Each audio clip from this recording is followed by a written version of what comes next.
Water Pavilion. We will start in a minute the opening session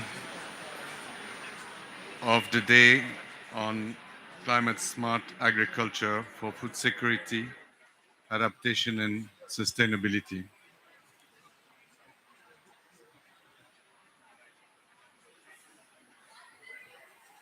I think we can. I'll ask panelists to join me on the podium.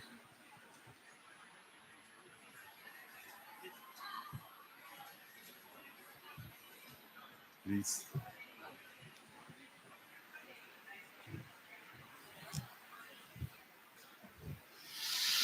And we have a very long day today, a very exciting day on a critical subject.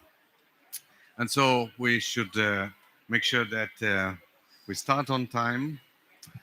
Uh, Again, I'm very pleased to welcome you to this opening session of the thematic day 4 in the Water Pavilion, focusing on climate smart agriculture for food security, adaptation and sustainability.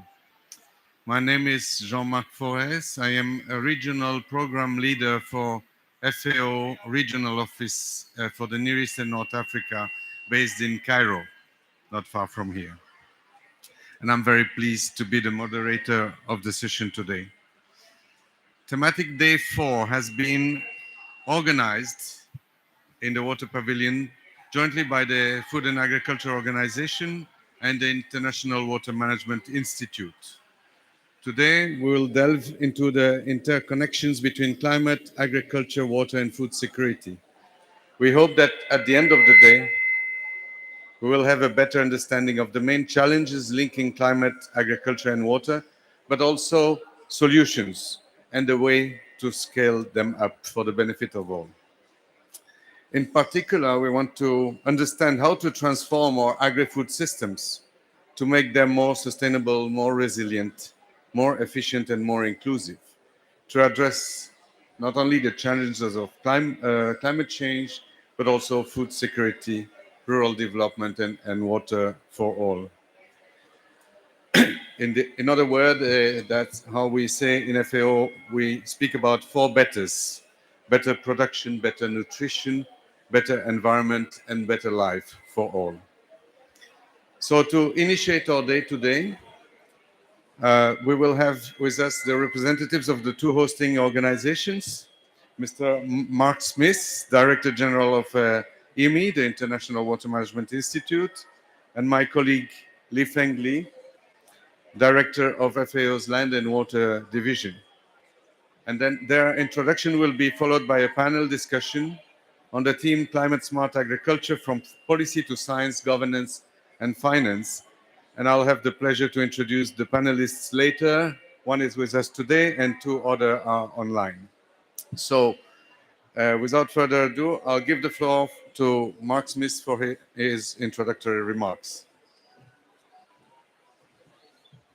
Thank you, Jean-Marc. Good morning, everyone. Excellencies, distinguished participants.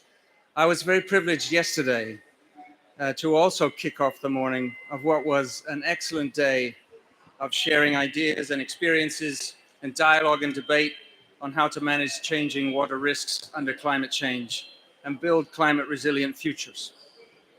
Today, our attention turns to managing water risks and vulnerabilities in agriculture and in food systems.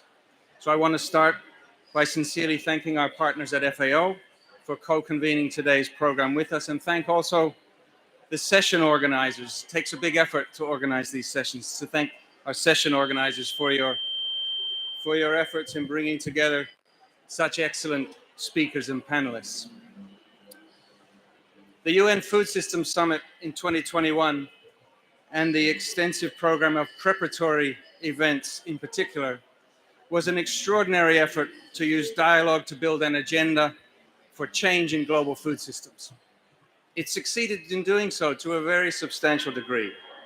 The calls for transforming food systems are now loud and mainstream in sustainable development and in the agenda for both mitigation and adaptation of climate change. Indeed, as some kind of proxy indicator of that success, I think here at this COP, I understand there's 4 or 5 food systems pavilions. So despite that success, I think it's fair to say that there was not in that process, and nor is there in the agenda for food systems transformation that has grown since, nor is there an adequate focus on how water systems and changing risks in water systems create risks for food systems. The conclusion from the summit largely failed to recognize, in my view, largely failed to recognize that water risk can break food systems. History tells us that's true, as floods and droughts have forever devastated crops, farms, and the livelihoods of farmers and been a cause of famine.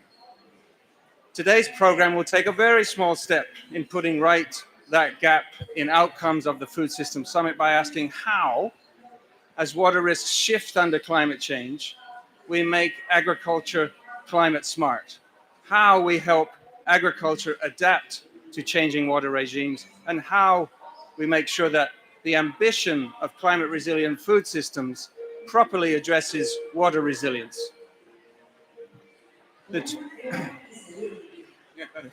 2021 FAO report on the state of land and water resources for food and agriculture made a very clear case for why agriculture and food systems are at risk of breaking down. The report concluded that pressures on land resources are compromising productivity in agricultural systems, and food production depends on managing risks to land and water. We face that task of addressing difficult and complex problems while the world is getting thirstier and climate change is making it riskier. Global water demand has grown by a factor of 6 in the last century, and withdrawals for irrigation are projected in some estimates, there's very different estimates around, to grow by 60% by 2050. Water use in energy systems projected to increase by 85% in the same period, and water withdrawals for industry, for example, are projected to rise by 250% in Asia and 800% in Africa, again by 2050. Climate change comes on top of these strains. The IPCC report this year showed that the hydrological cycle is intensifying and we can expect more extremes. So more frequent and severe droughts and floods, extreme precipitation, shifting tropical monsoons, changing river flows, and changing seasonality of water availability and sea level rise. The report projected risks to agriculture, which is such a large user of water, risks to agriculture in terms of and food security because of reduced production, water scarcity, and increased flood losses. So as these risks unfold, the need for adaptation agriculture, of course, grows. And the question of how we make agriculture climate smart becomes more acute. This is a crucial question for the future of food systems. What do we do? What does a climate smart future look like for agriculture? One that will prevent water risks from breaking food systems despite spiraling pressures on water resources. As the panel to follow will discuss, a climate smart future for agriculture depends on many things, including policy, finance, governance, and technologies. Knowledge, research, and innovation has an important role to play. At IWMI, we are, of course, heavily focused on supporting and enabling and accelerating the transitions that are needed. We work with partners across Africa and Asia in particular on innovation and scaling in farmer-led and solar-powered irrigation, raising water productivity in the water energy food nexus, overcoming barriers to gender equality and social inclusion in water management, drought management, improving monitoring and early warning of floods and droughts, etc. Certainly, when we look forward, irrigation is part of the mix that will be needed for adaptation in agriculture. But how, and I want to leave this with you and leave this with the panel to come, how do we prepare for what could be radically different futures for adaptation through irrigation? One possible future was included in the IPCC report, which included a projection that irrigation water requirements would increase by 2 to 3-fold by the end of the century, 2 or 3 times the water use in agriculture by the end of the century. A picture of a radically different future, on the other hand, emerged from modeling by the Potsdam Climate Institute, which made an assessment of what will it take to feed a world of 10 billion people and stay within planetary boundaries. Their assessment was that it will demand widespread reallocation of cropland and irrigation away from locations where it will be unsustainable, unreliable, and risky in the future.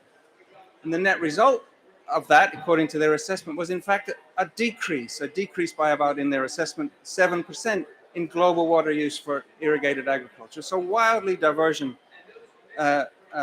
projections for the future. And their assessment also said that with those changes and with improved practices and efficiencies and so on, that the required 50% increase in food production could be achieved. So how will we prevent water risks from breaking food system while navigating such uncertainty? So against this backdrop, I'm sure that the eminent speakers and panelists that we will hear from over the course of today will help us see more clearly what is at stake as we contemplate future water risks in agriculture, and what pathways should we choose to bring water resilience to farmers and to food systems. Thank you. Thank you. Thank you so much for setting the stage, illustrating some of the key challenges, including the challenges in knowledge that we still have today when we try to project our future. So now I'd like to call my colleague Li-Feng Li to make his introductory remarks.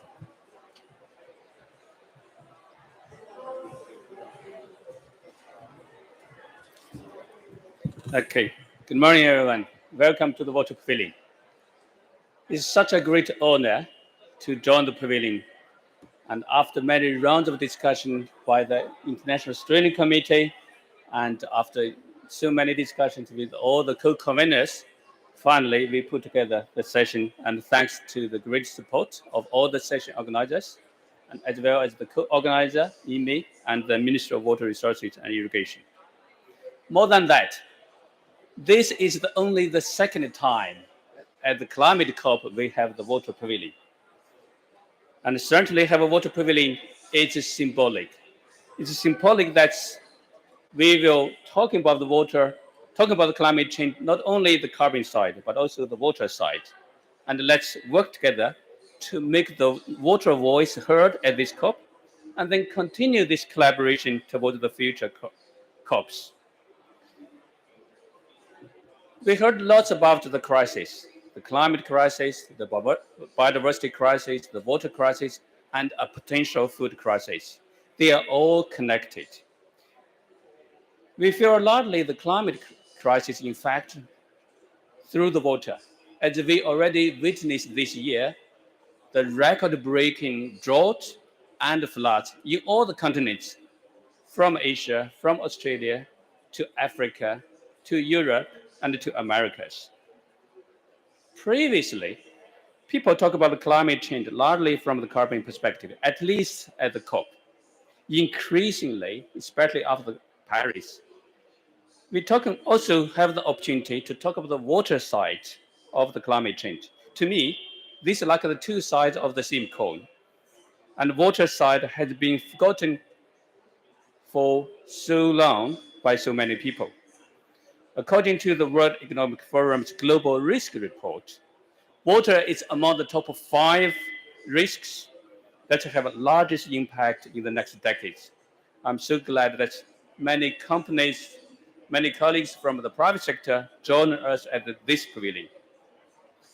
Currently, there are 2.3 billion people live in the water-stressed countries, of which about 733 billion people, approximately 10% of the global population, they live in the countries with very high and critical water stresses. If you look at agriculture, food is water. We eat food, we eat water, we also dress water. And 95% of the food is produced on land, starting from soil and water. And only 5% of our food is produced in ocean. Agriculture, we know the statistics, accounting for 72% of the global freshwater withdrawal. And agriculture is also being suffered from the water stress from the climate impacts. According to FAO's report on the state of the land and water resources for food and agriculture launched early this year in May, it's very clear that water scarcity has been putting the global food security and sustainable development at the breaking point. For the future, by 2050, we need to produce 50% of more food, more feed, more fiber, more biofuels to meet the global demand. If the water use, if the water productivity remains the current level, simply we need at least 35% more fresh water to produce those agricultural products. It's not easy, and in many places, it's almost impossible to get additional 35 fresh water. So there's no solution to food security without addressing water scarcity. Vice versa, there's no solution to water security without addressing sustainable food production. However, there are reasons for us to be cautiously optimistic. For example, we say organizations have much more data, information, innovation, and technology to demonstrate the solutions. Here, even in Egypt, we know the Sustainable Sugarcane Initiative can reduce a significant amount of water for sugar production.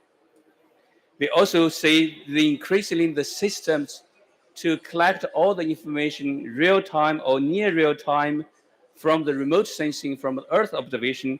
That's empower us, empower decision makers, empower the managers, empower the farmers to make much more informed decisions. FAO, together with other partners of the UN Water Climate Coalitions, that's including WMO, but also Egypt, to testing and scale up those early warning systems. We also see increasingly the governance process, that's policies, governance process, starting to really to address how to break in the silos, how to bring the sectors together, how to find the solutions out of a water Bible. The UN 2023 Water Conference in March next year in New York is the unprecedented global opportunity for the water sector to be stronger and demonstrate the leadership and water solutions to the challenges and the crises that we are facing today. Within FAO, we affirm up our strategies to bring climate, agriculture, water agendas together. Last year, through the UN Food System Summit, 116 countries developed their sustainable agri-food pathways. July this year, FAO, for the first time, we have the FAO strategy on climate change. That is endorsed by the FAO. And now we are working with 194 countries to develop climate actions, climate solutions on the ground to implement this strategy. Certainly, this will also include the solutions to produce more agricultural product with less water, and also look at the global irrigation need mapping and the new climate reality. Early this year, FAO, we proposed the idea for the countries to develop their national water roadmaps to achieving the SDGs. And this suggestion has been also endorsed in the Dushanbe declarations.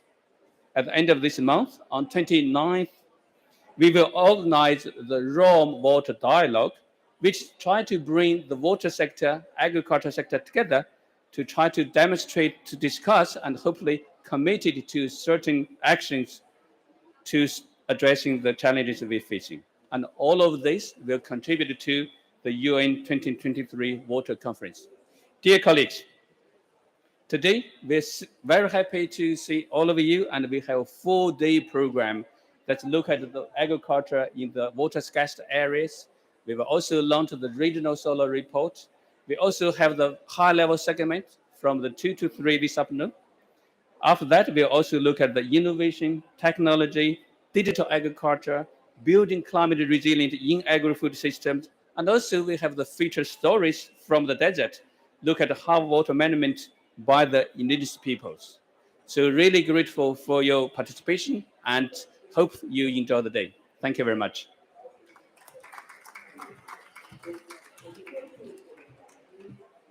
Thank you so much, Li Feng. I think with these two presentations, we really set the stage for the day, for the session and for the day. We highlighted the challenges ahead, but also the path towards finding and applying solutions. So I would like now to move on to the panel discussion. To put the discussion in context, I'd like to refer to what both speakers before me have already mentioned. Last year's Food Systems Summit, which was really a milestone, a very important moment to call for food system transformation.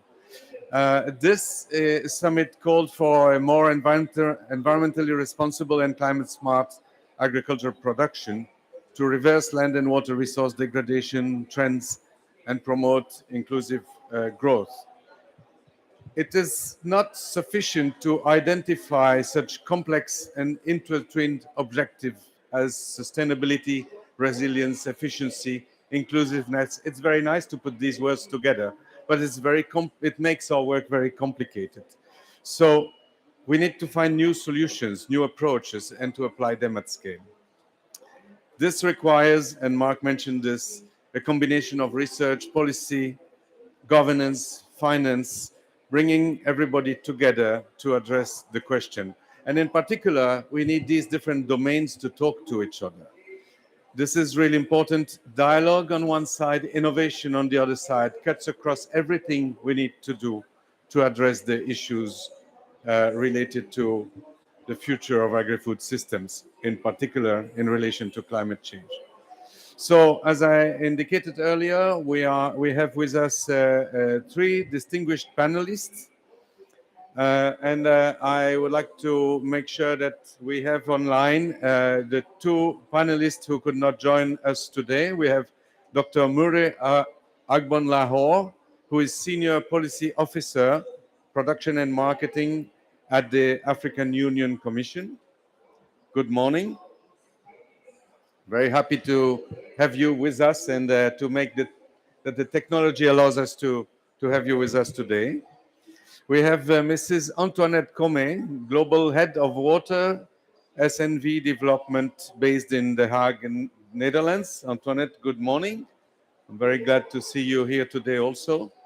And with us today, we have Dr. Walid Hakiki, who is Deputy Executive Director of the Cairo Water Week at the Ministry of Water Resource and Irrigation in Egypt. And the Cairo Water Week, for people in the region, but also beyond, has really become a milestone, a yearly meeting point for discussions about the future of water. So let me start with Dr. Murray Agbon Lahore. If I may see you on the screen. Good morning again. So everybody links climate change with water management when talking about agriculture and food security in Africa. How do you see the future of irrigation in Africa in response to climate challenges?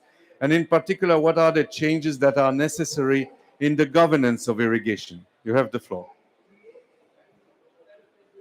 Thank you. Good morning, everybody. I hope you can hear me clearly. Very well, thank you. Unfortunately, I cannot join. I could not join in Sharm el-Sheikh, but I'm with you, and I'm live here, and I'm with you fully in spirit. My name is Murray Agmolas, as I've been introduced. I work at the African Union Commission. The question asked is clear on the climate change and the future of irrigation in Africa. Climate change is with us, and I'm sure the whole essence of the meeting we are having in Sharm el-Sheikh is to discuss climate change issue. So with climate change, yes, either you need to adapt or you need to mitigate. And if you look at, in terms of vulnerability to climate hazards, the continent Africa is highly vulnerable. If you look at the issue of conflict, is here with us. The issue of disrupted value chains is here with us, and also just recovery from the COVID pandemic. So there's actually the need to look at the vulnerability status of the continent and what we need to do to overcome the climate-related shocks. In terms of adaptation and the future of irrigation, I think the important thing here, the key is adaptation, and irrigation is key in adaptation. If you look at the peculiarity of the continent, productivity of agricultural products is lowest in the continent. The statistics shows that it is even a third of the global average for most of the series. This is an opportunity that the continent can leverage on in the use of irrigation. If you look at in terms of agricultural intensification, for so long we have depended solely on rain-fed agriculture. And this is in the face of the climate-related shocks that we're having, it is not possible to really have a sustainable agriculture using rain-fed agriculture. So if you're talking about agricultural intensification with irrigation, it is possible to have 2 to 3 cropping per year, and also to reduce the land area that is used for agriculture with irrigation. The increase in food production in the continent has been tied to increases in land use acreage, but that is not sustainable. There's a need to intensify production, and irrigation holds the key. In terms of also land resources, arable land, the continent boasts of having the over 60% of the arable land for agriculture in the world. So this is huge opportunity for irrigation. Then also, if you look at the massive youth population of the continent, Africa is the youngest, in terms of the youth population, is the youngest continent. The youth need to be put into production and into productivity, and irrigation holds its promise. Most of them are not keen on using the traditional method of the hoe and the cutlass and traditional farming, but with irrigation, they will be much interested in farming. So there's huge opportunity for irrigation in the continent, and also there is available and adoptable new technology like the solar irrigation technology that can be used and it is readily available. And so the farmer holds, these are things that can be leveraged on in the continent.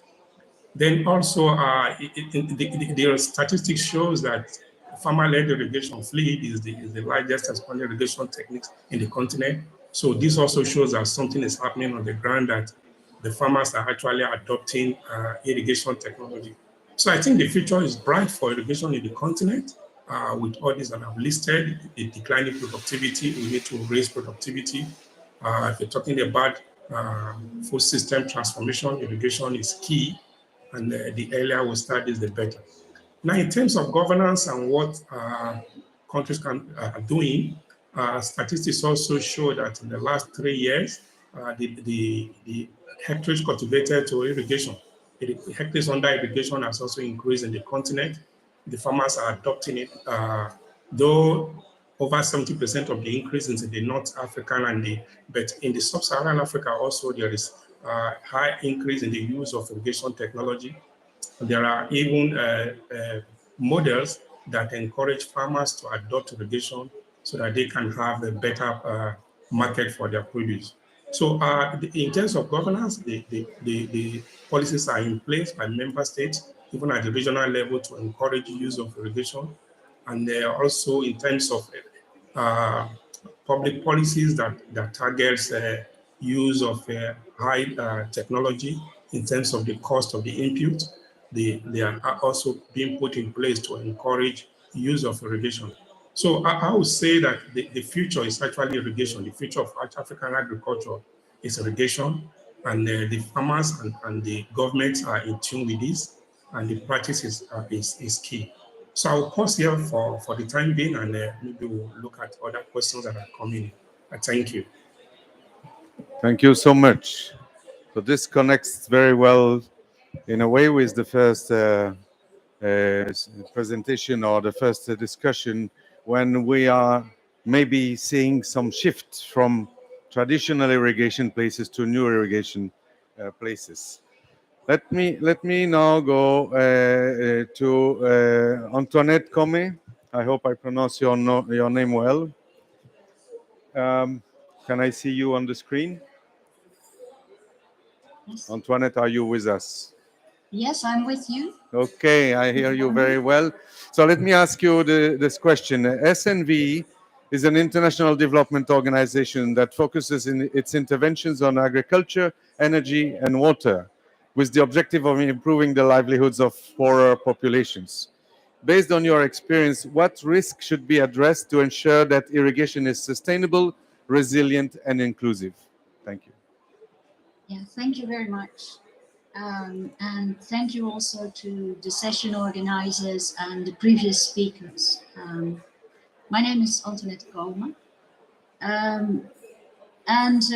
Yeah, I want to talk to you about inequality and what risks for inequality there are, especially in irrigation, because I think that in spite of the two scenarios that Dr. Smith raised, I do think, and I see around me, as Dr. Mori said, that the investment is going into water storage and irrigation. There may be other scenarios, but this is moving, and I don't think that will stop. So our big challenge is how to make that movement towards all forms of irrigation more sustainable and more inclusive. And that's not just a rights issue, it's also a stability issue, because as we've seen in so many places, inequality leads to polarization, and polarization leads to conflict, especially when that inequality is linked to food and income and survival. So it's a crucial issue to get right. Firstly, I would not do justice if I wouldn't start by highlighting the issue of gender inequality, with women forming part of the agricultural workforce, but only owning 10% of the land, right?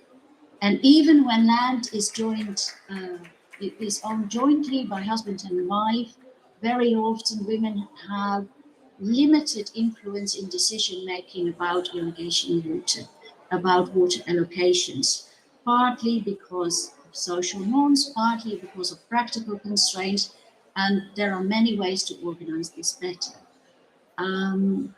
Of course, ways such as participation quota or offering loans at better conditions in the name of the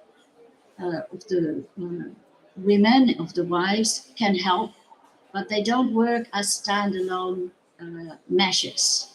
They can become tokenistic if there is not a broader commitment to really integrate women more into decision making about water. And that also starts by promoting more female engineers. But inclusion is not just about gender equality. Inclusion at this point is very much about wealth, age, ability, and in many cases, unfortunately, also about ethnicity. Because if you look at who has the irrigated lands, who owns the irrigated lands, or who owns the lands that are potentially suitable for irrigation, you will notice that those are the better off people, very often middle-aged, not the younger people, and very often also from certain ethnic groups. And we need to be aware about it, because examples are popping up of how irrigation can benefit individual families, but can also increase inequalities because of the effects to others. Irrigation is expected to double by 2050, right? And already 40% of irrigation is at the expense of environmental flows. That means it's also affecting the livelihoods of people who do not have access to that water. So in our desire to support adaptation of song, we may be doing that at the expense of the adaptation of others, at the expense of the water security of others. It means that as a global community, as national and subnational entities who work on irrigation, we need to be very aware of that and very proactive in countering that. This is not just about increasing efficiency of irrigation. As Dr. Moore also said, the hectares under irrigation are increasing. The global water footprint keeps increasing. So it's also about more control over abstraction, and I would want to add on that pollution because of the drainage water and agricultural, the pollution that comes from agricultural inputs. Of course, we can work on awareness, but we need to be aware about the drivers and incentives. Solar irrigation is fantastic, but it does not provide, it does not entail an additional cost for every cubic meter of water pumped. So what are our strategies for regulation? What are our strategies to avoid over abstraction and thus avoid affecting other people who don't have that same access to water, and also future generations?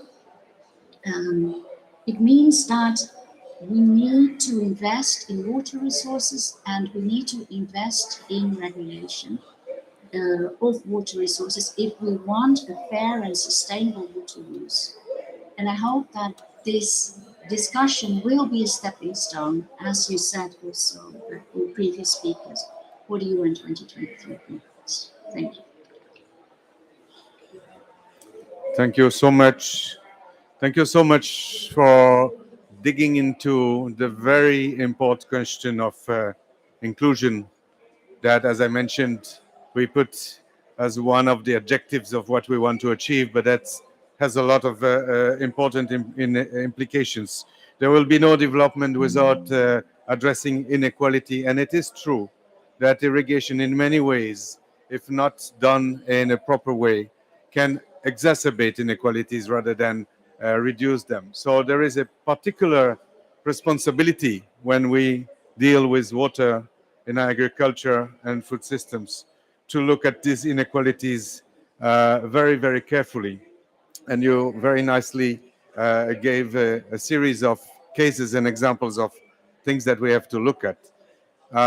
It reminds me a little bit of the idea that we're trying to dig, in which we are trying to dig of what water tenure, a little bit like we are used to hear about land tenure, and you mentioned how many women own land. The same applies to water. Who uses the water? Do we know who uses the water that we are going to use for irrigation? Are we depriving people who used it before by investing in new irrigation scheme? All these questions are extremely important, and thank you again for bringing them here today, because they, without a discussion like this, our conversation would not be complete. So now I would like to come back to the host country, to the land of Egypt. Dr. Hakiki, you are in the Ministry of Water, Resource and Irrigation. I think the whole world knows how Egypt is related to water, the Nile, and Egypt is making major efforts to make its unique water and agriculture system more resilient. What, according to you, are the challenges, in particular the financial challenges associated with achieving this objective?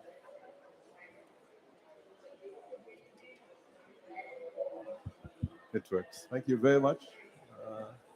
Let me start with the challenge that really facing Egypt regarding water resources management.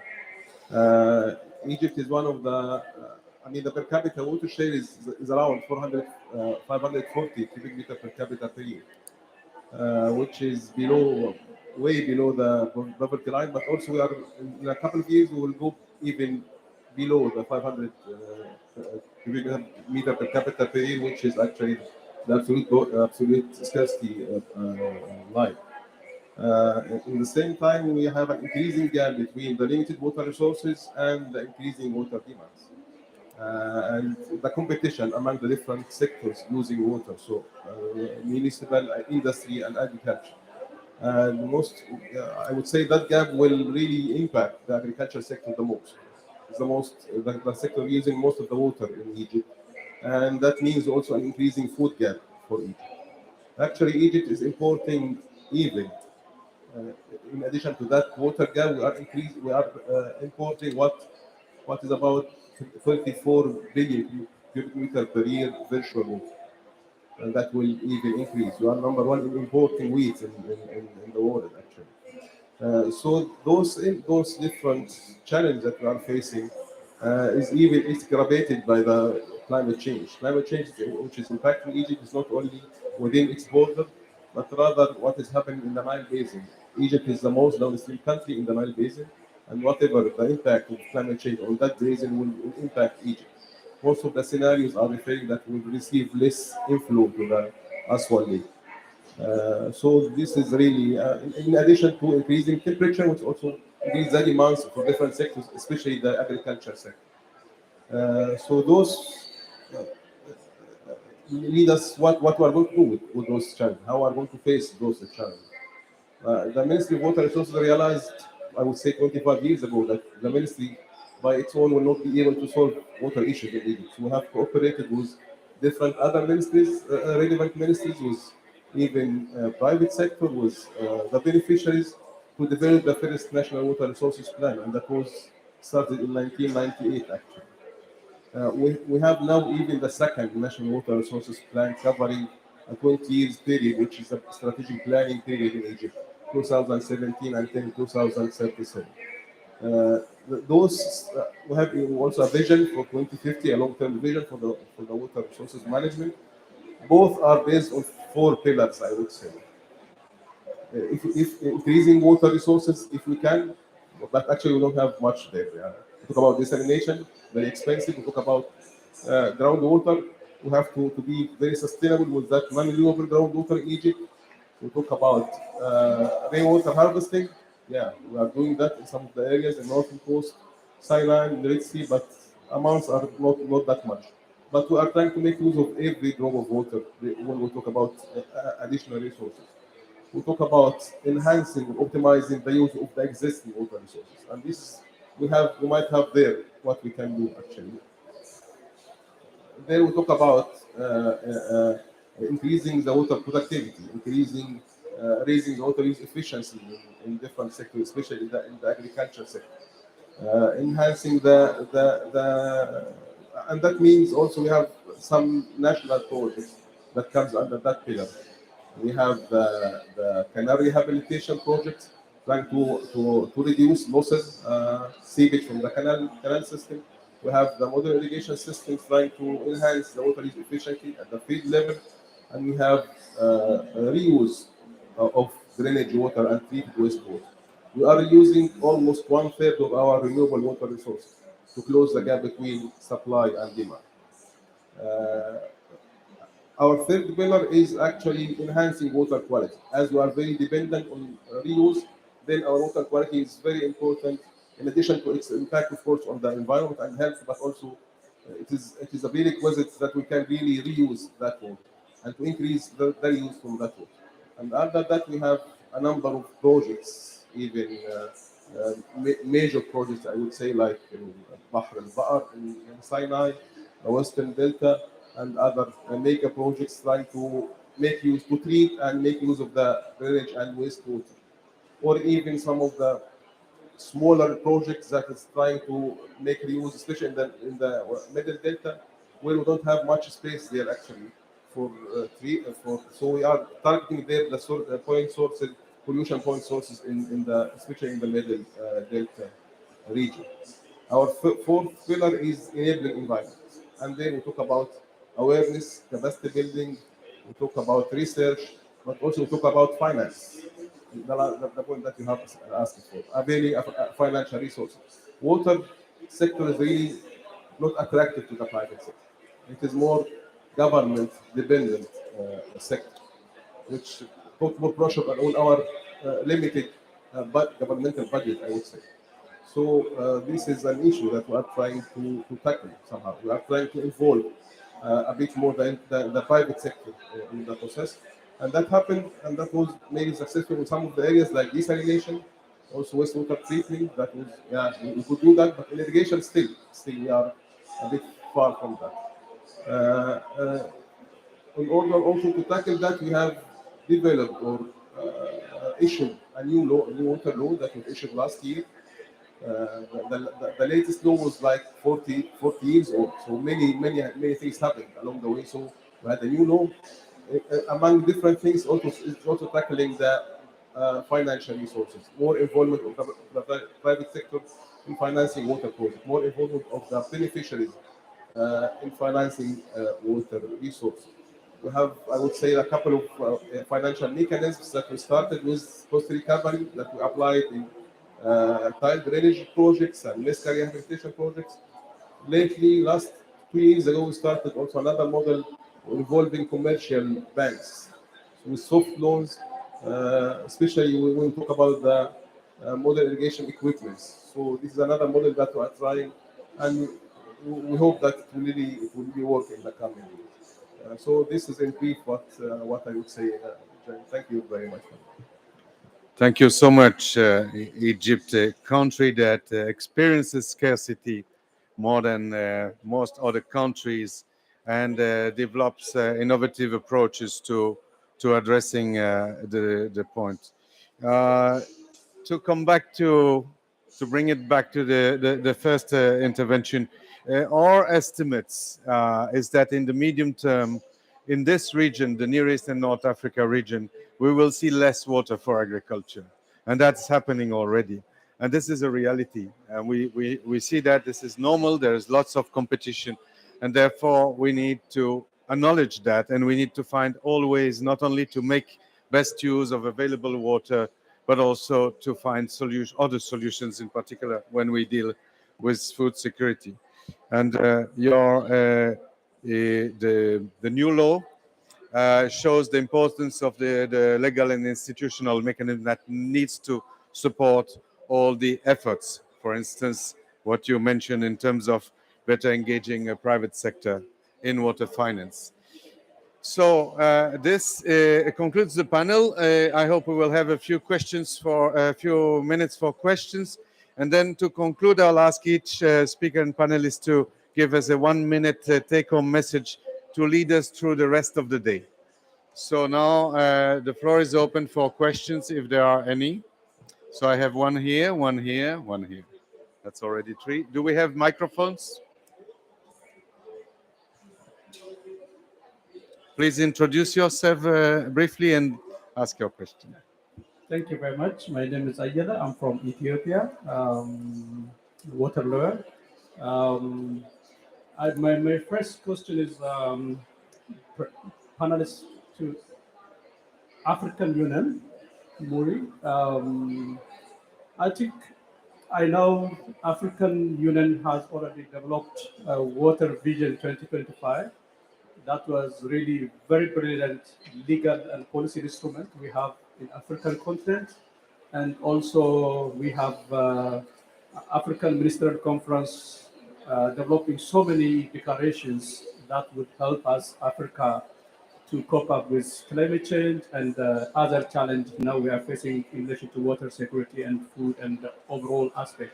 So how could those instruments would be harmonized in countries to support the challenge and now the climate change challenge now we are facing in Africa, the implementation issues and also fragmentation, policy harmonizations, model law development for Africa to transform overall policy and legislation and institutional arrangement because that is really very important.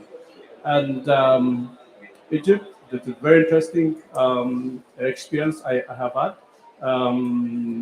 You have raised 2 major issues, water quantity management, optimization, that is really very important, and also water quantity management and water reusing. Those are innovation, and those are really very important aspects to tackle the challenge now we are facing in Egypt and elsewhere in most countries.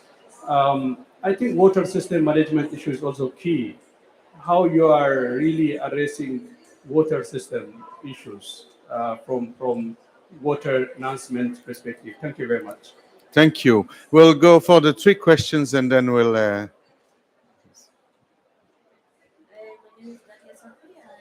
No, we don't. Is it Can you hear working? me? Yes. Okay. My name is Dalia Sabri. I'm from Egypt, but I'm representing International Water Resources Association. Actually, according to the FAO, the climate smart agriculture three pillars are to decrease the greenhouse emissions and to increase resilience and productivity and I like it what Antoinette she said that about the women inclusion in the climate smart agriculture.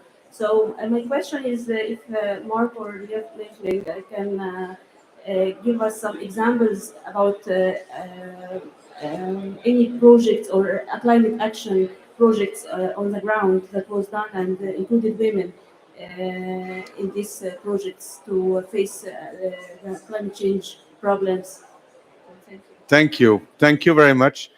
All five speakers have already been mentioned, so I will give you a chance to respond while we are closing, because I understand we are not authorized to go beyond the time. So please, the last question. Good morning.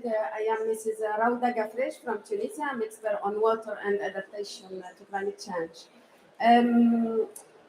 My concern about food security and agriculture is about the whole sector of agriculture, because you focus on irrigated area, which is in many countries from 2, 3, 8, 10, 20% of agricultural land.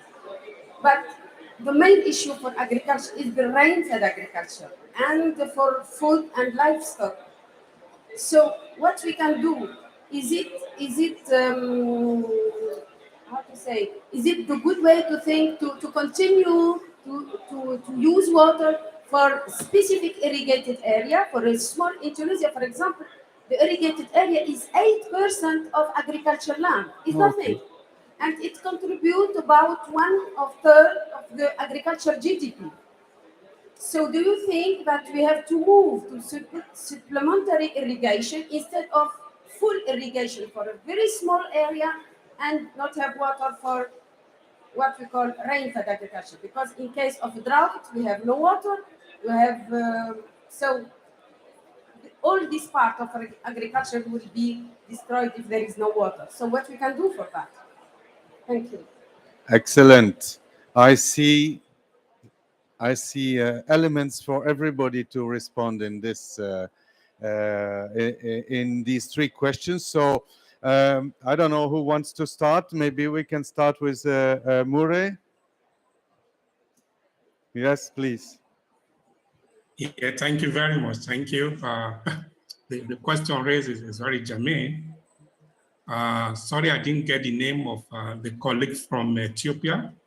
He made mention of the existing protocol we have at the African Union. There is the African Water Vision, and also he mentioned the African Ministerial Committee on Water on their various documents and what they have put in place. But also, when you respond, when you ask the question, you also have on the key thing. The key thing is that with all these declarations, with all these frameworks, with all these guidelines, the key thing is harmonization. I think that is what we need to do. And at the Commission level, African Union is supporting member states to harmonize their policy to ensure that these continental declarations don't just end as documents, but they are actually implemented. The African Water Vision clearly stated the need for an equitable and sustainable use of water resources among the various players in the continent. And at the Commission level, we are supporting the regional economic communities and member states to harmonize their water use strategy, irrigation strategy at the regional level. Recently, we are providing support to 3 RECs in the continent, the IGAD region, the EACA, and the COMESA to develop their water and irrigation strategy. This is what we do at the Commission, and you rightly got it that the key thing is harmonization. Also at the AMCAR level, I know they are also doing a lot of work in providing support to member states to harmonize their water irrigation strategy. And I think you really got it, and that is where we should focus on, is on harmonizing these policies to ensure that they don't just end up as documents, but they're actually uptaken by member states. So thank you very much for that. I think that is what I will have to respond to for now. Thank you. Thank you very much indeed. Harmonizing in particular water and agriculture strategies, but also the interlinkages with the other strategies is extremely important, as we can see from this intervention. Can I ask Antoinette to react to what she heard, the questions she heard? Antoinette? And Sure. Thank you very much. And thank you also for the questions. In terms of improving the influence of women in irrigation management and water resource management, I think it's very important to be aware that that comes from two sides. So it's on the one hand, the capacity of women and working with women's organizations,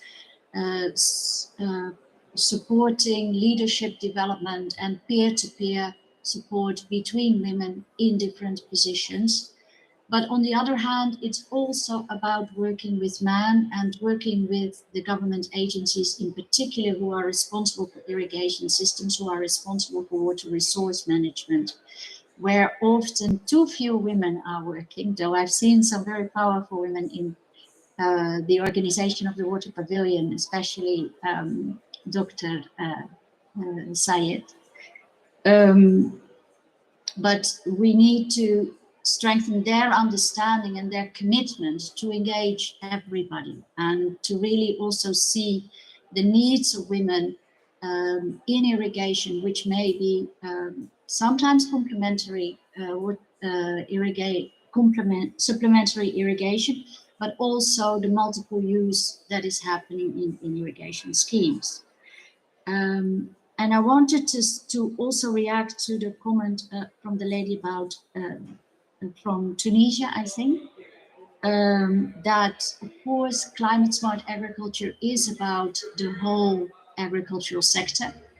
And there is a lot of rain-fed agriculture, but I think that is exactly what I'm trying to say, is that there is an interaction between that irrigation and rain-fed agriculture and the other uses that the panelist from Egypt has also said.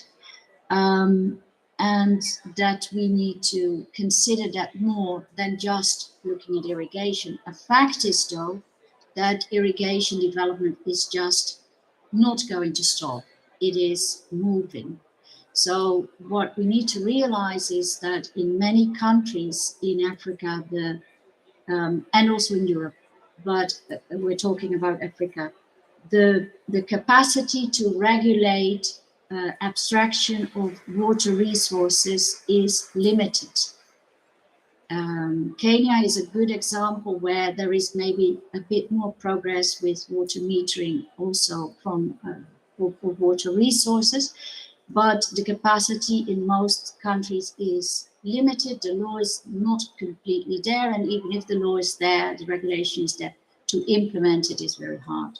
So there is a risk also with smallholder irrigation, with farmer-led irrigation, that the rapid expansion of irrigation will lead to over-extraction and will then lead to situations that we've seen in India, where subsidized diesel has led to depleted groundwater. So I think that if we talk about equity, we need to talk about how do we strengthen also the regulation of water resources, and taking into account also the traditional uses of water resources, and that includes the rain-fed agriculture and the pastoralist. Thank you so much. And you bring so many new subjects for discussion, but we have very little time. So now I'd like to turn to Walid Akiki for concluding remarks and addressing some of the questions. Thank you. Regarding the question of Ayala, I wanted to a bit to elaborate more what you mean by the water system, which dimension you are referring to. Thank you very much, my brother. It is all about the afforestation, and also protecting the water catchment, those related issues. I mean, by water system. Thank you. Thank you, Ayla, very much. Maybe in Egypt we don't have such actually. As you are aware, our country is a bit different. I mean, geographically and rather than Ethiopia. So we don't have such issues actually. We will talk about here. But that's why we said that cooperation with other countries is very important. That we have an integrated management system for the whole basin. This is what this is our approach. Also.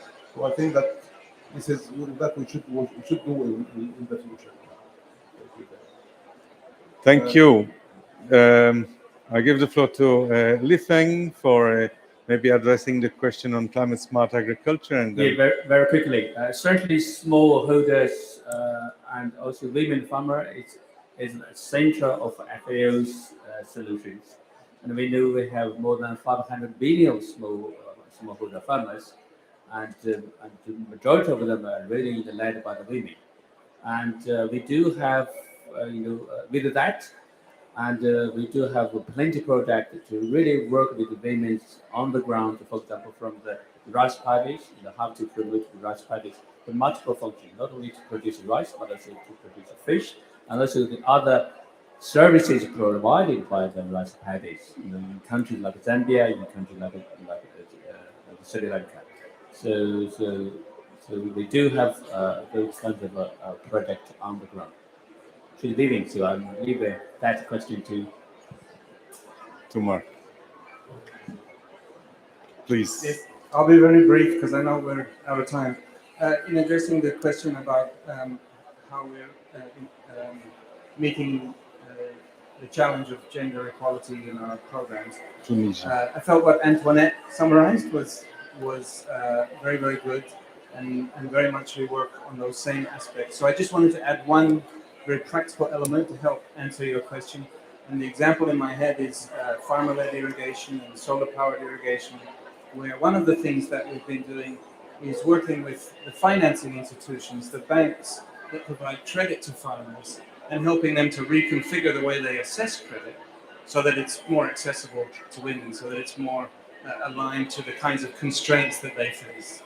And finding quite a bit of success in doing that. So just one quick example. The question from the colleague who's just stepped out about rain-fed agriculture or irrigation and adaptation. I completely agree.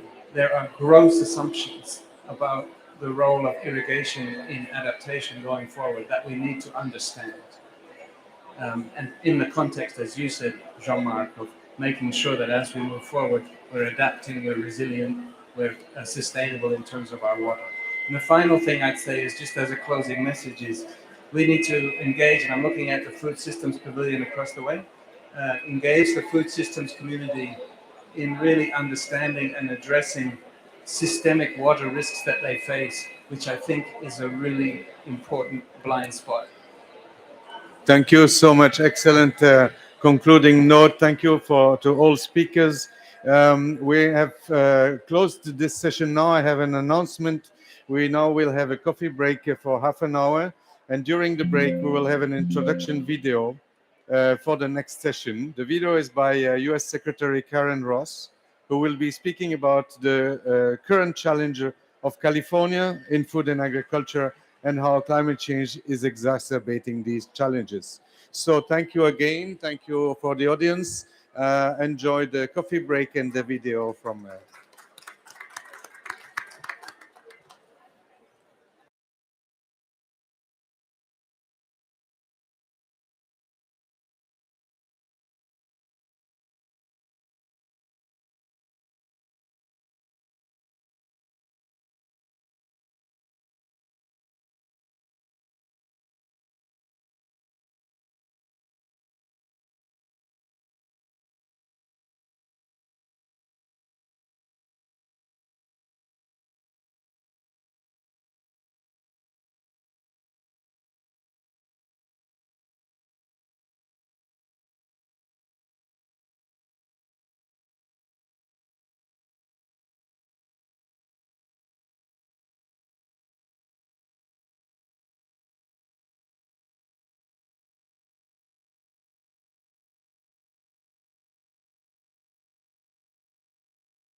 Hello to my fellow COP delegates. I'm really happy and honored to have just a few minutes to share with you some of the things that we are facing with climate change here in the great state of California. In our state, agriculture is very important, not only to our state, but to the nation. Because of our horticultural crops that are possible because of this great Mediterranean climate, we supply about 1/3 of the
Hello, test mic, hello.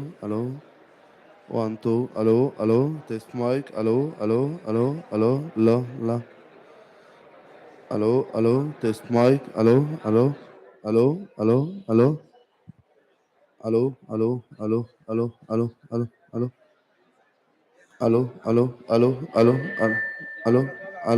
Hello. مش عامله اهو بص فين الصوت اهو انا شغال اهو فين الصوت اهو بس قول لي فين الصوت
Hey, check test. Hello.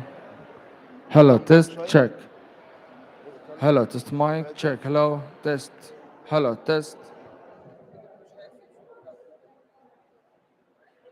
مش هتعرف غير لما اكون قاعد هناك بره. Hey, check. Check. Hello. Check. Hello.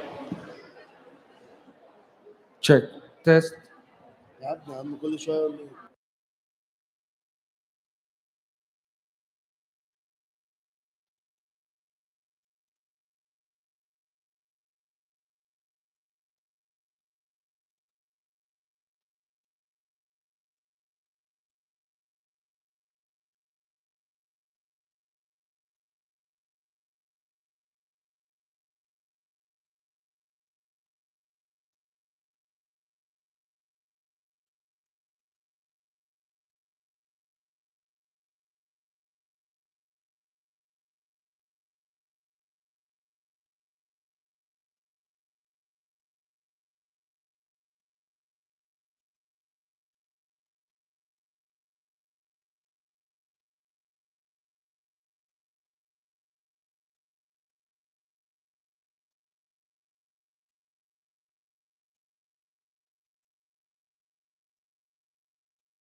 One of the most important principles of that act was that as a state, a large state with so many varieties. Hello to my fellow COP delegates. I'm really happy and honored to have just a few minutes to share with you some of the things that we are facing with climate change here in the great state of California. In our state, agriculture is very important, not only to our state, but to the nation. Because of our horticultural crops that are possible because of this great Mediterranean climate, we supply about 1/3 of the country's vegetables and 2/3 of its fruits and tree nuts. We're also the #1 dairy producer. So agriculture is a big deal in California. The sustainability of our food supply, though, is only as good as our water supplies. And we know one of the most evident ways that we feel climate change in our fields, in our pastures, and in our orchards on a daily basis is through drought. So in these last few years here in California, we have not only suffered because of climate change, some of the most historic heat waves that we've ever had, not just here in California, but in the West. Historic wildfires like we've never had before, and our current drought, which is one of the worst on record. In fact, this past year, we have fallowed about 750,000 acres of farmland in California because there was no precipitation. Our snowpack in the mountains basically evaporated because of the dry conditions of our watersheds. We are definitely feeling climate change on a daily basis, and we must act now in order to preserve our environment, our economy, and our food supply. And we must act in a way that bears in mind the long-term consequences of what happens if we don't. One of the things that we recognize here in California is that investing in climate-smart agriculture will, in fact, produce multitude of environmental benefits for the public, but also ensure that food security is viable in California. And I know that this is a need and a goal that we share with many, many food-producing countries around the globe. We have invested our proceeds from our cap and trade auction for offsets into agriculture with on-farm water-saving technologies, with healthy soils to capture carbon, build up soil organic matter, and improve the water holding capacity of our soils. There are many, many programs that we've invested in, but they're all about using this very precious resource as precisely as we can.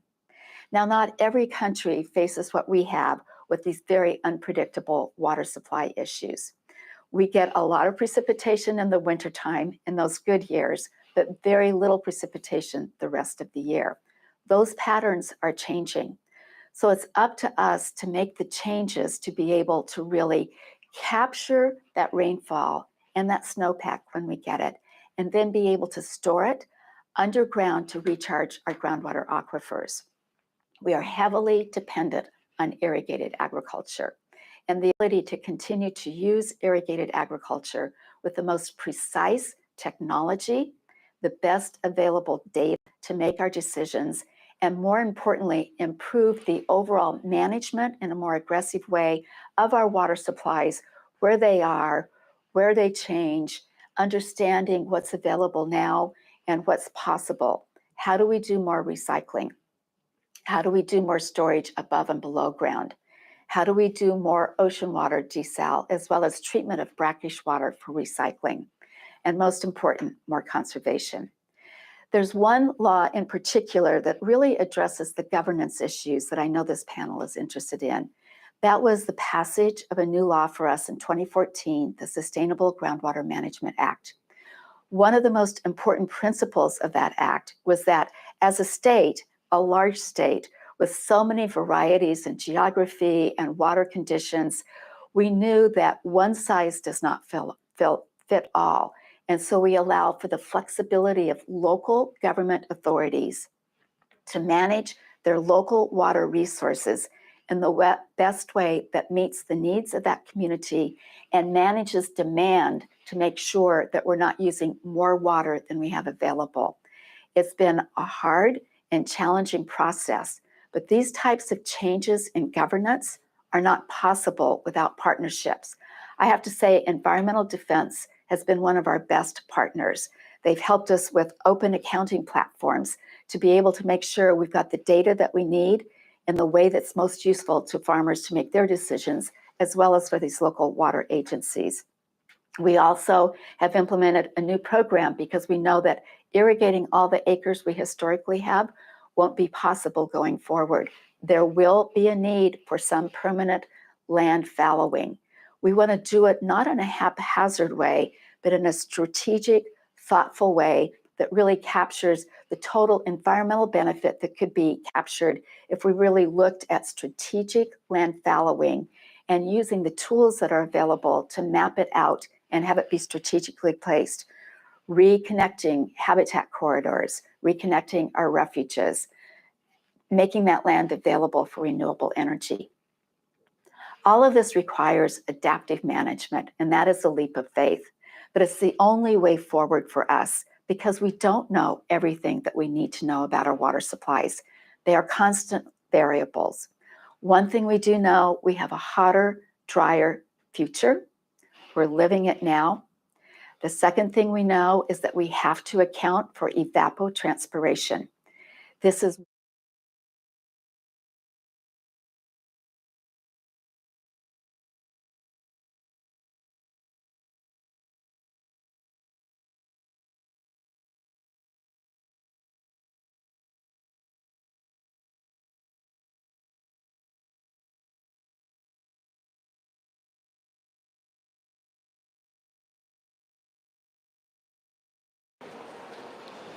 Assalamu alaikum. Sabah al khair jami'an. Good morning, everyone, and welcome to the second session of the day here at the Water Pavilion under the title Climate Smart Agriculture for Food Security.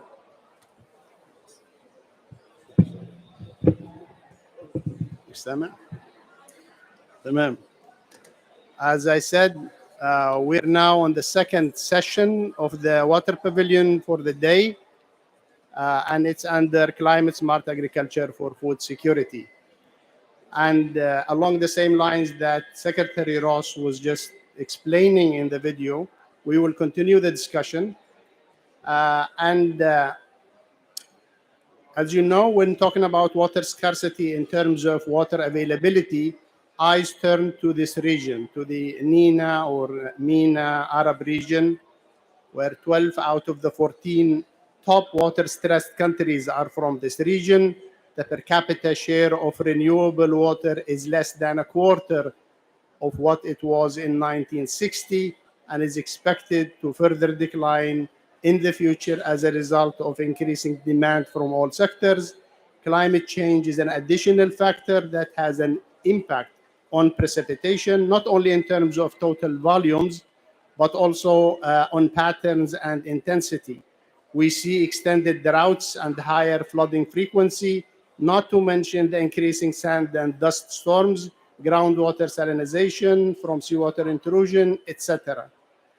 Many countries of the region are re-evaluating their food security strategies in light of climate impacts and the current geopolitical development at the Black Sea.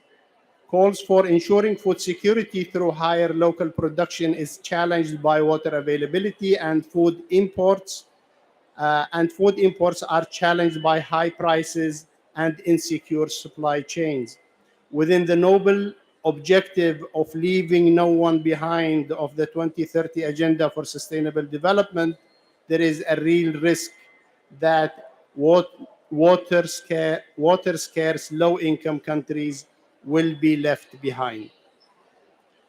Climate change induces water scarcity is expected to have a heavy economic cost, estimated at a reduction of 6 to 14% of GDP by the year 2050. Now, with all this in mind, I am pleased to welcome our distinguished panel who will share with us their experience on how to achieve food security within the context of water scarcity. I'll introduce them one by one as I address the questions to them. First, we have Ambassador Shahira Wahbi. She is the Director of Housing, Water Resources and Disaster Risk Reduction Department at the League of Arab States. Ambassador Wahbi joined the League in the year 2000. She became part of the technical secretariats of 4 ministerial councils: environment, water, climate change, and housing. She has engaged on issues related to food security and the water energy food nexus dialogue in the Arab region, and facilitating partnerships with regional and international organizations on water and food related fields. With this introduction, I would like to ask Ambassador Shea, and you can see this session is direct question and answer, and hopefully we will have time for the audience to also address the panelists. Ambassador Shahira Wahbi, in order to achieve sustainable development, both water security and food security need to align within coherent policies and coordinated actions on the ground. How has the alignment between water and food policies been influenced by the increasing water scarcity, which is exacerbated by the impacts of climate change in the Arab region? And what directions does the League follow or adopt to achieve the SDGs under growing water scarcity?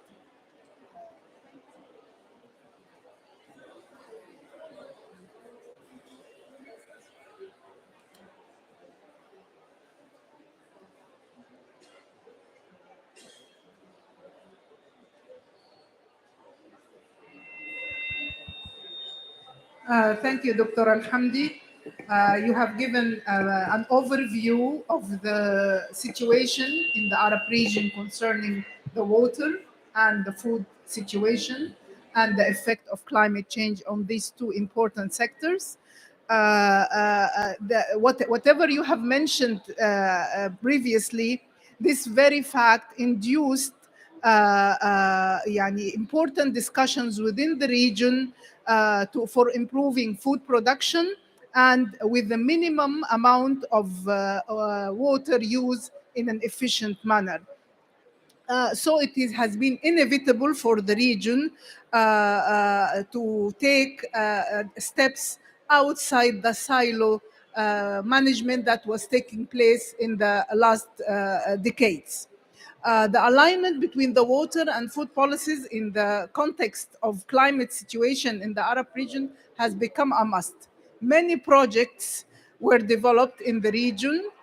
First of all, there was the regional initiative for the assessment of climate change impacts to water resources and socioeconomic vulnerability in the Arab region that was initiated in 2009. FAO and ESQA are main partners with the League of Arab States and the Arab Water Ministerial Council on this issue.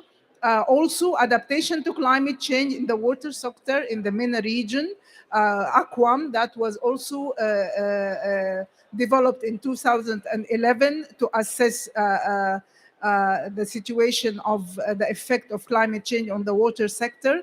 And the League of Arab States, in cooperation with several partners, launched the WEF Nexus, the Water Energy Food Nexus dialogue in the Arab region.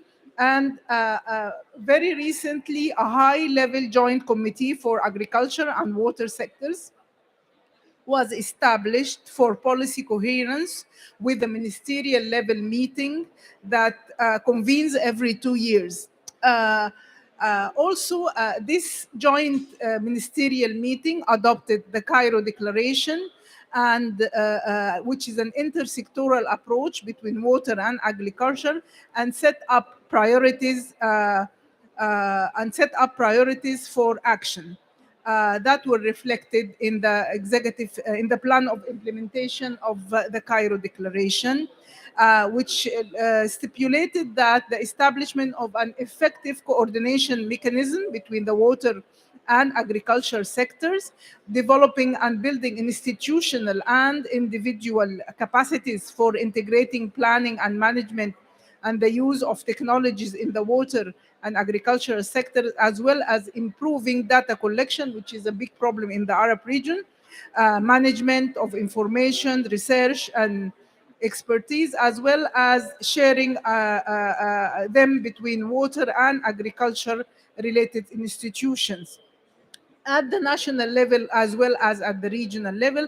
And also it stipulated the creating of an enabling environment to attract and stimulate investments, partnerships and donors in the agricultural sector, especially projects related to raising the productivity of water and land.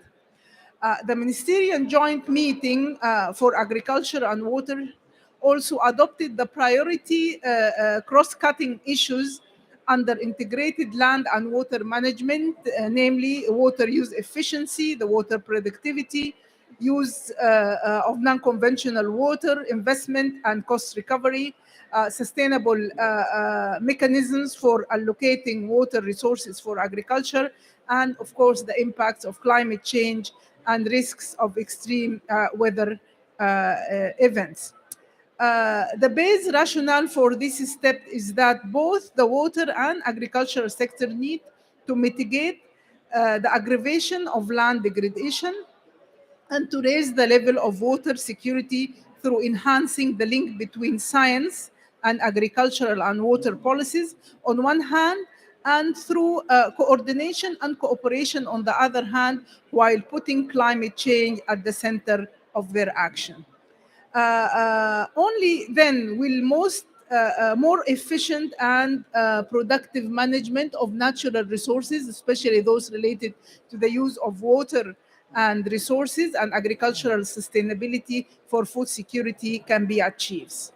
For the direction the League of Arab States has taken to achieve the SDG under growing water scarcity, actually the declining water resources you have mentioned and the climate change, all they are yani, constitute a set of drivers influencing water scarcity as well as food security in the region. And so these challenges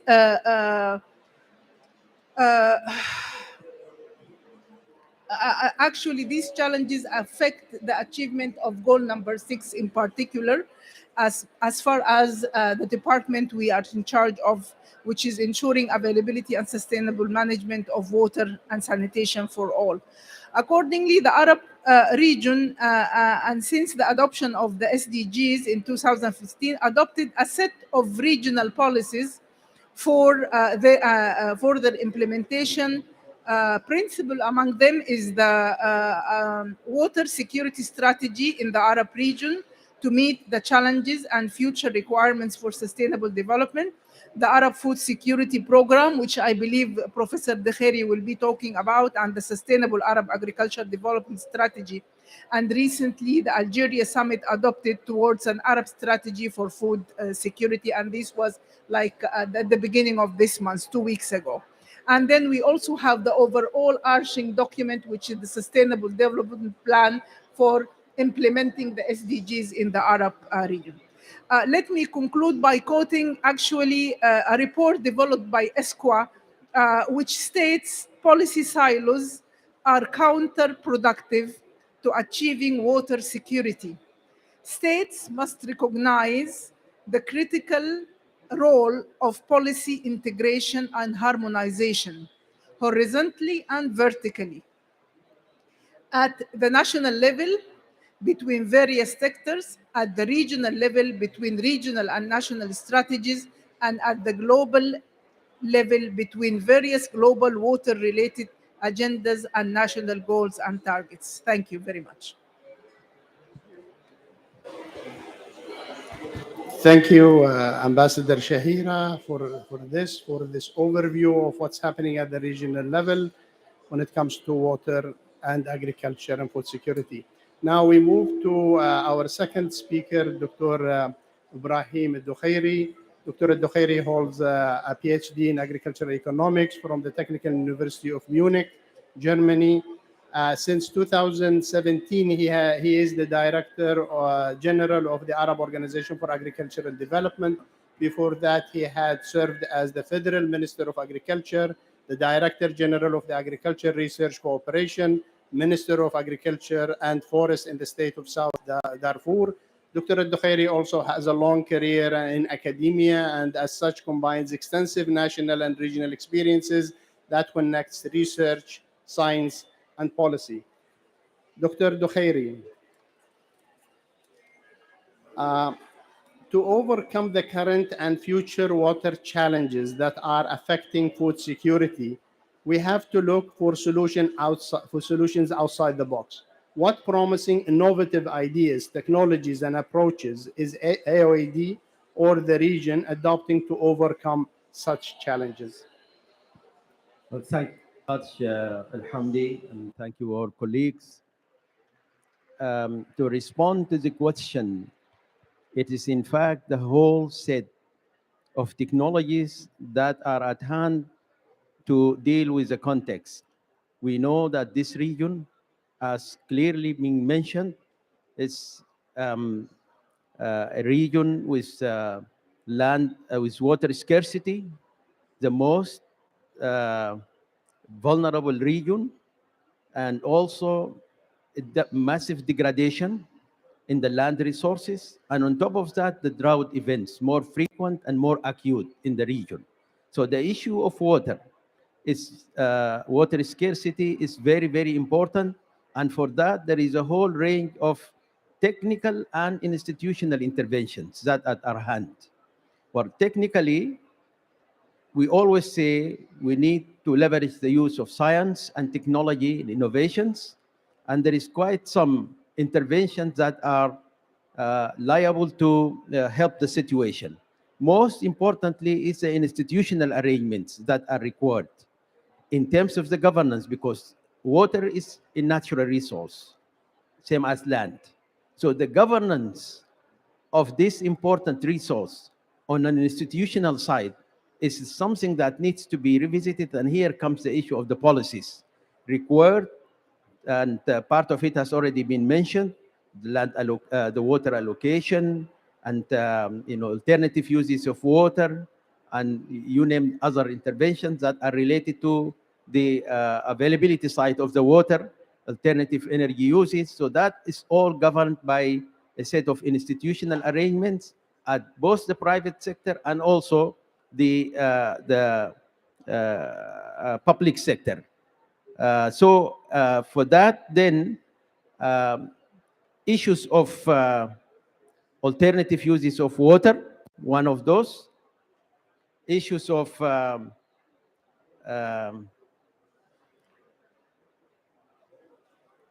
the technologies related to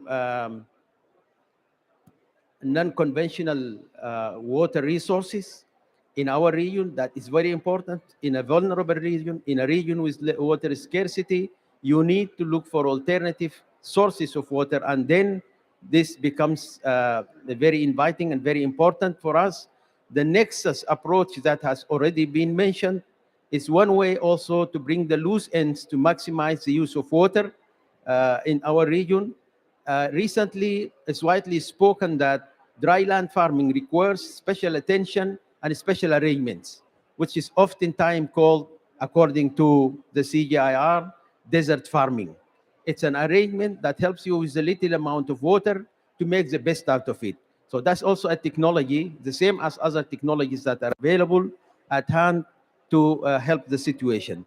So this whole range of interventions, and some of them have already been mentioned by Ambassador Shahira, is what is at hand. But I re-emphasize the framework that govern the uses of the water available in our region, and it is a scarce resource. So that is what is important for us. We need to look at that, and it's a policy, it's a science policy interface that is required to be emphasized and work on strongly, so that at least from the limited amount of water available to us under this acute drought that we are talking about, limited underground water uses, this is finally can be optimized and maximized by providing and making available a framework that will really look seriously into this and try to bring in some solutions that are amenable to a wide range of users for the water resources available in our region.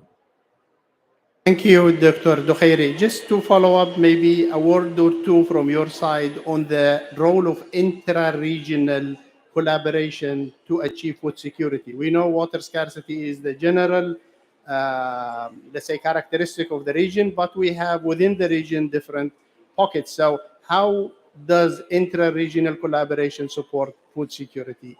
Very quickly, please. Of course, this is an important dimension in the problem that we are facing in maximizing the use of the limited available water resources in our region. One of those collaboration or frameworks that are at hand is what is known to all of us as South-South cooperation within the African countries and also the Arab region. There is quite some entities that are right now involving themselves in trying to provide some hands to maximize the use of the available water resources.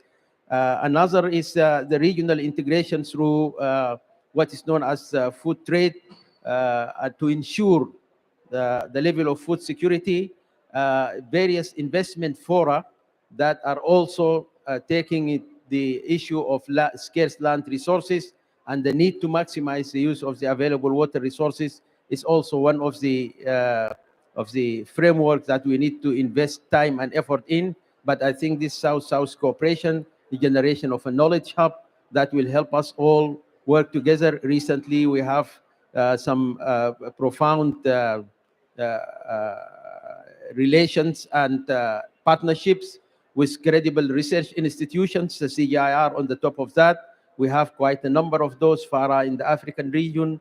We have also AXAT in our region. So that interface and that cooperation between research institutions that provide the different technologies and also those doing the implementation and engagement at the farm level or at the level of the different users, I think those partnerships needs to be nursed and supported for the interest of bringing in and upscaling the technologies that are workable in our region, a region known for its marginalization, so to speak, scarcity of water resources, and also land degradation. Thank you, Dr. Dokhairi, for this. We now move to our third panelist, is Ms. Marcella Masiarek, available. Marcella, can you hear me? Yes, I can hear you. You can hear me also. Yes. We cannot see you, but good. Now we do see you. So Marcella is the head of cooperation with Yemen at the Federal Foreign Office in Germany, working out of the German embassy in Amman. Previously, Marcella served as the deputy head of division at the Federal Ministry of Economic Cooperation and Development, known as BMZ. She also had served as the personal assistant to the former Chancellor Helmut Schmidt at the Federal Chancellery, responsible for foreign security policy. So I'll move to the question to you, Marcella, and managing water scarcity at a level that Yemen is facing, since you're dealing directly with Yemen, is already a huge challenge under normal conditions. Adding to this, the impact of climate change and the ongoing conflict for the past 8 years seems to be a mission impossible. With this in mind, could you inform us what is the donors' strategy to assist the Yemeni people avoid food insecurity, maintain water services, and sustainably manage water resources? Thank you. Thank you very much. Thank you for the opportunity to speak. I hope you can hear me. Yes, yes, we do. Thank you. Thank you for the opportunity to talk about Yemen that I work for since February 21 as the head of cooperation, as you introduced already. And I have to say, I'm very happy that you bring the focus on this country where the people are suffering in so many ways, and we are not allowed to forget them. And to answer your question, I think first we really have to look at this country, how many challenges they are facing and how many challenging we are facing to be able to change anything. Yemen is one of the most vulnerable countries to the adverse impact of climate change and is among the most 20 vulnerable countries in the world. And the significant impacts of climate change on the most important sectors are water and agriculture. Currently, is Yemen one of the most water-scarce countries in the world, with access to this previous resource made harder by conflict. Millions of people lack access to safe water and sanitation, and providing drinking water will likely be one of the biggest problems that people will encounter in coming years. The agriculture sector is hampered by difficult climate conditions. 90% of the water is used for agriculture production. By natural conditions, only 6% of the country's land is suitable for cultivation. And by structural conditions, where we have very small farm sizes, high irrigation losses, breakdown of services. Climate change and the continuous growth in population exacerbate the water crisis, and the rate of groundwater overdraft is currently much higher than the recharge rate and is increasing, bringing depletion of water resource, inequality, and shortages. A large part of the agricultural water resources comes irregularly and within a short period of time as heavy rainfall causing flooding and soil erosion. What is the next security problem in Yemen? When we have so many security problems already there, this is one of the main caused by the nature. At the same time, the water scarcity is a major risk to Yemen's future stability, as it will affect the livability of certain regions and agricultural production and increase the displacement. So, on top of that, the humanitarian situation in Yemen remains dire. 73% of Yemeni people are dependent on humanitarian assistance, and the economic crisis is worsening, also triggered by Russian attack on Ukraine, but we sometimes forget. And Yemeni households continue to witness the worst food crisis since 2018, with 90% of its food imported. And funding gaps are still chronic. So the German strategy on Yemen is a whole of Yemen approach. We are serving people of the north and south, and regarding the food crisis we're facing in Yemen, approximately half of our humanitarian assistance goes into food security in Yemen. In September, we had the 77th UN General Assembly in New York, where our Chancellor highlighted Germany's commitment to climate protection. And in the Global Food Security Summit, participants agree that food insecurity is currently the greatest global challenge. But the food sovereignty is the most important issue that we are facing in the whole world, but in Yemen especially. And we have to find a way how to reduce the dependence on food import. Because of the serious effects of the sharp rise in food and energy prices caused by the Ukraine crisis, we see the need to focus on food security. But at the same time, we need to promote resilience and early recovery in order to lift people out of the spiral of poverty and famine. After almost 8 years of war, there is a high need of resilience, restoration, recovery, and development in the country. So how can we address all these problems? It is not only the climate change, it is not the water scarcity, is it not the food security, it's the whole situation we have in Yemen, where people suffer.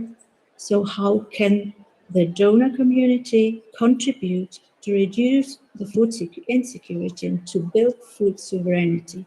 Is that the mission impossible, as you answered and as you asked? We think Germany cannot solve this problem alone. We have to start working together, coordinating our international support together with our Yemeni partners, and working on more integrated and systemic approaches, advancing intersectoral collaboration, innovation, as well as financing opportunities for improved water and food security. That's why Germany came last year with the initiative international community to work towards peace and sustainability in Yemen through combined humanitarian development and stabilization efforts.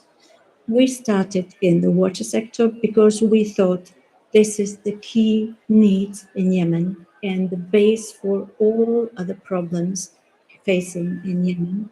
We started to coordinate inside the international community to coordinate humanitarian and development donors, bringing also the peace process part into the process, so coordinating all three levels and bringing it together with the Yemeni side to find a common solution for this process in Yemen. Maybe I stop here first. Thank you, Marcela. I know we could speak for hours on this challenge in Yemen, but the time does not allow for it. So I'll move now to our fourth speaker, Mr. Ali Abu Saba. Mr. Abu Saba is the CGIAR Regional Director for the Central West Asia and North Africa region, and is the Director General of the International Center for Agriculture Research in Dry Areas, ICARDA. Prior to joining ICARDA, he served as the Vice President of the African Development Bank, where he led the preparation and execution of the bank's key strategies in the areas of agriculture, water, natural resources management, climate change, infrastructure, women, youth, and governance. Mr. Abu Sab helped coordinate climate change negotiations in Africa and acted as gender champion. He holds a master's degree in civil engineering from Montana State University. Mr. Abu Saba.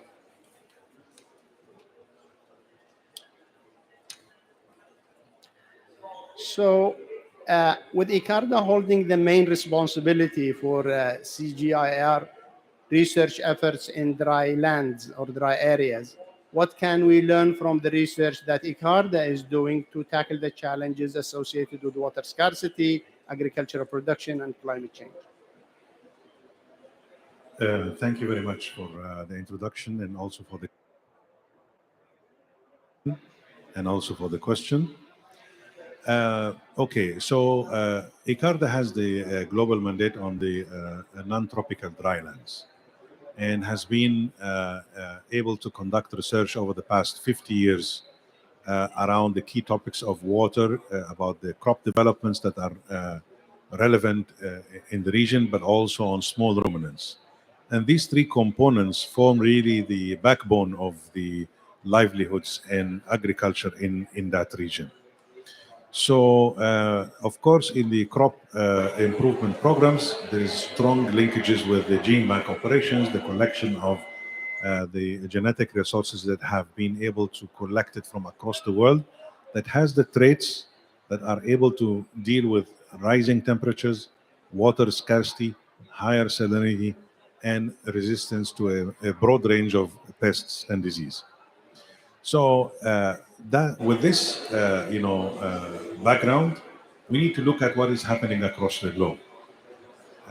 We've been trying to emphasize the importance of research on these key topics because that is actually where you develop solutions for the rest of the world, for the whole world to be able to sustain life on the planet in the future.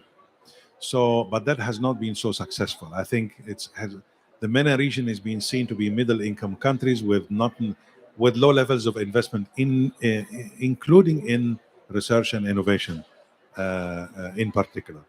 So let's take Europe. What we have seen in Europe, UK, France, Germany, Spain, and many other parts of the world have seen temperatures, historical rise in temperatures that the climate models anticipated will only happen 30 years from now, but they happened 30 years in advance. So we are seeing a greater raising of awareness and interest from our European partners to join hands for us to be able to see how can we export these technologies to other parts of the world? How can we consolidate and combine technologies? In the CGIAR, we also felt even ICARDA alone is not sufficient to be able to resolve the problems. We need to put hands with other sister organizations and systems like World Fish, where you bring in the aquaculture, recycle the water 6 times before you put the water onto the crops. You need to look at crops that traditionally the CGIAR have not worked on, the date palm. the olive trees. They are part of a very important system in the drylands. How do you bring in the aquaculture, the trees, the crops? How do you leverage aquaculture in ways that is adapted to the needs of the smallholder farmers? How do we work with partners like FAO, AOD, and others across the world? Because the magnitude of the challenge in the future is very different from the challenge we had to meet 50 years ago, when the challenge was only need to produce more food. And we've succeeded very well on that. But we paid very little attention on resource consumption, fertilizer inputs, the amount of water produced, the land degradation, the clearance of lands, and so on and so forth. So that's in a nutshell what I think the opportunities are for us to put hands together to learn from countries like Morocco, like Tunisia, like Egypt, like the Gulf countries, who have been practicing and facing these recurrent situations year after year. When it's now becoming a global problem, I think there's a greater opportunity for the whole globe to come together, put hands, aggregate science and scientists, and be able to move together forward to put in place the future food systems. Thank you. Thank you, Dr. Abasaba. And yes, I think we need to have that platform of exchange operational so that we learn from one another. Many countries have already innovative solutions that are applied, and we need to upscale and learn from those in other countries. I'll move to our next speaker, Dr. Amjad Al-Mahdi. Dr. Amjad is the water sector lead at the Green Climate Fund. Are you with us, Dr.? Yes, I can see you. Yes. Yeah, he is the water sector head at the Green Climate Fund, GCF. He has over 25 years of experience in hydrology and water management. Before joining GCF, he served as the director of the MENA Regional Office of the International Water Management Institute, IMI. Prior to IMI, he was the head of the Water Resources Section and chief supervising hydrologist at the Bureau of Meteorology in Australia, where he established the Water Assessment and Accounting Information Program. Dr. Al-Mahdi, and you can anticipate that I'll ask you about the funding. So what are the focus areas of the GCF in water and food sectors, especially in water scarce countries, and how the GCF uses its resources to derive a paradigm shift in water and food systems? If you allow me, I'll just add to this. In this region, climate change impacts are not looked at the main driver of challenges. It is the existing water scarcity combined with socioeconomic factors like population growth, etc. So climate change impacts are an add-on to already existing very heavy and serious problems. So how does the GCF also look at this when the main issue is basic development due to water scarcity, where climate change impacts come on top of that? Over to you, Dr. Amjad. Thanks, Dr. Hamdi, and thanks for the opportunity to engage with the key panelists here and also to share our thought at GCF. So let me start by talking about the first part of your question about GCF resources to drive the paradigm shift. So in a nutshell, the Green Climate Fund, it's really serving the Paris Agreement, and it's the world's largest climate fund mandated to really support the low emission climate resilience and development. And as we know, in the water sector and also the food sector, especially in the MENA and NENA region, they are very dominated by public finance, and again, it's almost very subsidized as well. So there is a need really for an urgent climate action that's really coming urgent than ever. Taking the recent assessment from IPCC, and it's highlighting really the fluctuation between drought and flood that's really impacting the water sector, but also the food security as well. So at the Green Climate Fund, we really provide a number of financial instruments like grant, corporate loans, project loan, syndicate loan, equity, and guarantees as well. And if I give you an example, like in the water sector, so we have so far provided like 2.8 billion, and that including 1.3 billion from GCF fund.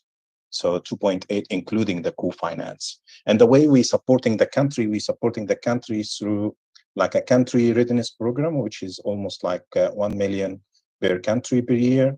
But also we help the country to put the national adaptation plan, which is really one-off support around 3 million per country. And we also help the country to develop, or the accredited entity to develop the project by using what we call project preparation fund, which is really 1.5 million per proposal or per project.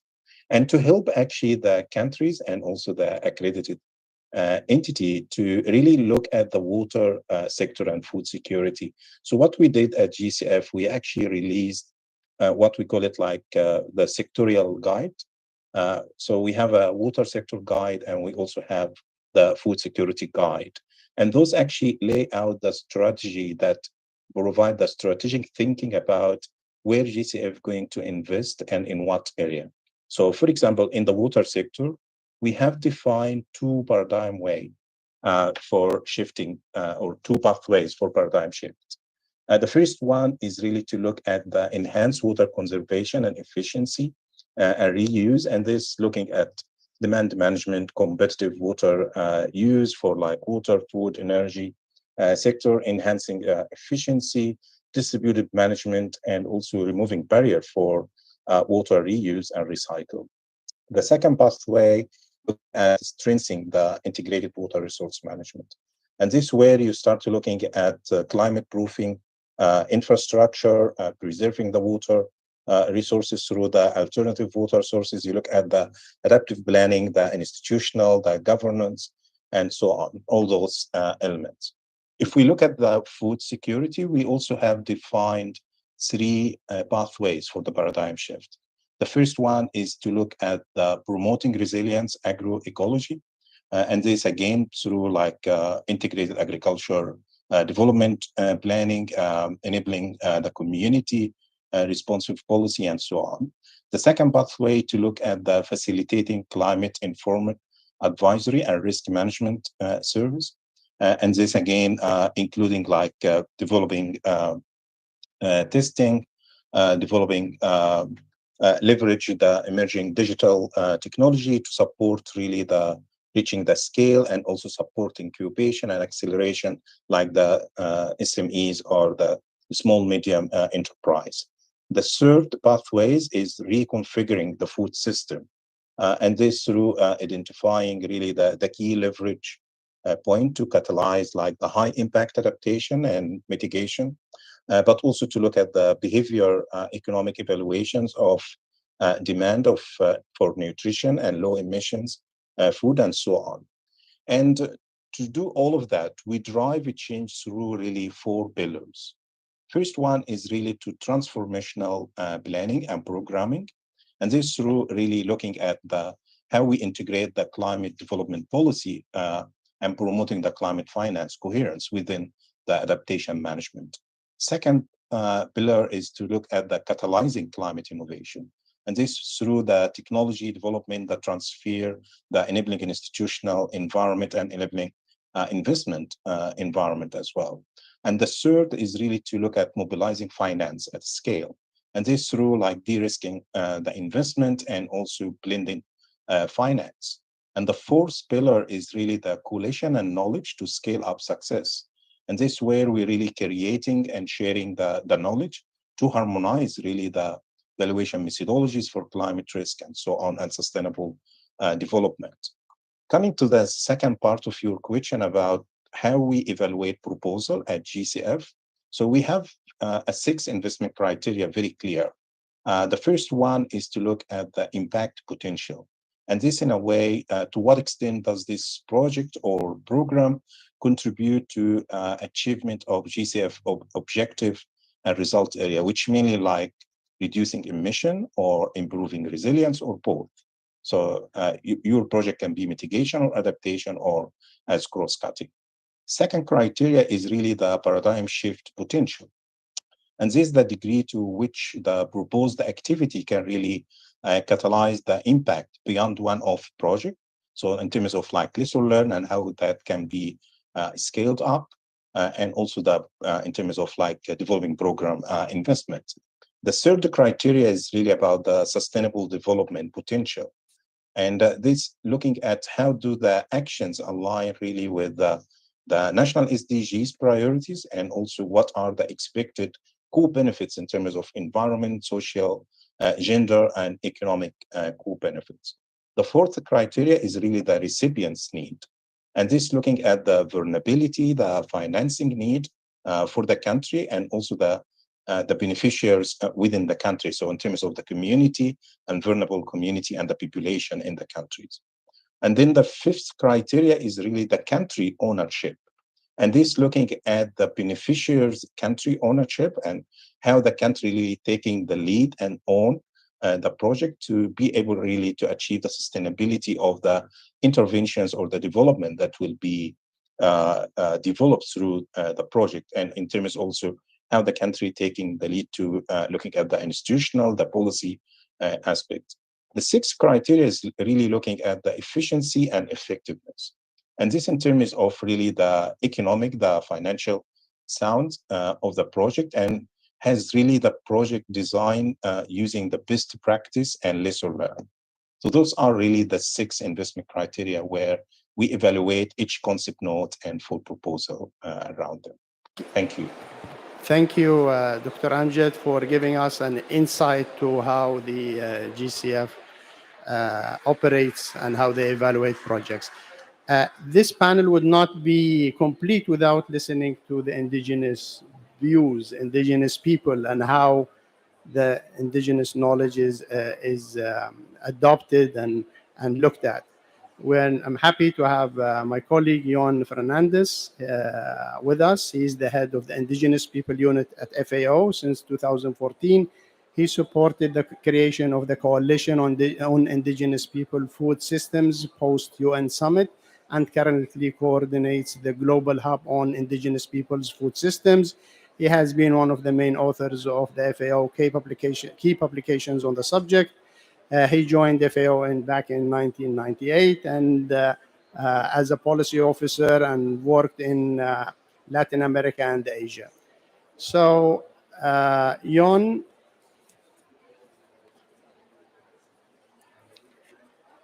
how can we maximize the benefits of indigenous knowledge on land and water management approaches and territorial management systems, and put this knowledge in practice? And what are the challenges that are facing this transition?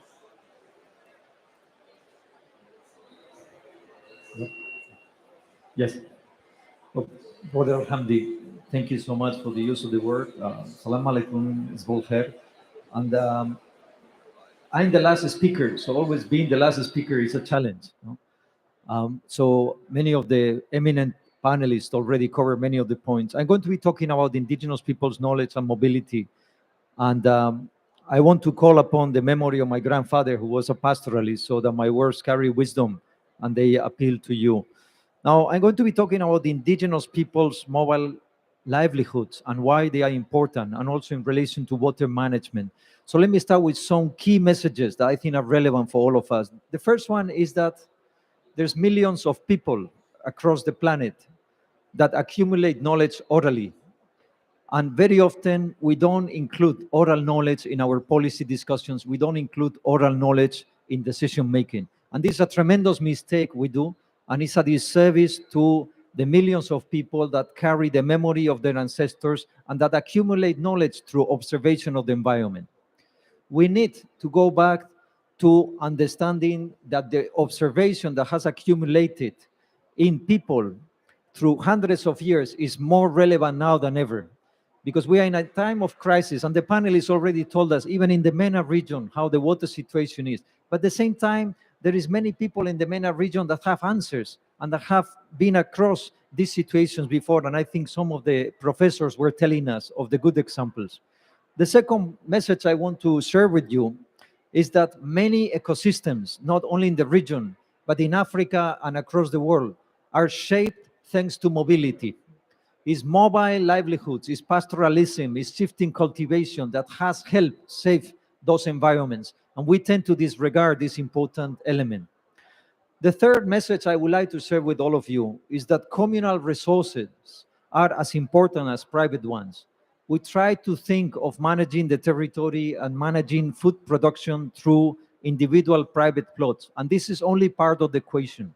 Communal lands are fundamental. Water is a communal resource across the world, and it's very important that we go back to collective rights and understanding the importance of communal resources. The other message I would like to share with you is that pastoralists and indigenous peoples, they don't move around randomly. They know very well what they are doing.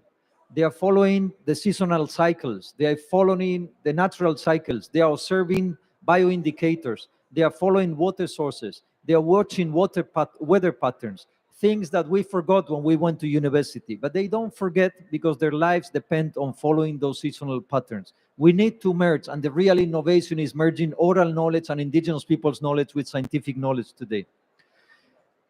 Indigenous peoples, their livelihoods depend on this mobility and on how well they manage the territory and the resources.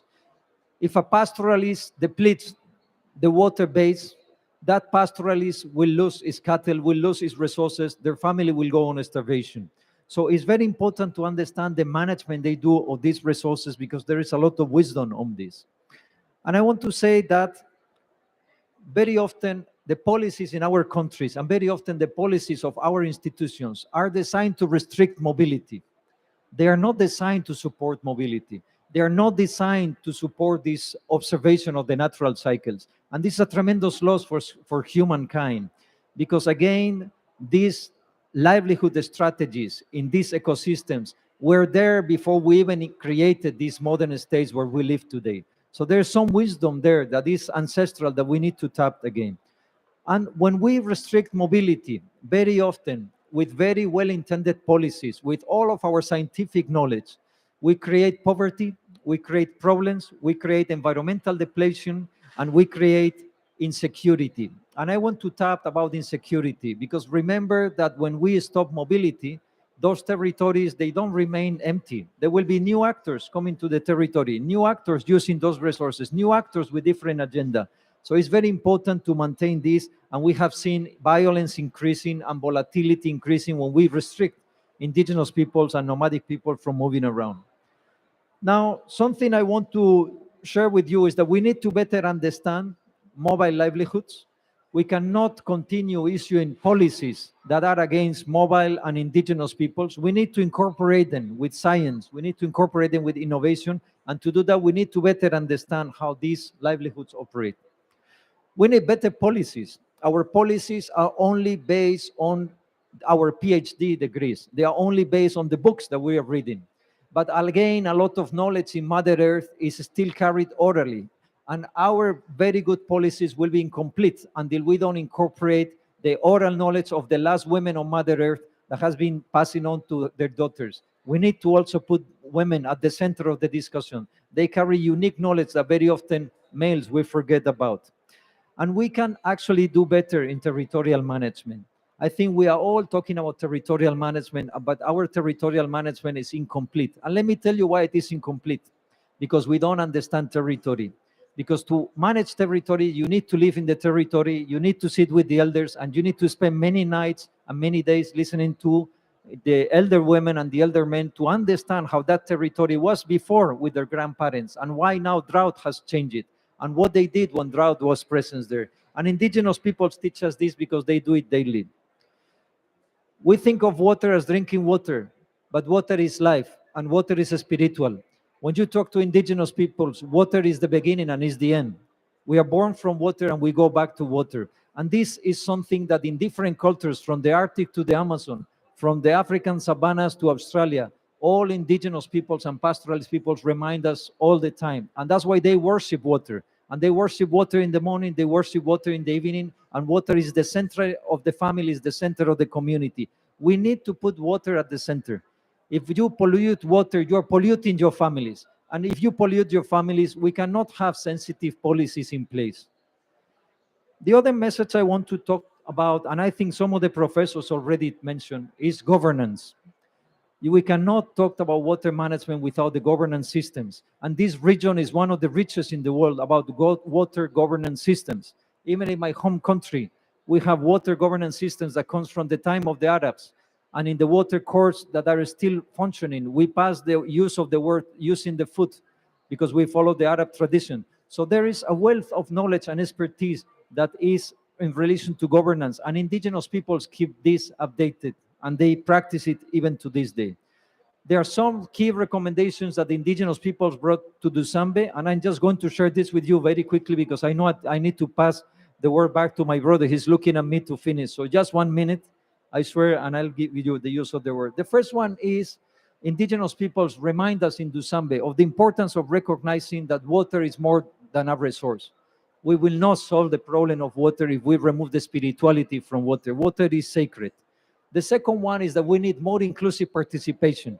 We need to have women in the discussions. We need to have pastoralists. We need to have indigenous people sitting next to scientists like we are doing here. We need to support the capacity of indigenous peoples to scale up their game-changing solutions. They have solutions for our problems, and they are here, and you can go to the indigenous pavilion. They are here to share those solutions with us if we are ready to listen. We need to include the right to self-determined development and free, prior, and informed consent. We cannot go around with the policies in our institution telling people what to do without listening to what they want, without listening to what they want for the families. And we need to support intergenerational transfer of knowledge and recognize the role of youth and women if we are serious about climate change and water management. Thank you so very much for the use of the word. And for those that like pastoralists like I do and nomadic peoples, I brought some stickers. I'm going to leave them here. And instead of promoting transnationals in our computers, we can promote pastoralists and indigenous peoples. Thank you very much, my brother.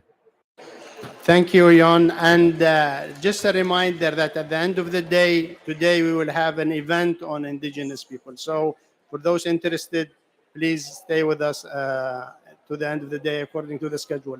Now, I had wanted to receive questions from you, but we are coming to the end of the session. So I would assume that you will be able to connect directly during the break with our panelists. But I would like to give 1 minute each to reflect, to the panelists, to reflect on the issues that have been discussed. So I'll start with Ambassador Shahira.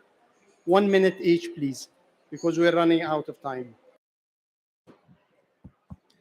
Thank you very much. The main message I believe I took out from this session is the importance to deal with water scarcity and food security in the present situation of climate change through a collaborative action, intersectorial action, and a whole of a society approach that can let us address the important issues that are limiting our approach towards achieving the sustainable development goals related to the water and food security. Two issues. The first is that of the indigenous people. Many of us are indigenous people who are scientists who are with you here, and we reflect very much, we understand the approach of indigenous people because we ourselves, our families themselves are nomads. So we understand exactly what you are saying, and we are trying to reflect this into the policies that and influence the decision takers to that effect. This is another thing concerning the technology that has been raised. What important issue is that to have an affordable technology that is localized in the region so that it is usable. Because importing technology only and not be able to replace it and having the spare parts and sustain it is not a solution. Thank you very much. Thank you, Ambassador Shahira. We move to Dr. Ibrahim. Thank you. I think my take on this is that we need to be comprehensive. We need quite some synergy, and also we need to make sure that the frameworks that are binding in the use of the limited water resources in the region are well discussed and well internalized and leaving no one behind from the local level to the top policymakers. Thank you. Thank you, Doctor. Can I ask Marcella if you would share with us very quickly, less than a minute, on your takeaway from the session? Thank you very much. I think almost everything was said. I think the harmonization, what we've heard, is the most important part of our engagement. Harmonization of the donors, but also all partners, listening to the people on the ground, how we go to implement. And without including women and youth, the development will not continue. So we have to include women and youth in our engagement and listen to them and work together. Thank you. Thank you. Dr. Ali? Hello. I am actually most fascinated by the conversation about the indigenous people and the indigenous knowledge, and the way it has been looked at. It has been very interesting for me, and I need to learn more about this to be able to do, a better service to the taking up research to people across the world. So, thank you for that contribution. Thank you. Dr. Ali, Dr. Amjad, are you with us? Very quickly, your takeaway message. Yeah, thanks, Dr. Hamdi. I think the indigenous people, it's a part of our safeguard assessment as well for any projects.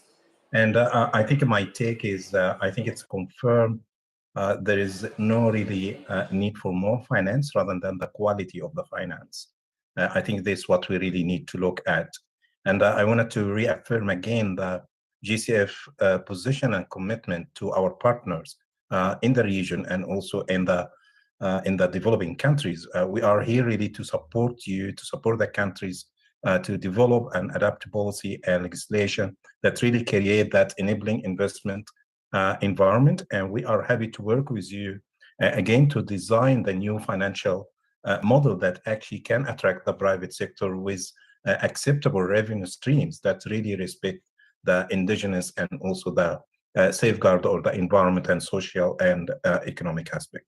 Thank you. Thank you, Dr. Amjad. And finally, Yon, less than a minute, 30 seconds. Indigenous peoples, we never talk less than a minute, but I'm going to try.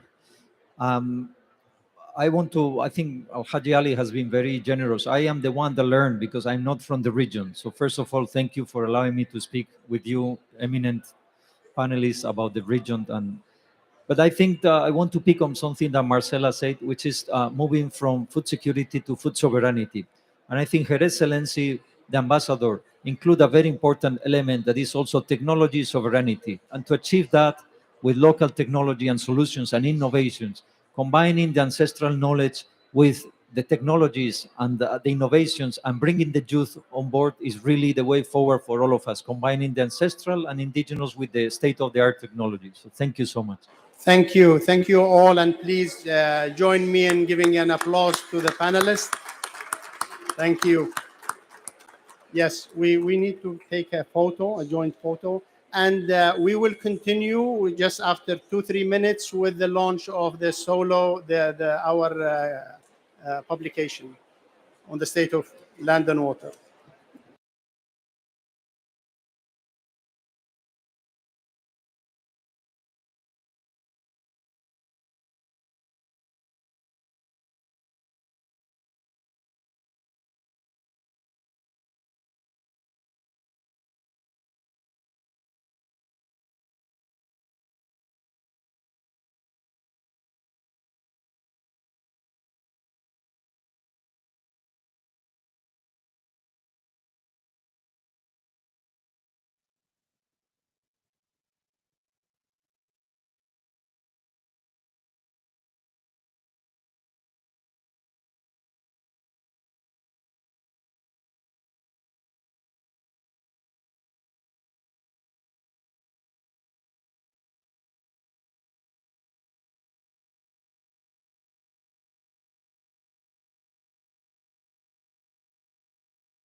Can we start the session, please? We are ready to start the launch of the publication. So if I can get your attention, please have your seats. Now, this is a session designated to launch the state of the land and water resources for the food and agriculture in the Near East and North Africa region. Just briefly, you may already know that FAO in already 2011 launched a key publication on the state of land water of the world land and water resources for food and agriculture. This was done in 2011. 10 years after that, in 2021, they did another one, another global major publication with the same title, The State of the World's Land and Water Resources for Food and Agriculture. Now, last year, we decided along the global publication report, we also would also prepare a regional report with the same title. So it's my pleasure to give the floor to John Mark for the presentation and launch of the report. Thank you, Mohammed. Good afternoon, everybody. My name is Jean-Marc Forest, and I'm the regional program leader for FAO for the regional office for the Near East and North Africa. I have the pleasure to present today the result of this report that Mohammed had just mentioned, the state of land and water resources for food and agriculture in the Near East and North Africa. The summary report is available for you to take. It is going to be made available very soon online, and it's also, because we are in the Near East and North Africa, it's also available in Arabic and in French. We felt in the region that it was important that we be able to zoom into the specific situation of a region that is really suffering from very scarce land and water resource. We all hear that. The purpose of SOLAR, this is really part of core function of FAO, is to provide the best possible data available so that decision can be taken with the best evidence available. So I think I have I don't know where I have to point here. So this edition that was just issued this year focuses on the Near East and North Africa region. As I was mentioning, the objective are to provide state-of-the-art knowledge on status and trends in land and water in the region, up-to-date data and maps at regional level, analyze the driving forces and barriers towards sustainable use of land and water resources, as well as the effect of key elements, key drivers, in particular climate change, and also the role of urbanization. SOLAR is a collective exercise. We worked together with the institutions that you can see at the bottom of this slide, IMI, the University of Bern, ESCWA, UN Habitat, the regional office here in the region, because we know that these issues require knowledge that's gathered in many different organizations. We have gone through an intensive consultation process, bring together those institutions, and those institutions have helped preparing a series of background documents on the basis of which we have produced the report that we call summary report. This is a long process. It started about 2 years ago, went through a series of iterations, identifying the topics, preparing the background document, the chapters, the consultations, and then issuing the report, and now the summary reports. The methodology and the structure for those of us working in this area, this is a very common approach. We use the driver pressure state impact response framework, DPSIR, looking at status, trends, and drivers of land and water use, and then also focusing on some thematic issues, as I mentioned. We also took good care in illustrating this report. We tried to provide the best data at country level, but we also want to zoom in realities on the ground. And so every single chapter has specific case studies or success stories when it comes to addressing the issues. And I think this is a very valuable part of the document, although I will not have time to go into the details of those success stories today. So in terms of status and trends, we are used to hear that arable land is scarce in the NENA. The arable land is the land you can cultivate, of course. This is a region that is basically arid or at the best semi-arid, and only 5% or less of the land area is arable. And so this varies from one country to the other. That makes the arable land per capita of 0.14 hectare, and with 11 countries below 0.1 hectare per capita. And when you have to imagine how much land you need to produce food, you see this is really very much below the land that is needed. So 3/4 of the countries are below the world average, with the lowest levels are in the Gulf countries. Land degradation, some estimates have been done. The cost of land degradation is estimated at $9 billion per year in the region.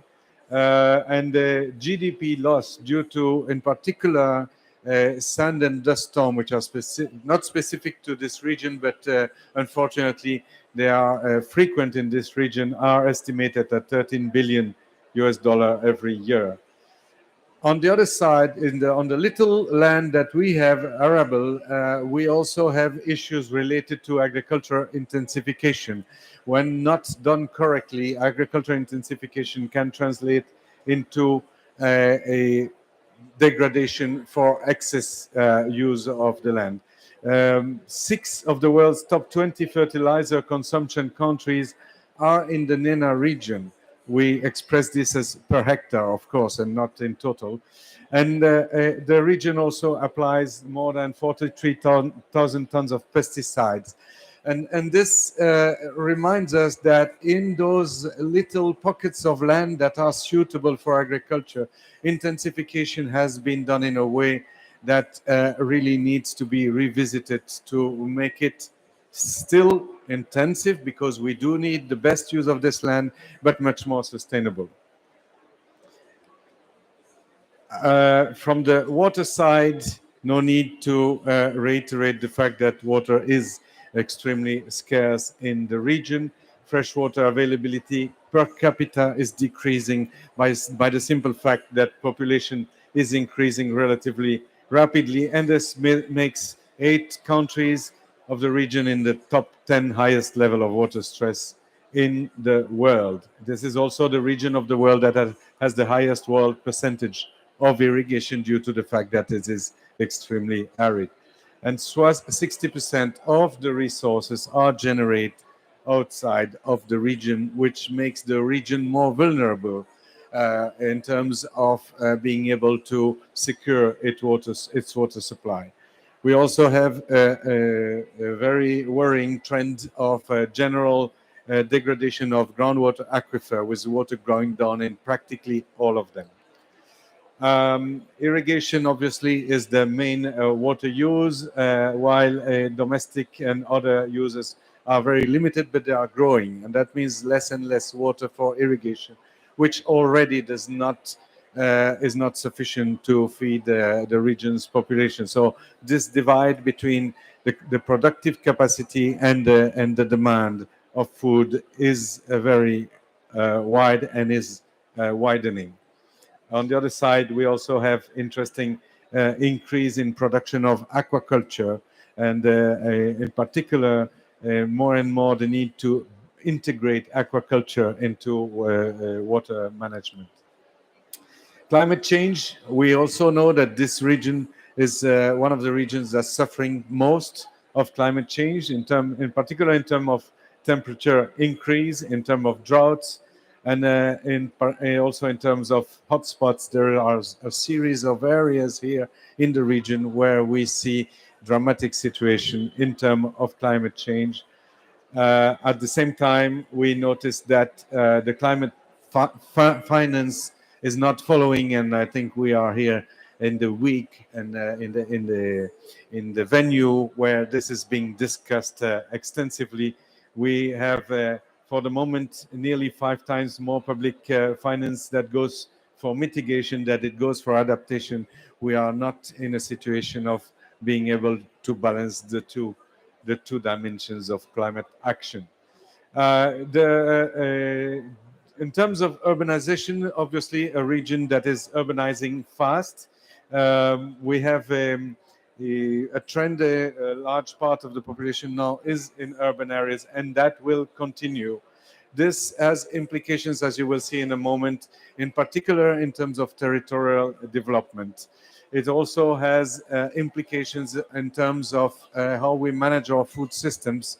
And as we try to make the best use of our resources, we have to look more and more and through the value chain, through the food system, where we can save, in particular in terms of reducing losses and waste, which are still too high in the region. The drivers, we all know them. I mentioned population growth. We have also a very not surprising situation, but we all need to be very much aware of this, that cropland, arable land is diminishing in the region because of competition both for land and for water, as we will see. Our agricultural sector is always while it is still a very big water user sector, it's also a sector that we call residual, and that is progressively losing against the other sectors. But still, we have a very large productivity gap in agriculture, 1/3 compared to other sectors, and we really cannot afford to have low productivity when we have such limited resources. You see on the left here, the investments in agriculture do not even match by far the contribution of agriculture to the economy. That means that public investment in agriculture is much less than the contribution of agriculture to the economy, and this is one of the factors that leads to a productivity gap. The responses obviously are towards sustainable management of land and water resources. Here we look at some of the elements in which FAO, but also many other partner organizations are working on: better water planning, better understanding your water availability, allocation, better use also of a nature-based solution. Green water, artificial aquifer recharge are examples of solutions. We need to see the public sector much more as an enabler for encouraging private investment, and this has to be accompanied with legislations and the right type of institutions. Technology is there to help. We see this happening, and this should be encouraged when it leads towards a more sustainable management of land and water resources. And this implies also exchange on best practices. And all this also, in particular, when we think of water, leads us to having a much more circular vision of how we have to manage our water, and acknowledging the potential of water reuse, treatment of water, etc. And that leads us to the idea of circular economy. In terms of responding to climate, we do need to build on national climate commitments. We have commitments where land and water and agriculture are very prominent. We have to accelerate the adoption of climate smart practices. And by the way, later this week, there will be a launch of an interesting report on climate smart agriculture in Egypt, which we encourage you to attend. We need also to make the best use of regional, institutional, and policy response, engaging with the regional bodies. The session just before us with the League of Arab States is a good example of how we can work together at regional level to promote better management of land and water and climate action. And obviously, we need to accelerate on climate finance. On the urban-rural interface, I mentioned the importance of urbanization. Urbanization often seen as something bad. It also has a lot of qualities. Especially in very resource-scarce region, we can do a lot of things in urban areas that we have more difficulties doing in rural areas. But we also have to acknowledge the challenge of having in our region very often urbanism, urban expansion, expanding on the best land. This example of the delta of the Nile here, you can see in red all the land that has been lost from agriculture and went into urbanization, construction. And if you have the chance to fly over the delta, you will see, especially at night, that the whole delta seems to become a big Los Angeles. And so a lot of the good fertile land of the delta is being lost to urbanization. This requires very careful revision. And on the other side, on the sides, on the land that was desert, you see expansion of agriculture in the desert land. And there, the issues are more related to the sustainability of the water supply, given that it is not connected directly with the Nile resources. So this picture, a picture is worth 1,000 words. This picture, I think, summarizes well the challenges related to urbanization and how we need to integrate agriculture, water, and cities into territorial planning. And until today, this is usually done very much in isolation. So this was a snapshot of what we can find, what you can find in the Near East and North Africa report. The report is available online. The summary report, which is here, is available here today in both languages, as I mentioned, and I thank you for your attention.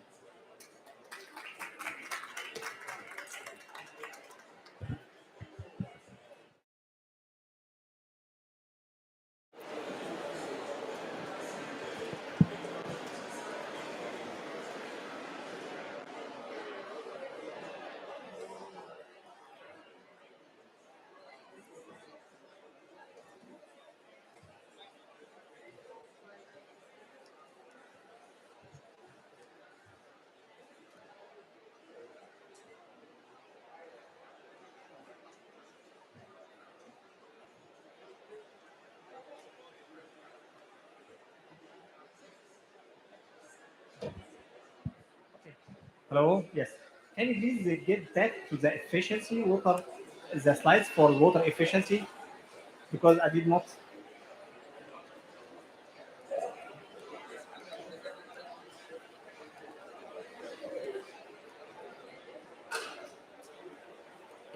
No, no,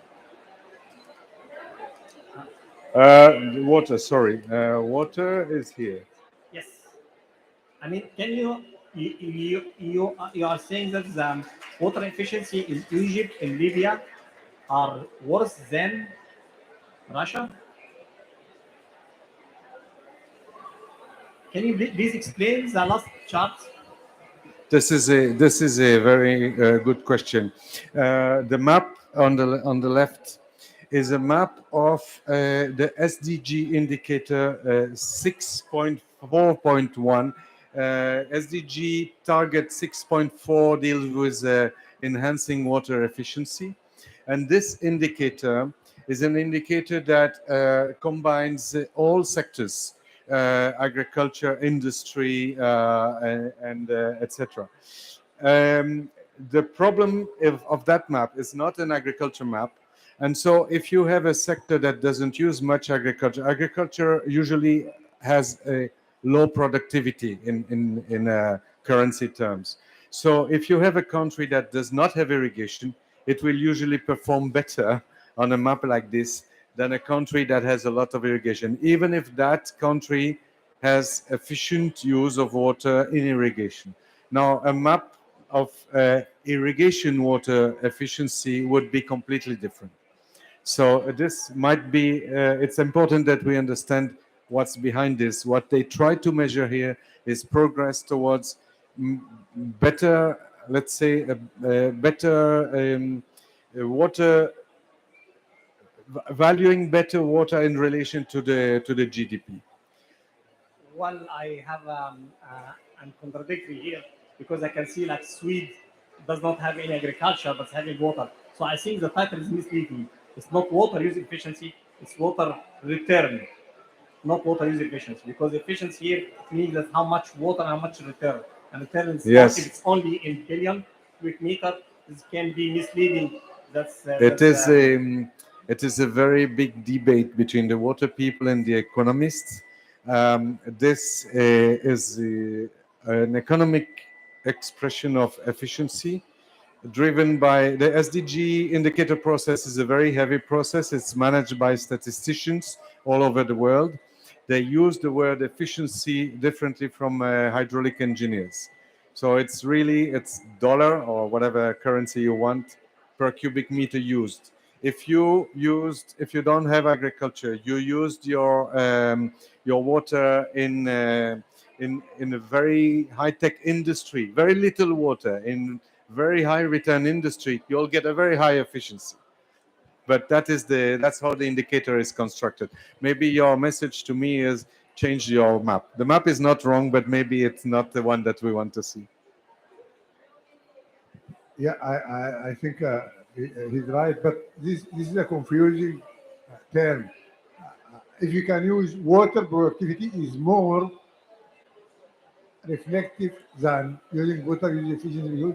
It makes it result, but water productivity is the production per cubic meter, whatever it is, if biological yield or in terms of money or in terms of protein, whatever products you have, it is more realistic, I think so. I fully agree with you. But in this case, I have to follow exactly the wording that the UN SDG indicators have used. So we have been conveying that to them. We didn't win. So that's why we have to respect the title. But indeed, you are right to ask because we need to explain.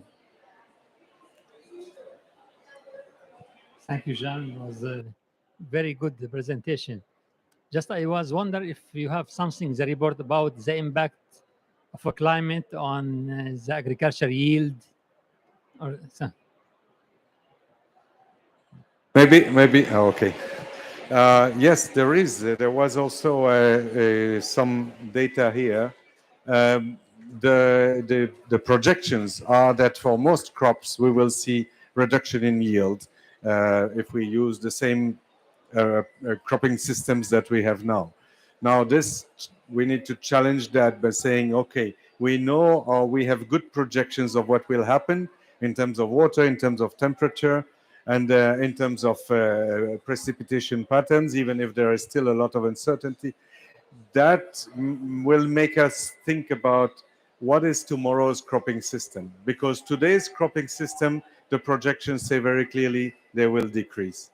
So we need to start thinking what we can produce in the new conditions. And this is between adapting and shifting.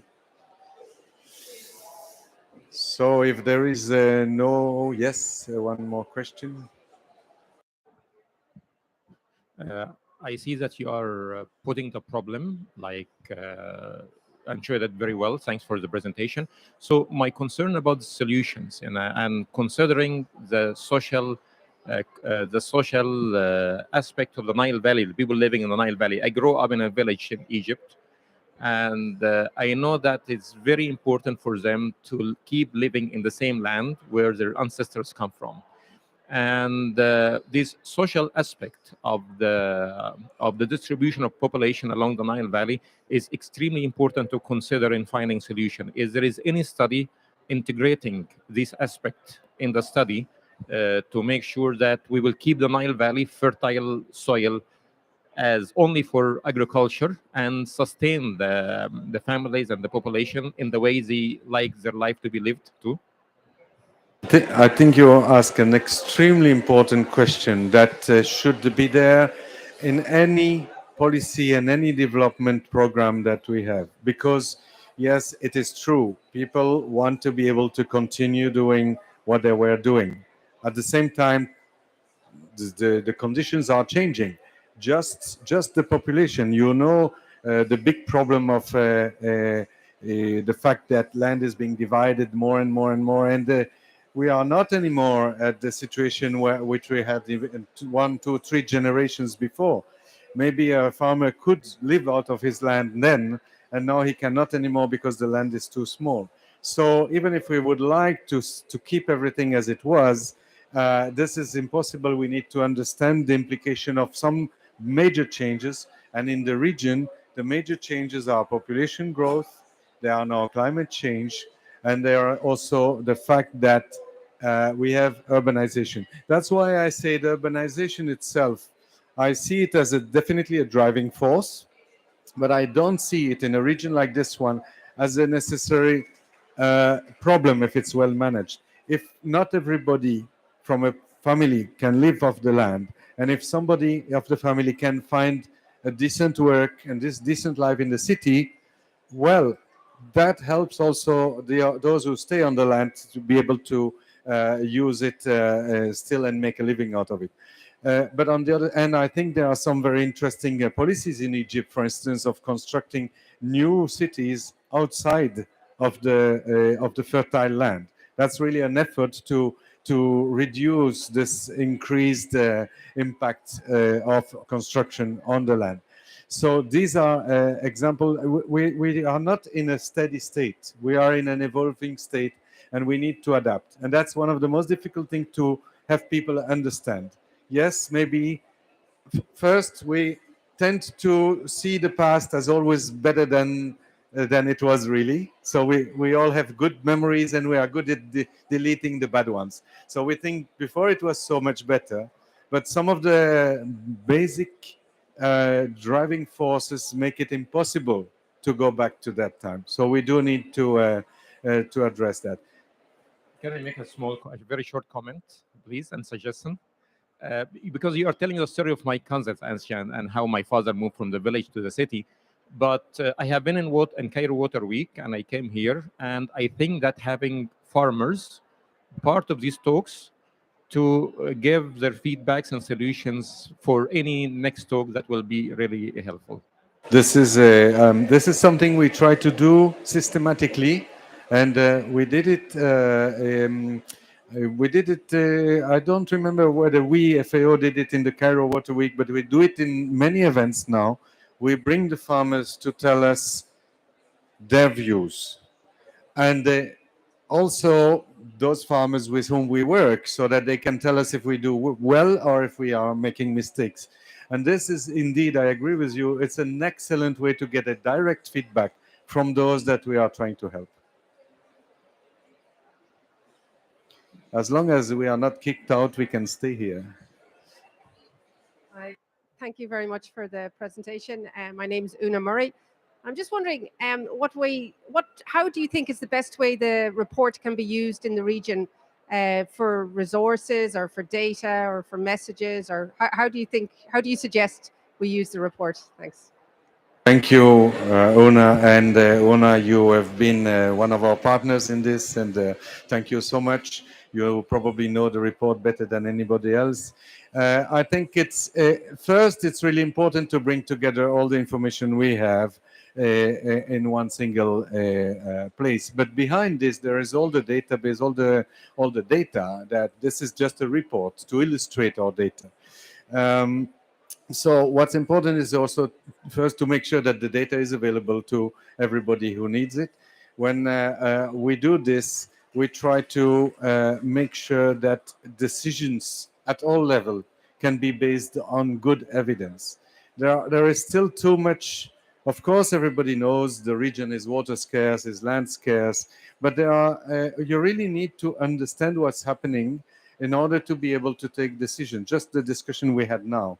For that, you need the data. Now, this report was finished a few months ago. There is a much thicker report than this one. And when we have started discussing it in meetings, we got a lot of interest from very diverse categories of people, asking us also to bring it at country level and even at lower level. So we are now doing that. We are engaging in discussion in the countries, and because countries also want to say, okay, great, this is regional, but what in my country? And we are even starting to do, some countries have asked us for a mini country solar. So that's something we are going to do, but definitely, and we also use it in our own program. For instance, now the Global Environmental Fund is entering into its 8th cycle. We have had a conversation around solar with the countries of the region, with the Jeff focal points, saying, listen, you are going to address these issues. So here is the state-of-the-art knowledge. But we try to do. Publishing data is a first step, and then using it, of course, is a very important second step. We have to close. Please, last question quickly. Okay, thank you very much. So I'm a student, and I have the chance to be working on something similar to this, more specifically in the context of Tunisia, together with the FAO. And I would like to say thank you very much for this presentation and this report. That will help a lot.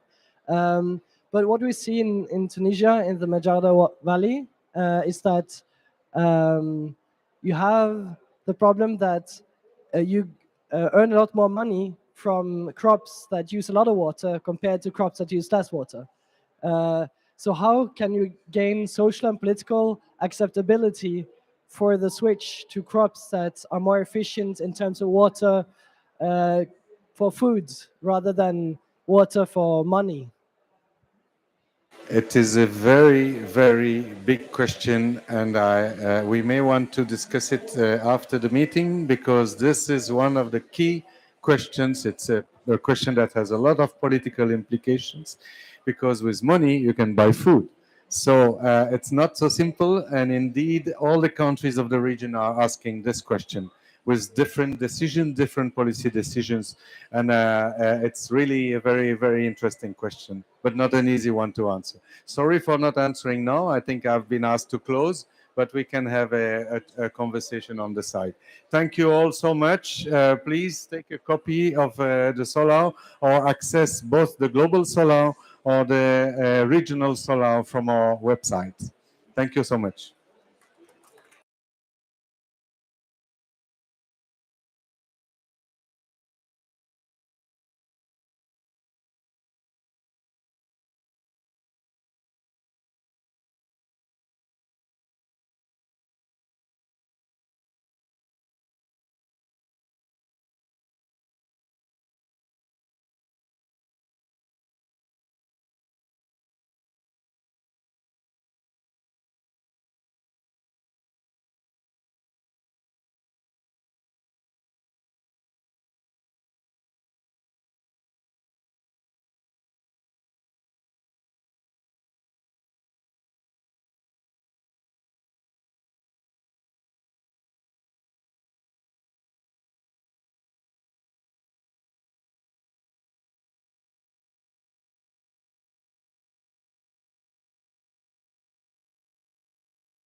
Good afternoon, ladies and gentlemen. Can I please invite you to be seated? We are still waiting for another participant, the Deputy Minister from Armenia. If anyone from Armenia, from the ministry is here, can you please identify yourself?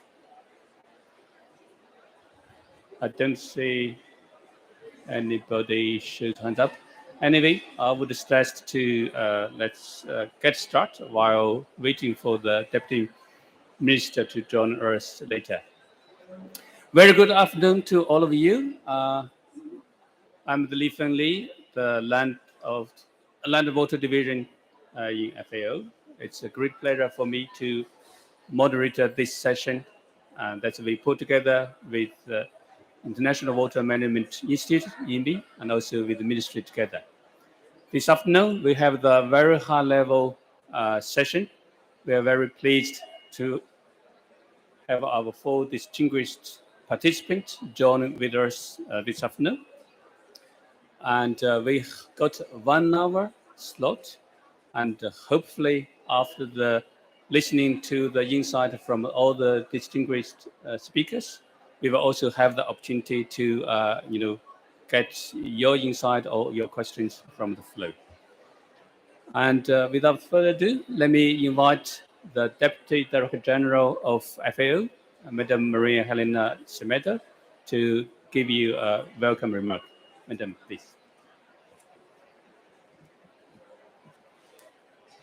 Thank you, Li Feng, and good morning to all. Welcome to this event, or this session on climate smart agriculture for food security, adaptation, and sustainability. We are here to discuss about water, climate smart, and agriculture. I just finished an event where we discuss energy and agriculture and food. I think we need to start to combining more the events to discuss about the nexus, agriculture, food security, and energy. This is where we can really have a global view on how we work together across those different sectors. Today, we are talking about food crisis, but it shouldn't be happening. We produce enough food for everyone, but yet 828 million people are still suffering from hunger, and the numbers are set to rise. And if you look at the perspective, we agree in 2015 to end hunger.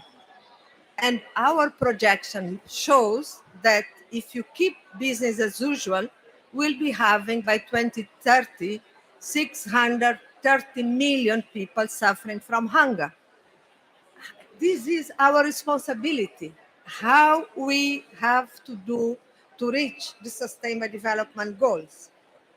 And 3.2 billion people live in agriculture areas with high to very high water shortage and scarcity. And this has a serious implication for food security. Let me just tell you a story.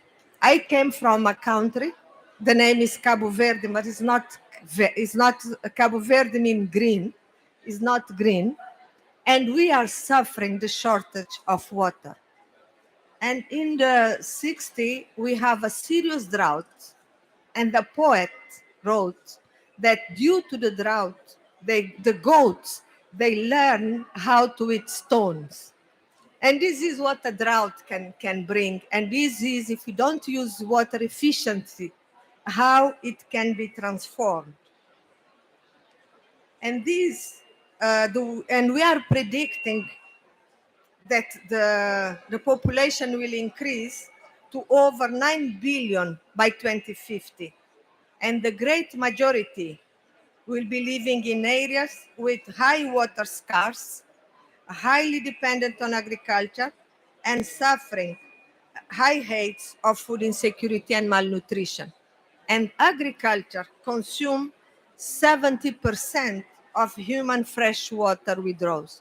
And if we don't find a solution to sustainable manage, increase efficiency on water, will not be able to feed a population over 9 billion by 2050. And this has been exacerbated by climate change.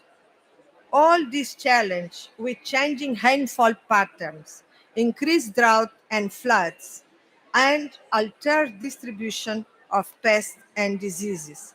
So this is the scene. What we need to do, and I think we can do. Well, climate and water smart agriculture is one of the most effective ways to reduce poverty, achieve food and water scarcity, and mitigate and adapt to climate change. FAO has, or is not FAO, is an approach that FAO developed with the members, climate smart agriculture approach, which aims to support farmers to implement agriculture practices that improve land and water use efficiency, increase soil organic carbon, and adapt drought resilient and nutritious crops. We have practices that have results in higher yields, sustainable livelihoods, resilient agriculture, and biodiversity. And improving water management is central to climate smart agriculture. Now that we are leading up to the UN 2023 Water Conference, FAO is organizing in Rome Water Dialogue later this month to promote the development of innovative agriculture solutions and actions to the water challenge. Maybe I would say that FAO also has elevated water in our strategic programming.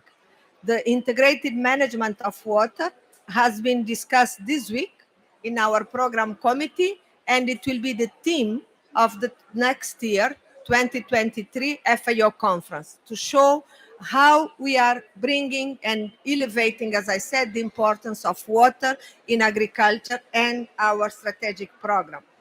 And we are also proposing the development of national water roadmaps, which was endorsed in Dushanbe Declaration. But those are country-led national roadmaps or strategies. They will strengthen the intersectoral coordination on sustainable water resources management and accelerate the implementation of the 2030 Agenda. They are country-led, will provide to the countries the technical support to work on those country-led roadmaps.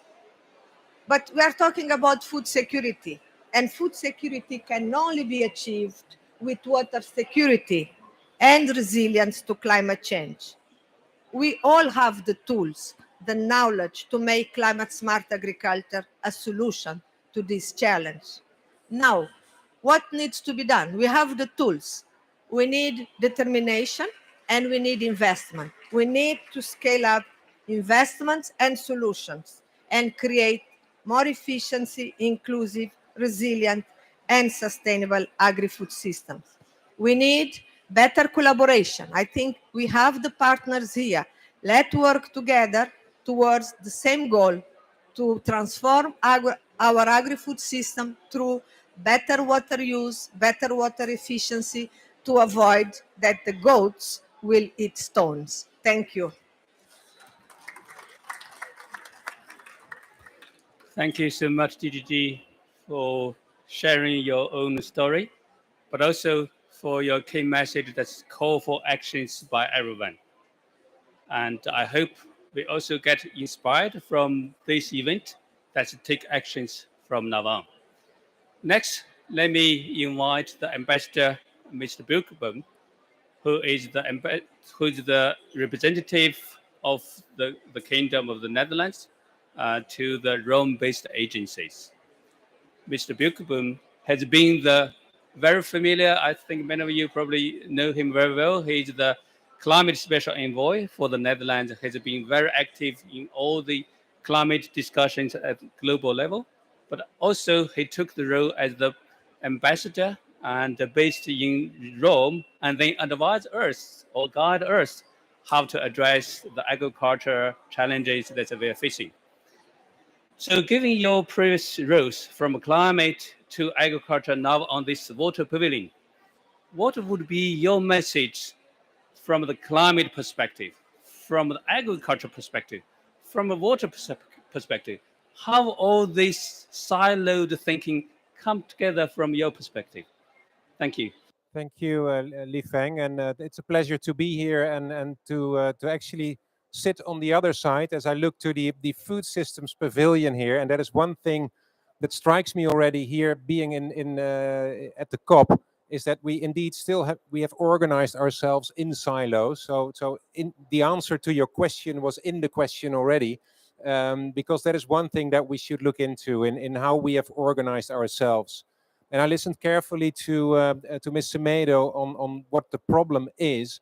And to be honest, we know what this problem is for quite a long time already, and the figures are going up while we are watching. And I'm fully with you when you say that this is happening on our watch. So we should step up there and really step out of those silos. And the question that you ask on what we should do, there's one thing perhaps that is lacking. When we put all these related issues and challenges right next to each other, and that is an answer on the question, where do we want to go to? Where do we want to be in 20, 30, 40 years? Of course, in the context of the Paris agreements, we have spoken a lot about 2050, but we haven't done so in the context of food systems. Yes, we have addressed all those problems and the things that are not going well, but do we really have an idea what our food system looks like in 2050? What do we produce on how much land? How do we integrate it in our cities where at that time 70% of the people will live? And that is a difficult question. It really has to do with water as well, because one of those issues looking ahead at the next 20, 30 years is there won't be more fresh water. There won't be more fresh water in absolute sense of the term, but also not relatively speaking to us humans to prepare our food, for our hygiene, for our industries. These are competing interests, and we can only look into that in an integrated manner if we sit around the table collectively. So not only people from the water sector, and if you look at these logos here, you see that the water sector is pretty united. They're all here. But if you look at the food system sector, if you may call it like that, it's not the case. These are the competing interests, and often the most powerful wins. That is, I think, one thing that I hope is really put on the agenda. And to be honest, I don't know where. Where should we address the market powers that are there that control how our food is planted, grown, harvested, and distributed? Who is earning the money and invests it in a more sustainable future? Those are the key questions. And you asked what I see as in my current role as compared to my previous role. I hope I can be instrumental in putting these things on the agenda. Thank you so much, Ambassador. We remember this advice, and let's make sure that we get out the water Bible. And one of the measure is to say next year at the water pavilion, how many non-water actors will be here? And we hope we invite you again to come to the water pavilion next year to witness the change in the water sector. Thank you very much. Next, let me invite Mr. Andrew Plate. Mr. Andrew Plate, he is the acting assistant administrator of the USAID. He has a long career working in the USAID, especially in the MENA region. And we are very pleased to have you to join us today. And US, we heard that you have the water strategy, you have the Feed to the Futures program. You also have support systematic soil mapping, all related to the subject today. So, Ms. Please, the floor is yours. Okay. Thank you, Dr. Lee, because I'm certainly delighted to join this eminent panel. And I want to thank the government of Egypt and the FAO, as well as the International Water Management Institute, for arranging this event where we really want to elevate and advance climate smart agriculture to enhance food security and, of course, help the countries and the small farmers in the region to better the conditions of living as climate change endangers the livelihoods of so many. The United States is looking forward to the collective action of everyone here today, because we want to ensure that families have the basic dignity of nourishing food to eat, because they deserve, of course, nothing less. As Dr. Lee mentioned, my background certainly has been focused most of my 30 years with USAID. I've been working in the MENA region. I've been working in the MENA region, and the impacts of the climate on food security, and especially apparent in this region, I think, where 12 of the 17 most water scarce countries in the world are residing. Climate change is exacerbating the already challenging conditions and are increasing the severity and frequency of droughts. In the Middle East, climate smart agriculture is it's not a luxury, it's a necessity. And so higher temperatures, shorter and shifting growing season require a rapid adjustments among farmers and among those working in the food sector. So, and of course, for us, USAID, we're trying to help the most needy. So it's the smallholder farmers that are the most severely impacted, and it's them that we're trying to do where most of our programs are focused. Another challenge that we face, of course, in the MENA region beyond climate is peace and security. The links between climate, conflict, water, and food security are repeatedly demonstrated in the region. And then we also saw most recently that through the impacts of the war in Ukraine, climate change acts as a threat multiplier and further intensifies the security risks. So, and I'm just arriving here at COP from Lebanon, where these links from the global impacts emanating out of the conflict in Ukraine are very painfully felt because of the dependence on grains and fertilizers from that war-torn region to the north. I guess I would like to also mention that even worse consequences even worse than the climate consequences of climate change, that obviously we need to cut emissions swiftly and rapidly, and at the same time, You have to compete with the other side. So if you really that loud. Okay. So anyway, I think last year's COP, President Biden announced what we call the Prepare Initiative, which brings together the diplomatic, development, and technical expertise of the United States to help more than $500 million in the developing world to adapt to and manage climate change by 2030. So that is co-led, of course, by USAID and our Department of State and Secretary Kerry's leadership. And it's our contribution to the global effort to address the impacts of the climate crisis. Across the Middle East and North Africa, we're launching multiple initiatives within the Prepare initiative that started last year at COP. And our targets are more ambitious and are increasing our investments in climate smart agriculture. Our USAID missions across the region are designing new programs that bolster water security and climate resilient agriculture and help reduce food loss, waste, and enhance food security of the countries in which we work. I mentioned Lebanon, where we're supporting agribusiness financing, climate smart technologies in order to tackle food loss and food safety. Here in Egypt, we're really working with smallholder farmers, over 70,000 farmers now, and hope to expand that with crops across 13 different value chains to adapt climate smart farming practices and to conserve water, which is so scarce here in the Nile River Valley. And these improved practices are estimated to increase yields by 30 to 50%. And then finally, we have something we call the Middle East Regional Cooperation Program that brings Israeli and Arab scientists together on technology-led development and capacity building. And today, I'm pleased, wow. Today, I'm pleased to announce that we are, through the Biden administration's efforts, we're going to issue a special Middle East regional cooperation launch that is to pull in efforts on climate smart agriculture, a special solicitation that we hope will benefit all of those in the region.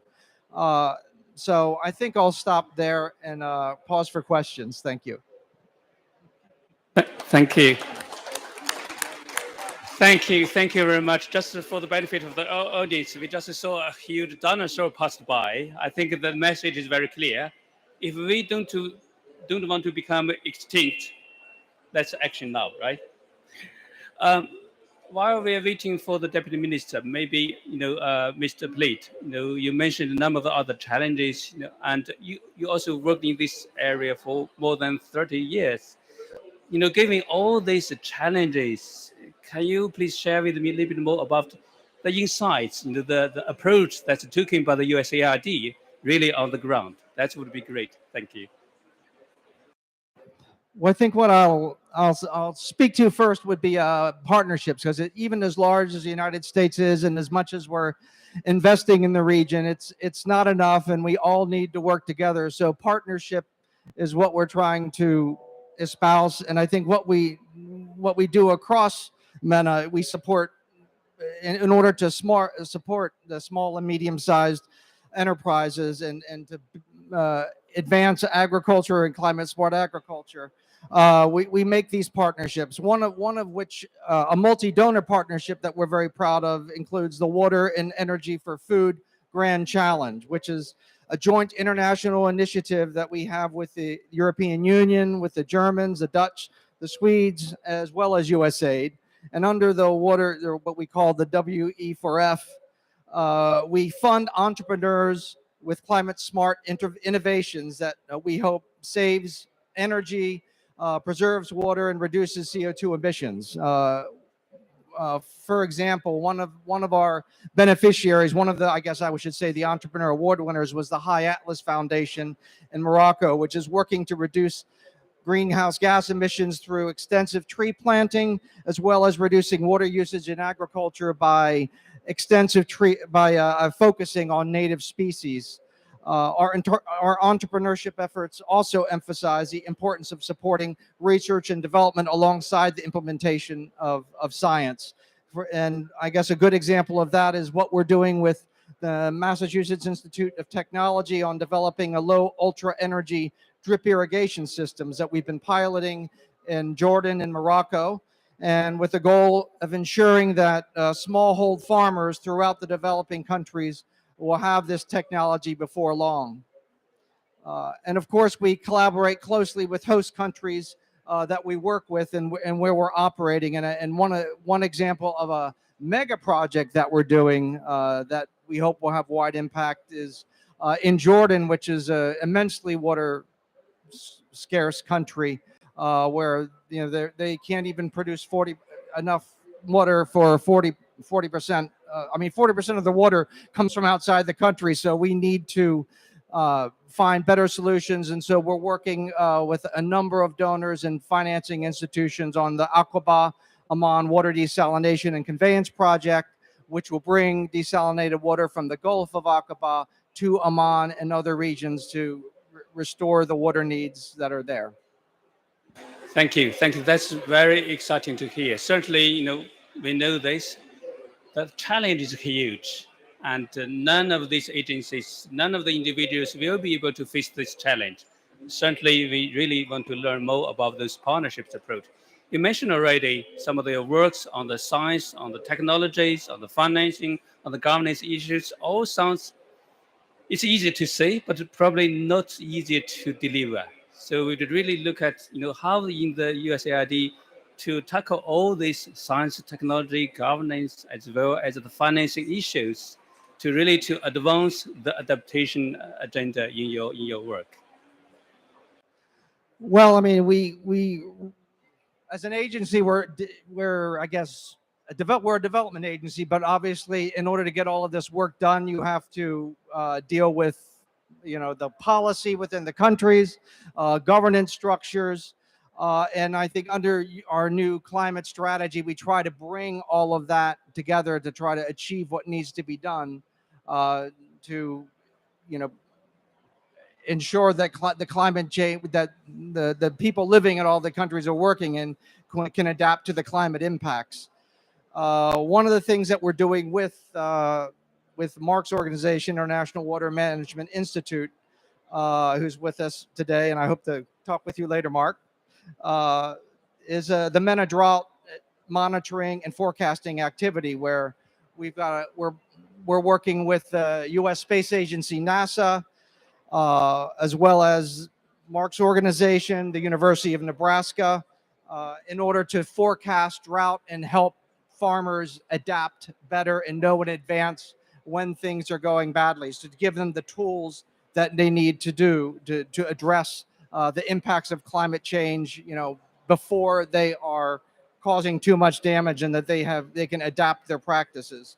So after 5 years in this project, Jordan and Morocco have both adapted the forecasting methodology and systems that came out of this project. In Lebanon, I'm happy to report, having just come from Lebanon, that they're very close to are in the advanced stages of having that system fully implemented. I think one of the other things that we try to leverage is, and I think it's well on display here at COP, is the activism of youth.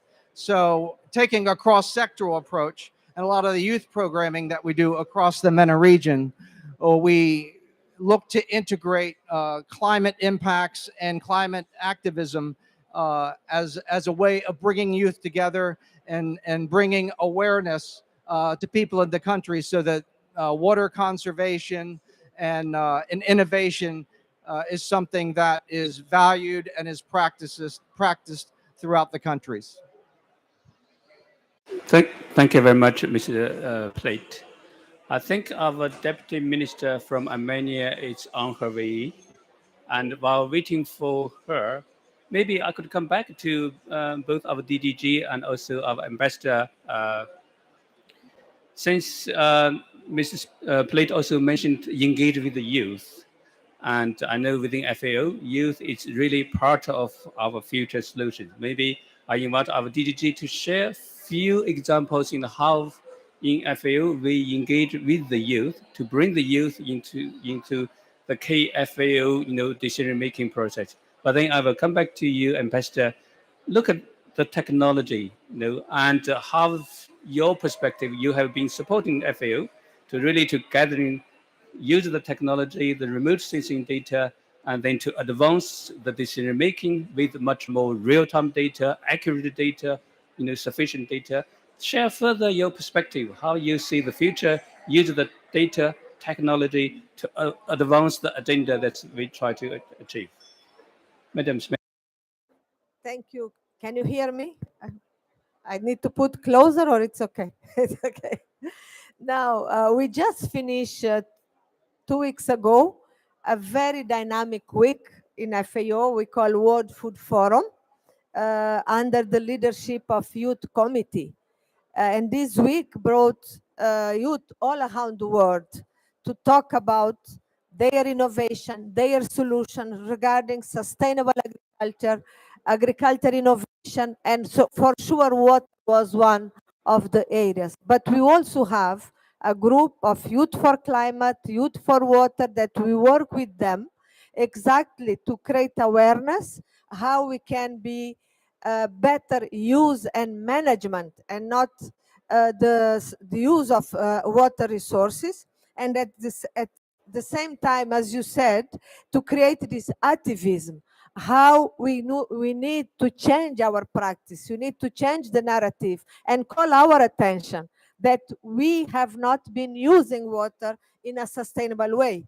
And I think this is what is important, that they tell us that we need to change the way we do business and come up with creative. You have several startups on water that they come up with some solutions that FAO is using, and maybe we have WAPOR is not coming from youth, but is an innovation FAO brought in terms of using artificial intelligence to manage the productivity of water. Knowing the needs of a crop, the needs of a soil, we can manage what is the water we need, and not to be in a way that we are using more or less water than what is needed. We are fully committed to work with youth in several fronts in FAO, and I think the World Food Forum is the 2nd edition. We'll have the 3rd edition next year. It will always bring solutions to the transformation of our agri-food system. water, soils, and for sure other domain. And a domain very important for them has been food waste and losses. And this is also very much linked to water. Thank you, DDG. Ambassador, your views regarding data, technology, science? Thank you. Part of the answer has been given already, because I was also about to mention the VAPOR program that is indeed supported by the Netherlands. I would also like to underscore what you said about the involvement of youth. That's basically also an add-on to my earlier intervention when we spoke about the vision for a future of the food systems. I know, for example, in the Netherlands, where the youth climate movement has come up with a vision for the long-term future of what it's, including the food systems, what it should look like according to them. So that is the involvement of young people also in policy making is, I think, something that that can be really be of added value. In terms of digitalization or other forms of artificial intelligence, indeed they can be a good help in adapting to the multiple challenges that we will face when it comes to water. In the Netherlands, we have several types of water management issues. We either have too much water, we have too little water. It comes from the bottom when we talk about the groundwater levels. It comes from the rain, it comes from the rivers, including also the sea level and the sea level rise. Many of you may know that 2/3 of our country is at or below sea level. So with climate change going on and with sea level rise going on, the very existence of our country is on the line. Many small island development states experience that already. In the longer term future, we may face the same. So we have to indeed adapt to that as well and develop a vision for our country, including the use of knowledge. And looking in the room, I see colleagues from the Wageningen University who help us a lot in designing those kinds of visions for the future. And I see one person that I think I should mention here as well. That is a scientist who specializes on salinity. And salinity, increasing levels of salinity are a real challenge for agriculture. That has to do with the sea level rise again, because the salt water is creeping further inland, but also with drier areas where, with the result of also saltier freshwater reservoirs. So we have to think of an agriculture that can adapt to those circumstances, and we help FAO with capacity and knowledge to actually develop those kinds of policy documents. But this is also something that we should use to train farmers and to help a agricultural sector transform, using the knowledge of academic institutions, but also of businesses that are, for example, active in seeds and seed developments. The seeds that farmers were used to have for their crops may in the future no longer be useful for the kind of crops that you want to grow in more saltier areas. So those are the kinds of questions. Not all of them can be solved by digitalization, but sharing that knowledge and using also satellite imagery to predict what the water levels in certain areas can be, how it will develop, can definitely be of added value, also because it can reduce cost. Thank you so much, Ambassador. Yes, certainly in this community, we often talk about the too much water, too less water, too dirty water, water in wrong time, water in wrong places, and you bring too salty water, which also is both a challenge but also an opportunity for us to collaborate. Maybe now we can use this opportunity to ask a few questions from the audience. If anyone want to share a short insight from your perspective, or if you have any question that you want to get the insight from the distinguished panel members here, while we're waiting for the Deputy Minister from the Armenia. Anyone want to? Yes, Adrian at the back. Can you please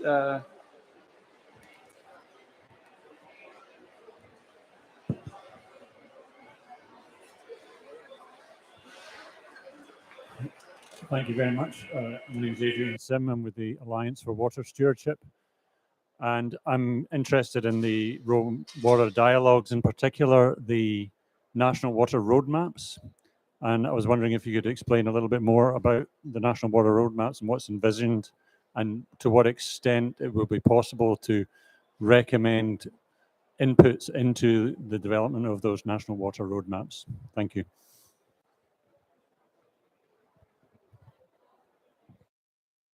If you allow me, I will ask Li Feng, who is leading this exercise, to respond to you. You are moderator, but you provided this reply. Sure. Happy to do that. I'm the troublemaker on that because back to the World Water Forum in March, we proposed this idea. We proposed this idea because we look at the unprecedented opportunity that's after 46 years, UN going to have another water conference next year in March. And are we collectively, as the water community, are we ready for that? What kind of commitment are we aiming for? Considering the water sector, we call it sector, but in reality, water community is very fragmented. In many countries, you see the decision makers in charge of water allocation, they are not in charge of water quality. The people use lots of water for agriculture, but then it's completely another ministry. Look at the fisheries in the water, look at the biodiversity in the water. And then it's completely another ministry, look at the water erosion or other water issues. So realizing the unprecedented opportunity, realizing the need that we need to bring the different water people together and learn from other sectors. For example, from the food sector last year, through the UN Food Summit, 116 countries, they developed their pathway towards food security. So we think this is the golden opportunity that the water sector can come together, then to see how at the national level, because no matter how high we set the target here, when back home, when back to the countries, the implementation is by the national government.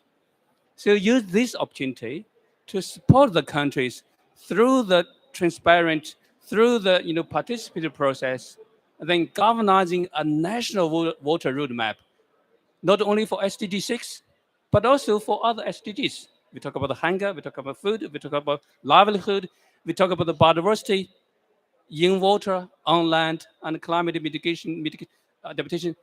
Anything of the SDGs, they need water. That's exactly the idea. We propose this idea, support the countries through the country-led process to come out with a national water roadmap. Sure, March is a very short timeline, but that exercise can be continued. So at the end of this month, on 29th, as our DGD mentioned at the Rome Water Dialogue, we're going to, again, share a technical framework and then present that, and then also get the countries to input.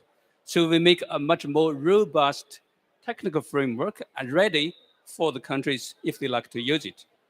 More than that, if we also look at the potential to organize technical meetings at the region level, sub-region level, so that can really bring much more countries into this exercise.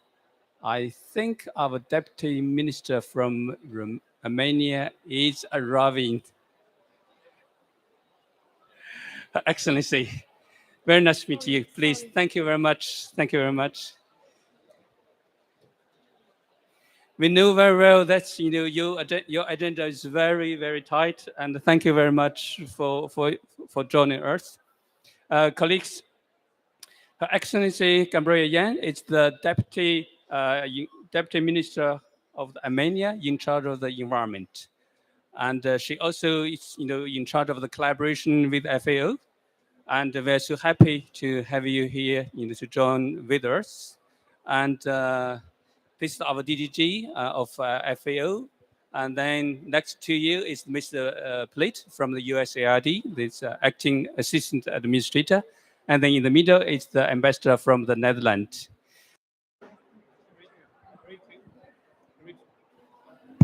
Great to have you join the panel. Probably we would like to use this opportunity to hear your insight regarding how are we going to promote the climate smart agriculture in the future. Thank you. Thank you very much. Again, sorry for being late, but it is for me an honor that you were waiting and you start. I make that Armenia makes sense for all over the world. Thank you for having me. But again, this is clear that for Republic of Armenia, water is specific priority, and water use and water resources. This is something that we need to think yesterday. But now we understand that all these military and all these wars about water. So this is very important when we talk about innovation, when we talk about military innovation, the link with social innovation, and we need to understand that institutionally. And this is something that Armenia now doing in policy creating, because when we are talking about constitutional level, we need to understand, do we have the understanding of environmental security? Because we need to start to think from that part. If we start to think about environmental security, so all other institutions start to work under this environmental agenda, and water and climate will be the top of this agenda. Because when we talk about agriculture, tourism, energy, health, and many multi-sectoral economy, green economy, circular economy, taxonomy, green bonds, everything. This is under some environmental security agenda. Why do we talk about that? Because we have 1.5, because we need to understand that we need to reach this point. And this is something that dream about or wish about. This is something that obligation, this is scientific based numbers that we need to reach, because this is the like top, and after that never know what can happen, but nothing good will happen with us.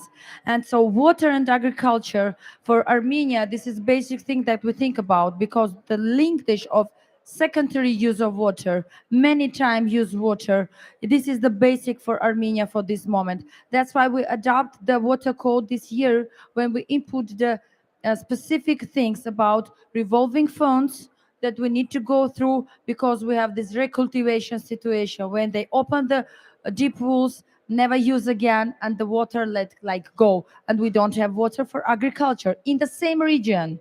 In the same region, because in Armenia we have two regions about agriculture, and we have deep like underground water, about 3.6 billion cubic meter water, and every year we use 1.6 billion cubic meter water, but the renewable water there is 1.1. So this is typically about mathematics. You don't need to think long about it.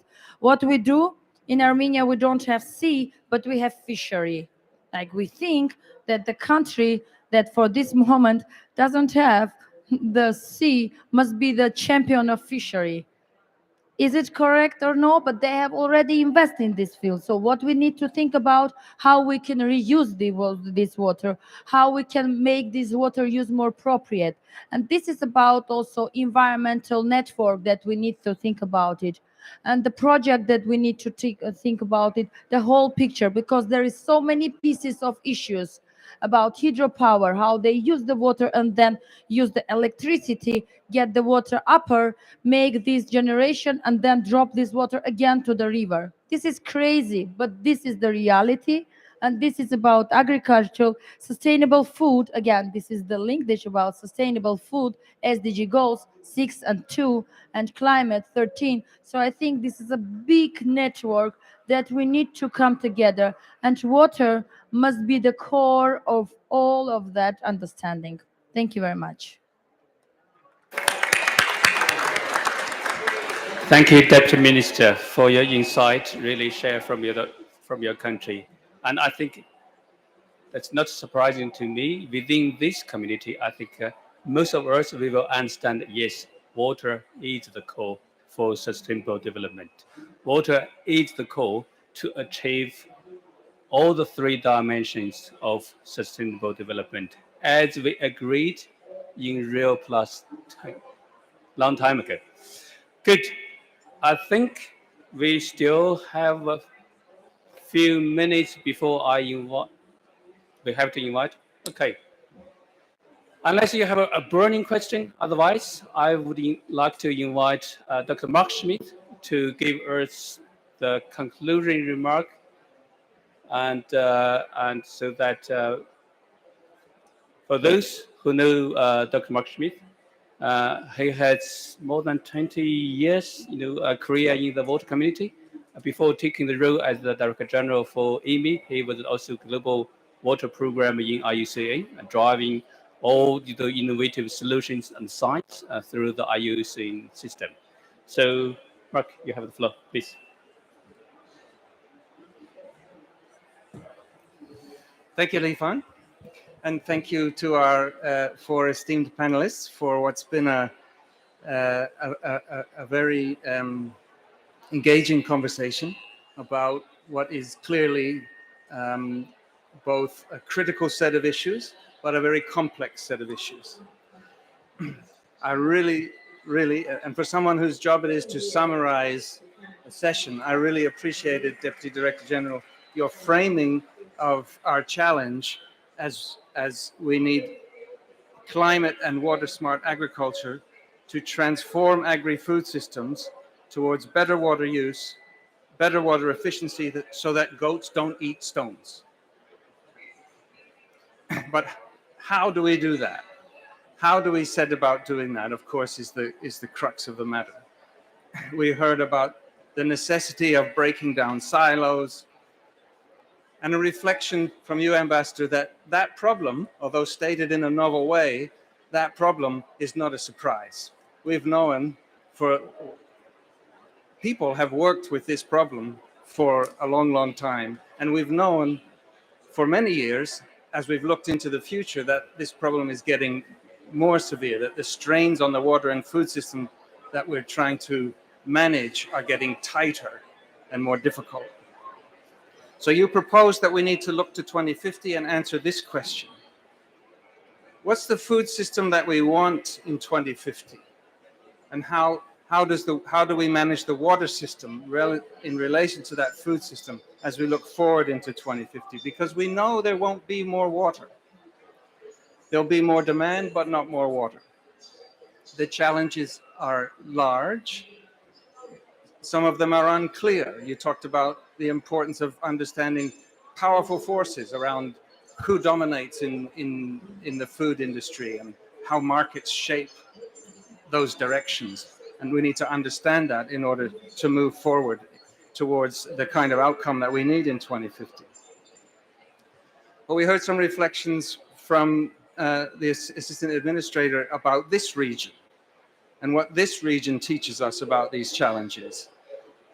And here it's clear that we have to think in systems. So not just food systems, not just water systems, but how they interconnect across a range of issues. So the way water links to climate and water and energy, as you just introduced, to peace and security, to environmental security.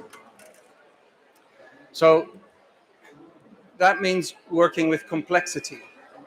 And it means looking for what are the tools that we have and that we can bring together to help us as societies to work with complexities around water and food and these different systems interlinkages. So here, partnerships are key.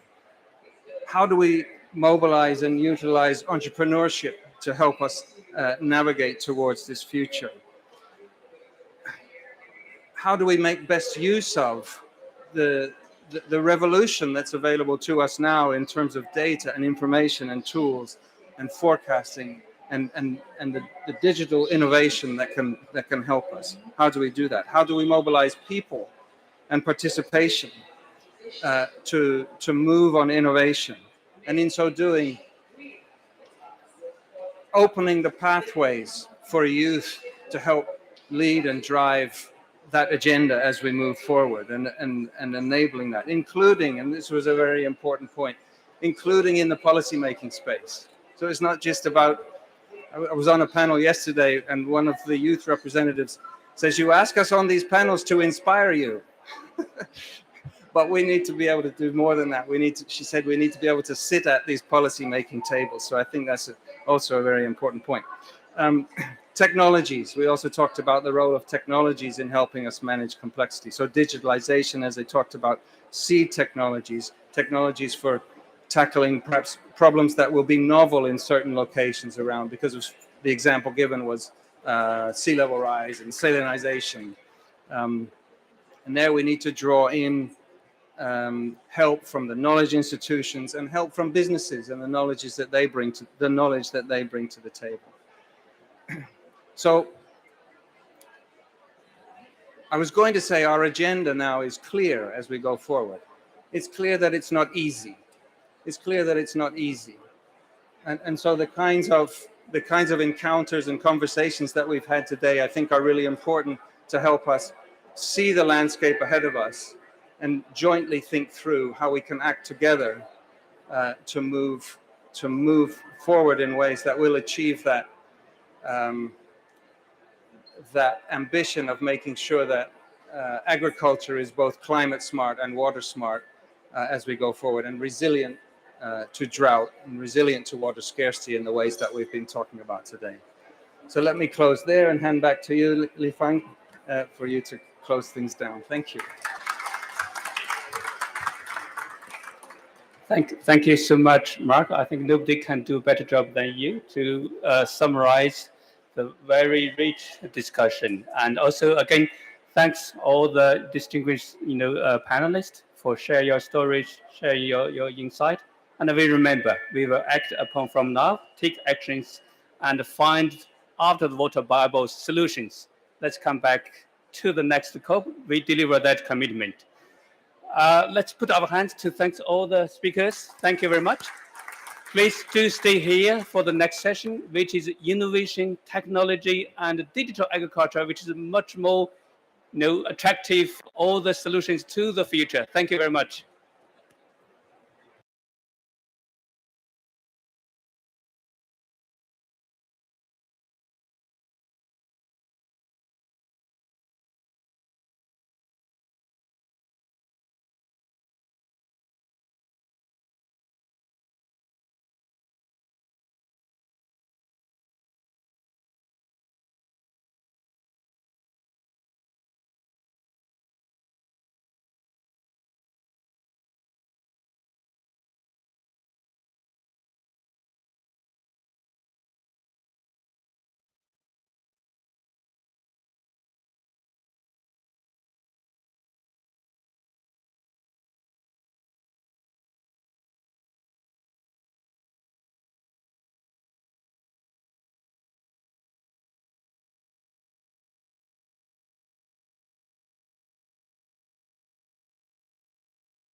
Hello.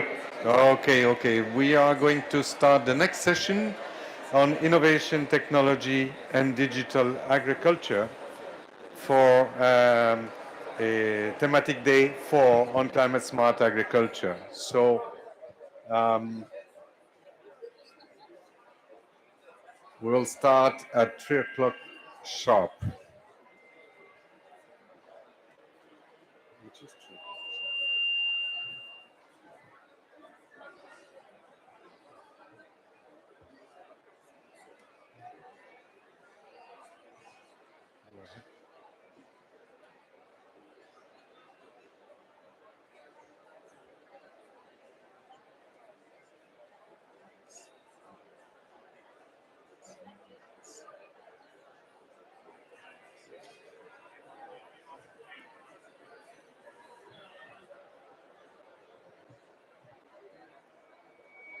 If I'm right, we will have 5 panelists on stage. Maybe I can ask my colleagues to add 1 chair here, please.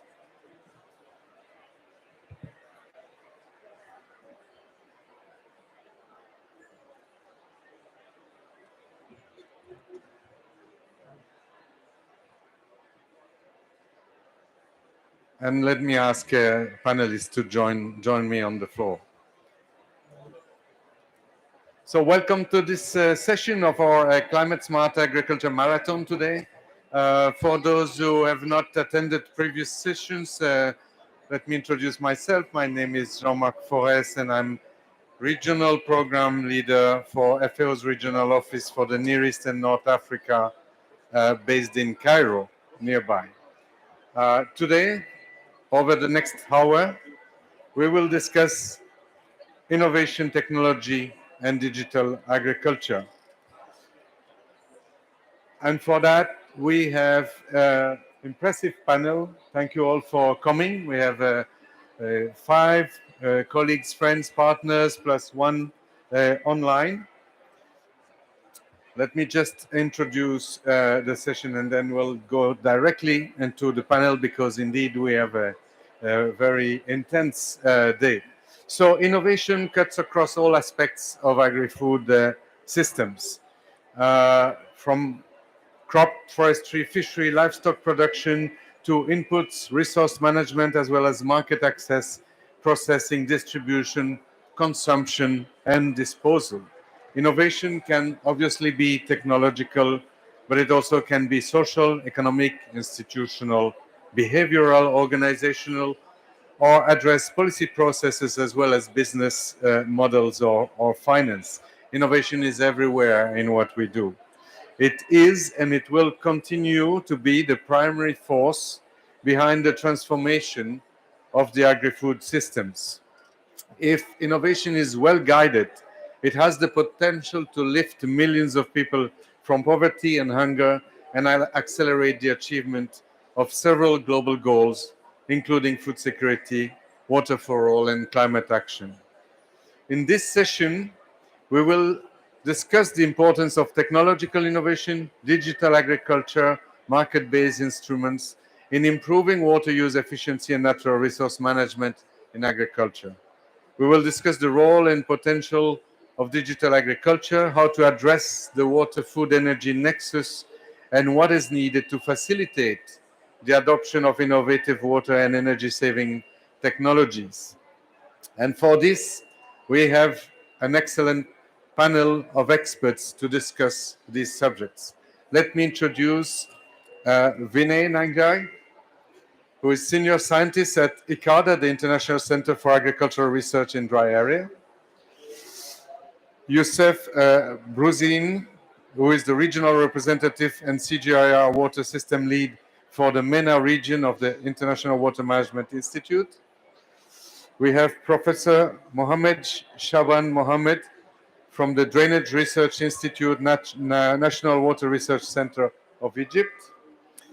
And we have Dr. Mohamed Dawood, who is advisor in the Water Resource Environment Quality Environmental Agency of Abu Dhabi, EAD.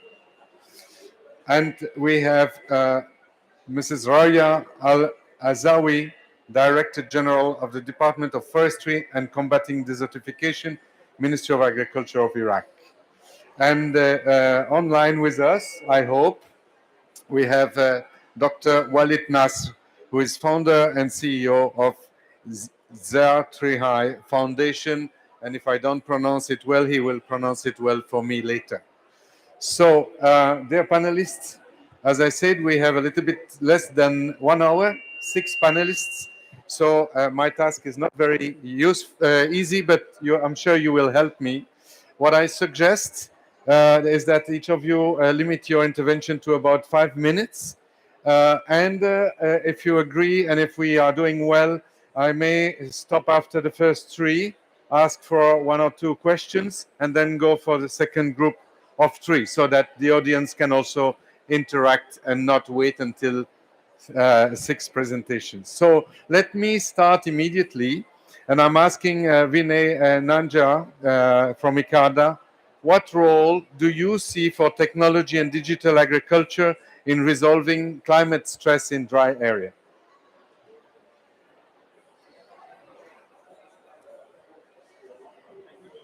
And technology starts with microphones.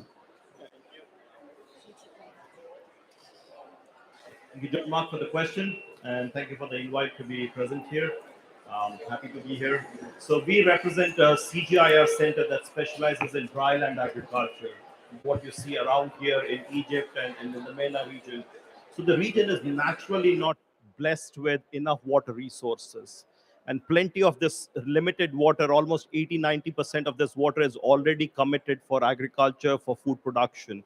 So there is limit to which management, digital or innovation can help resolve this problem. That has to be acknowledged from beforehand. In spite that there is a young growing population, and that gives us an opportunity, because what the World Bank is saying is almost 80–85% of the fresh water can have improvement in the way it's managed. So there is improvement in efficiency possible. With youth being engaged in agriculture, we have a scope to see beyond agriculture. There's so much of fun happening outside of agriculture, new business models coming, sensors coming, nanotechnology, 3D printing, precision farming, so much of excitement happening outside of agriculture sector that has not yet made it into agriculture yet. So if you can engage the youth, we did a beautiful acceleration challenge recently in Morocco, and we had all kinds of university graduates coming up with so many new interesting innovations, new kinds of sensors, new kind of Raspberry Pi kind of sensors, new kinds of business models, drones that we had never imagined could be possible. And this gives us opportunity to make agriculture a business proposition. Youth can make apps, youth can give advice on when to irrigate, how much to fertilize, if there is the weather conditions are perfect for outbreak of a disease. If you can send out these advisories, farmers would be willing to even pay for it. It doesn't have to be a sector which has to be served only by the government. We are working with mechanization sector, trying to improve the water use efficiency by better land preparation. We are working with the private sector to bring in innovations. We are working with MIT to introduce new kinds of drip irrigation systems that operate at 85% lower pressure. Imagine if you can save the capital cost of adopting drip irrigation by reducing pressure by 85%. How much area can you convert from conventional irrigation to drip irrigation? In Egypt, in Morocco, we have seen just with 2 solar panels, we can irrigate almost half hectare of olive plantation, citrus plantation, if you adopt these ultra low energy drip irrigation systems. So I see it as exciting times, and because there is scope for improving the efficiency using management approaches, I see a lot of scope for improving water productivity, improving the way the water is managed, changing diets. We are trying to introduce food legumes, faba bean, trying to move away from conventional wheat-based systems so that you have balanced diet, low environmental footprint, low water footprint, and you can have higher economic water productivity. At the end of the day, farmer really cares for how much money he makes. He doesn't care for saving water if it doesn't add to the bottom line. So if you can introduce a profitable, low environmental footprint, cropping system that makes the farmer rich at the end of the day, at the same time saves us water, improves the soil health, farmer is willing to adopt such solutions. So thank you so much for giving this question. I hope we'll come back with another round, but yeah, that would be my take on it. Thank you.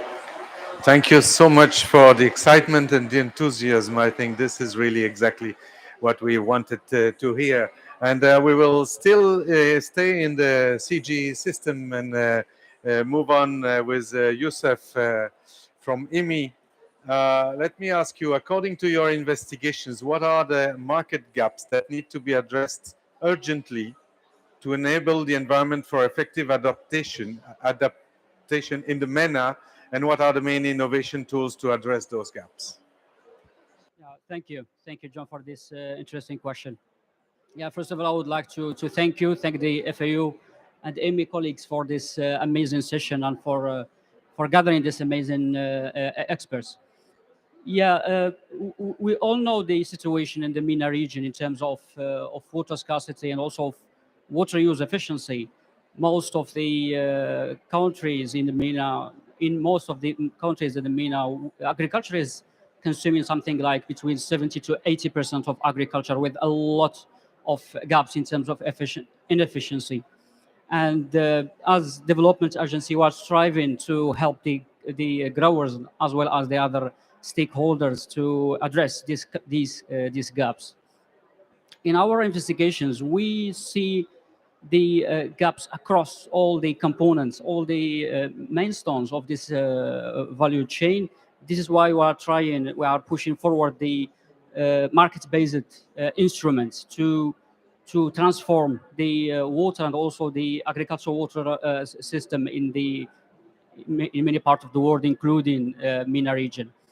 I will probably mention some results from our very recent projects in the MENA region. I will zoom on Jordan, where we just finished a very interesting project where we worked with our partners from Mercy Corps to introduce innovative solutions for on-farm irrigation efficiency.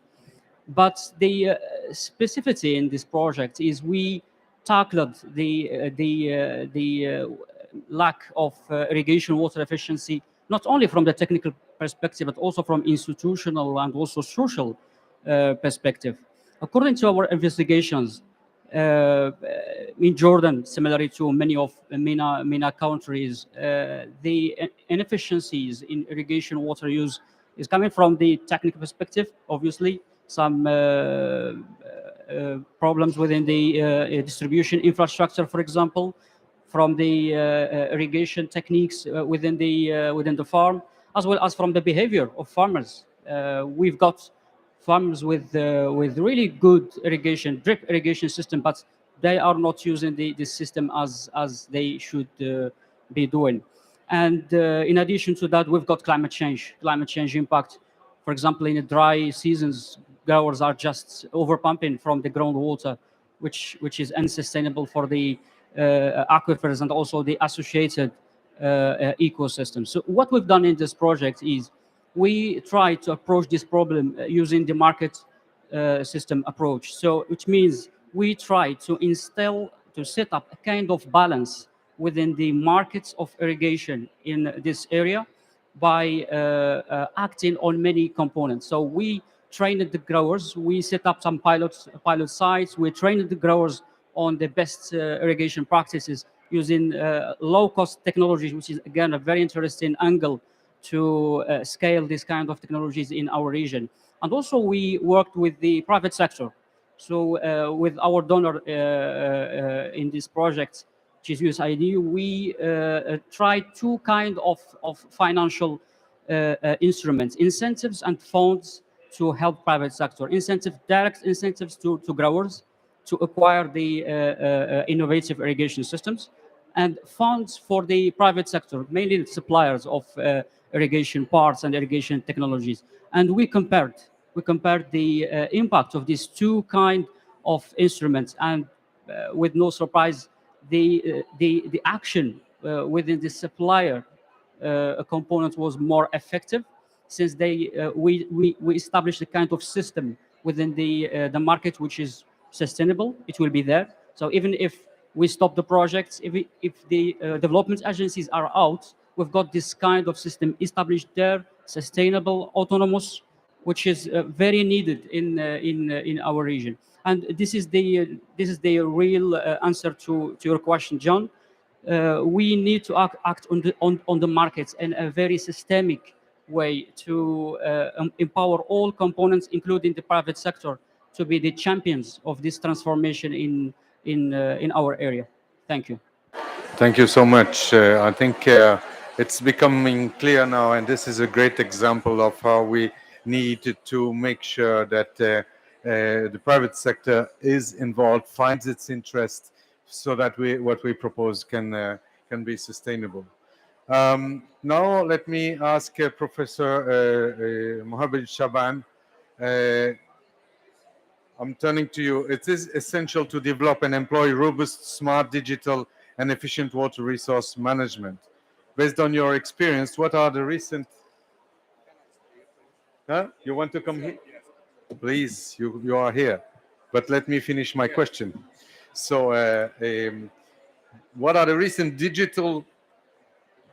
You see, digital is not always perfect. Development introduced by the NWRC concerning improving the overall efficiency of Egyptian irrigation sector, as well as the optimal use of limited water resource. The floor is yours. Very long question. You wrote the question. Yeah, but long question for big guys. So, okay. I would like first to say that I'm very happy to be with you here. It is a great honor to join this conference. I would like to make use of this presentation to present some information about how Egypt is tackling or having efficient digital agricultural drainage water use, as seen in Egypt as an adaptation strategy for coping water scarcity and climate change impacts. We all know that Egypt has many challenges.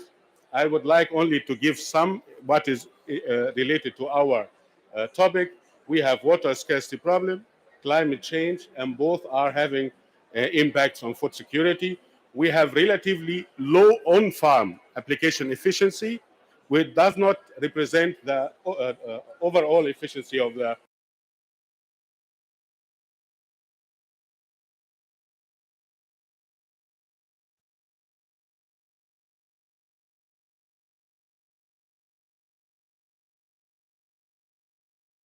كده كويس؟ تمام. We have also water pollution as also major challenge for the Egyptian conditions. We all know that the available water resources, or there is at least deficit with 20 billion cubic meter, and we have progressive increasing population for the country, which means that the per capita share is continuously reduced. The current utilization for Egypt, for the Egyptian water resources, is reached its maximum. And of course, the climate change will intensify this challenge. Temperature rises will reduce the productivity when we don't have enough water requirement for these plants. We have also decline. It is expected that we have decline in precipitation and projected population between 115 to 179 millions by the year 2050. This will increase water stress in all sectors. A major challenge is closed rapidly, and we need to work to close the gap between supply and demand. Agricultural drainage water reuse is seen from many years now that it is the only, or not only, the most promising and practical method for filling this gap. This is in one hand, but in the other hand, that there is risk of water pollution in this drainage system.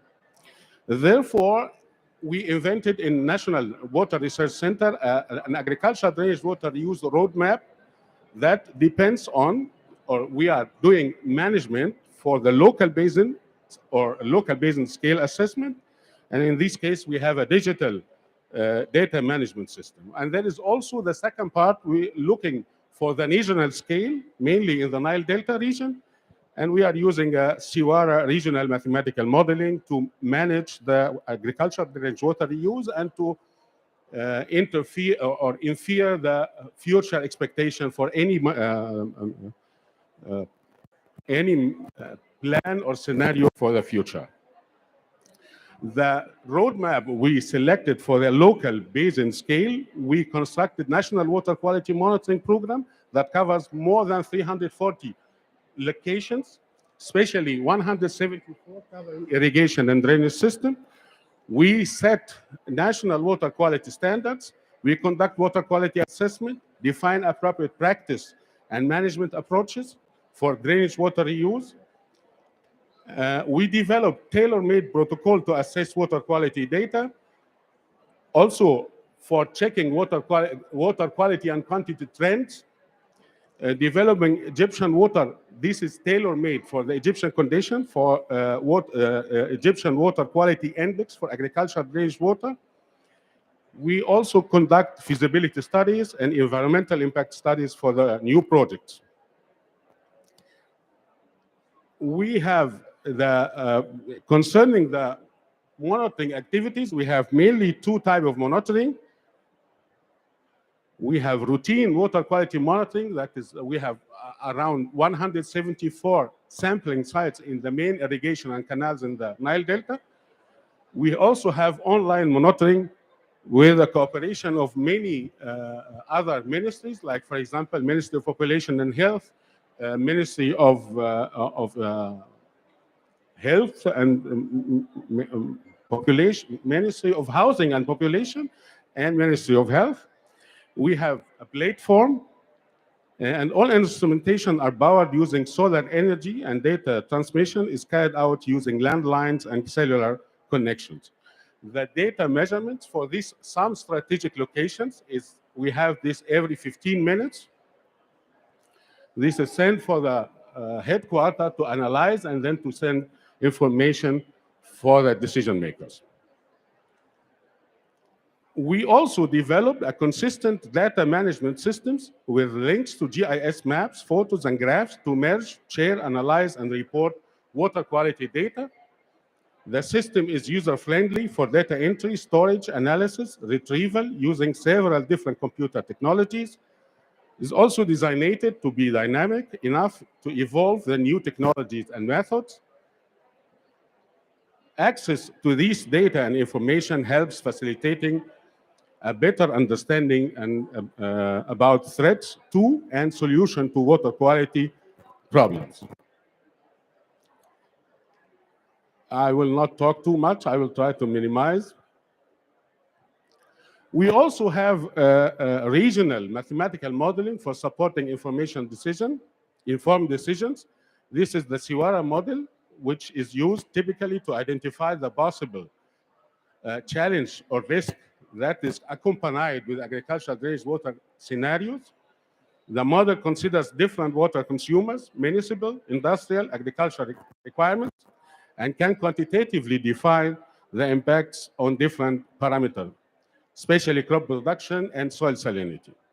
The model output supports water managers and decision makers to optimize using the Egyptian water resources. Thank you very much. I hope I was fast enough. Thank you. Thank you so much.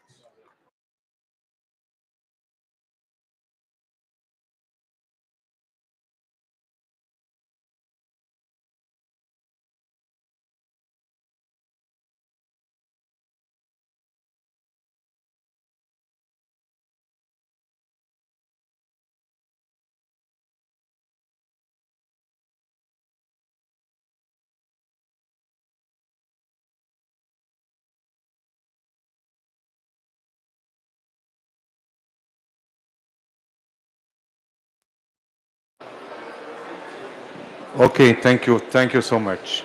And congratulations, because I saw the slides from the back, and I don't know how you did all that in such a short time. Very good. So we do have time for one, maximum two questions. I don't know if somebody would like to ask questions now. You, please do. Anybody else would like to ask a question?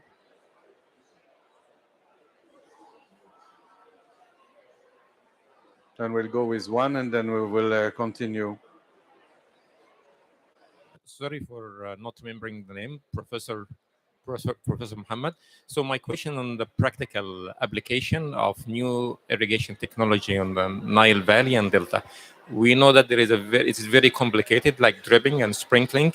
It has facing very big challenges in irrigating the water, in irrigating the fields in the Nile Valley, and that is the most consuming amount of water in Egypt, in the Nile Valley and Delta for irrigation. It is still the techniques following traditional methods flooding the fields. So we have two complications. Technical one, which is dripping and sprinkling, is not efficient enough, like in the desert.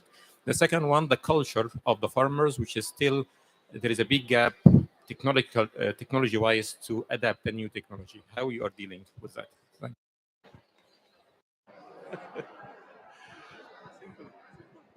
Simple questions.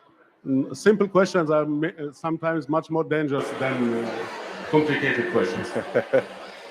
There are many challenges to apply efficient irrigation systems like drip irrigation and sprinkler irrigation.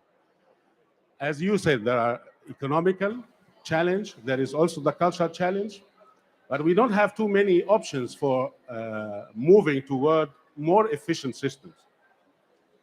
I personally, I would like to say that I'm not too much crazy with every new developments. I would also always think for what can be done effectively in my farm. So, in my opinion, there are some places we have no choice. We should apply sprinkler and drip irrigation. It depends for the local conditions, which one we select. If possible, yeah, there are many factors to affect. For example, if you have a place where it's a high wind speed, then you cannot apply sprinkler irrigation, for example. So it is hard also to talk in front of the first man in the Ministry of Water Resources and Irrigation. So you don't have the option.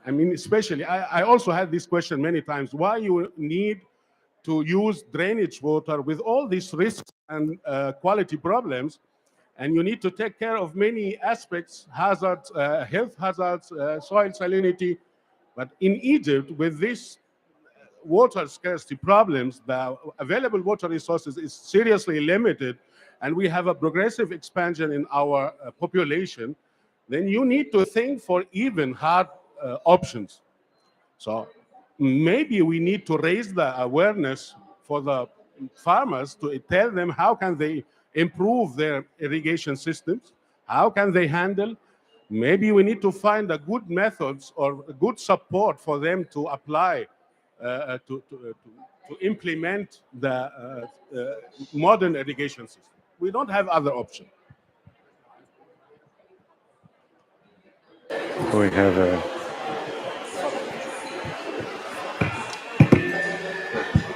So thank you very much for this very complicated question. I am the Minister of Water Resources in Egypt.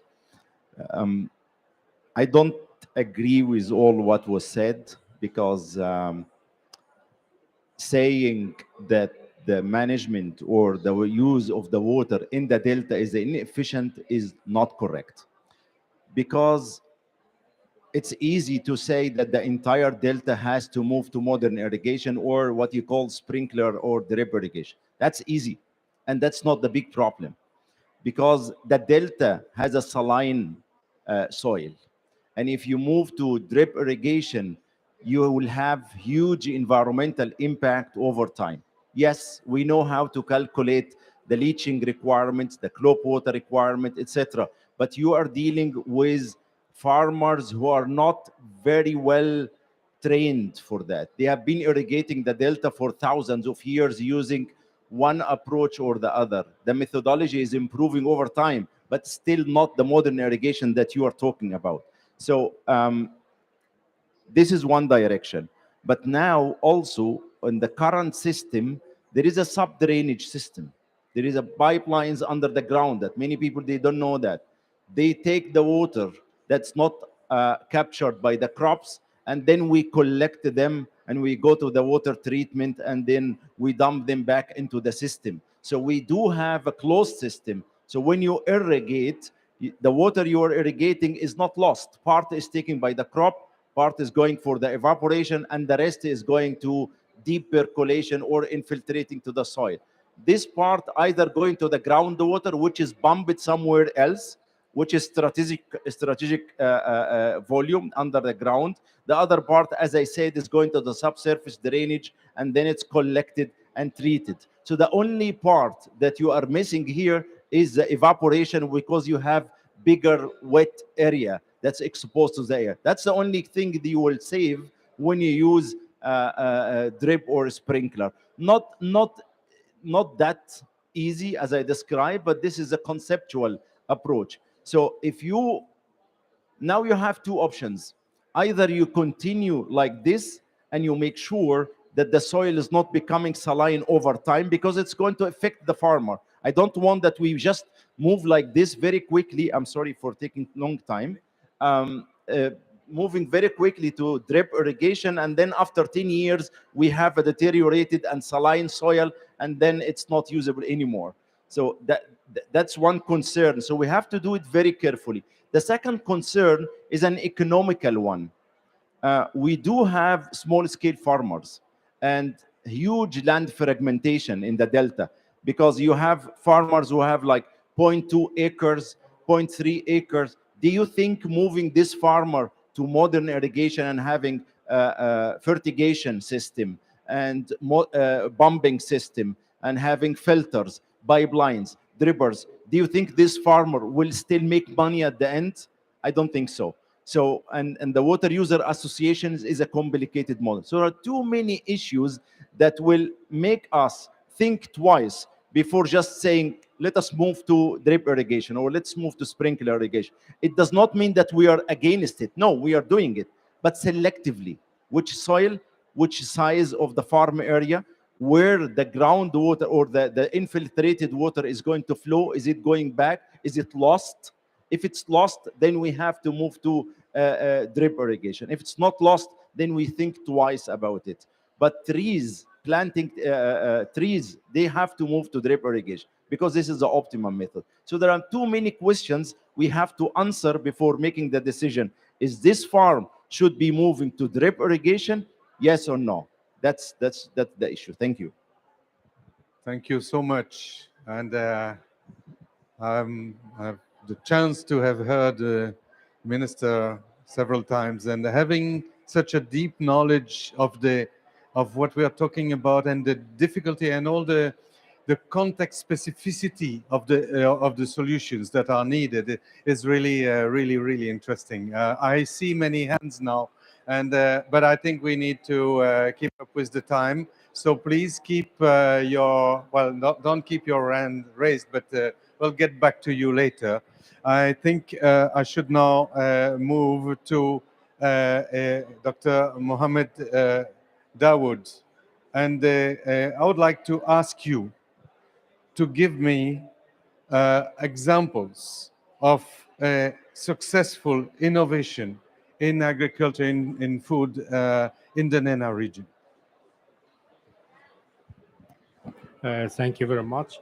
Actually, the climate affected both water and agriculture sector. To overcome this situation, we have to use new adaptive technologies and innovation technologies to improve both the situation of the water supply, the water demand, and the agriculture productivity. To do that, we have many new technologies and new successful stories. The first one is regarding the production of desalinated water within our region to improve the water supply and to treat the wastewater. The first or the existing desalinated plants now can consume only between 2.2 to 3 kilowatt hour per cubic meter. Previously, it was using between 5 to 6, and for the thermal technology, it was using between 15 to 24 kilowatt hour. With the new technology, new membranes and new ceramic membranes, we can reduce the consumption of energy in desalination sector to 2.2, which is a breakthrough in the desalination, and also it could help us to lower the cost dramatically even in the future, which makes now the desalination, even to be fair with you, more affordable in the future, even for agriculture, with using irrigation, new adaptive irrigation systems or agriculture system like hydroponic or aeroponic or other technologies. Improving the situation of reusing treated wastewater. And I can mention many successful stories in our region. In Abu Dhabi, now we are utilizing all the treated wastewater, the tertiary treated wastewater, for irrigation of more than 4,000 farms. We are using daily 500,000 cubic meter of tertiary treated for irrigation with a very lower cost. Exploring the deep aquifer. We are now exploring the deep aquifer, and we are able to use brackish water for using it for irrigation of salt tolerant and drought tolerant species to produce quinoa, salicornia, and many types of crops that is salt tolerant and drought tolerant species. On the other hand, we can improve the water demand by technology. We can use new innovative technology in irrigation. We are using now the subsurface irrigation, which help us a lot to minimize the evaporation from the soil and also of the accumulation of the salts and the soil system and improve the leachate of the soil. In Abu Dhabi, we started to utilize the brine water from the small scale desalination. Because of the deterioration of the groundwater aquifer system, the owner of the farmers themselves started to implement their own small scale desalination plants. And unfortunately, the brine water of these small scale desalination plants are discharged inland in middle of nowhere and impacted the environment dramatically. So we can utilize it for aquaculture, and the water taken from the aquaculture is used for salicornia, quinoa, and other salt-tolerant species, and we can even produce foods and juice from this experiment. We have a very, especially this project, the report is available on site. If you just call desert agriculture demo model in Abu Dhabi, or from desert to forks, you will find a comprehensive report and a chapter in a book which I write, including all this technology. In an arid region, also, we are facing dramatic issues regarding the water security, especially the emergency, because we are relying on desalinated water and we don't have enough fresh water, renewable fresh water, I mean, for emergency. So we have to have a backup storage. The surface backup storage cannot allow us to store more than 4 days or 8 days. We are using now new technology to inject the desalinated water or treated wastewater for either used in the emergency, either for agriculture, if we are speaking about treated wastewater, or we can use it for potable water supply if we are injecting desalinated water. Treating the drainage water, and we have in Egypt here now 3 demo models, which is to retreat the agriculture drainage and use it with a very cheaper. In Egypt now, with the cost of cubic meter of treatment of drainage water is less than half Egyptian livre, which is very fine for agriculture sector. And we have 3 demo models in Egypt at present. Using gray water. In Jordan, we have at present about 10,000 households. We are collecting gray water, treated in a principal way with a very cheap cost, and it could be reused for agriculture of the backyard and even the garden around the home. We have a lot of successful story. I can list hundreds of successful story in our region, which we are working in, and which improves both the supply and also improves the demand in the future. Thank you very much.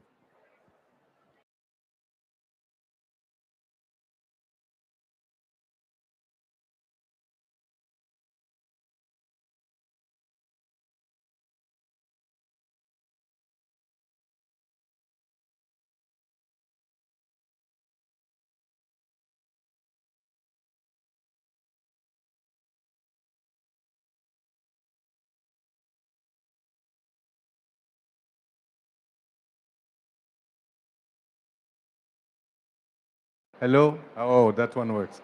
Okay, I was saying it's not easy to be a moderator without a microphone. Thank you so much. And I make a lot of linkage with what Dr. Vinay said earlier. We are now in a situation where the cost of the energy behind all this that was absolutely not accessible for a long time is now getting accessible, and things that we were thinking were absolutely too costly are becoming affordable in an increasing number of situations, including basic irrigation, which is really a breakthrough. Maybe it's not easy to explain. This is the famous water, food, energy nexus in action.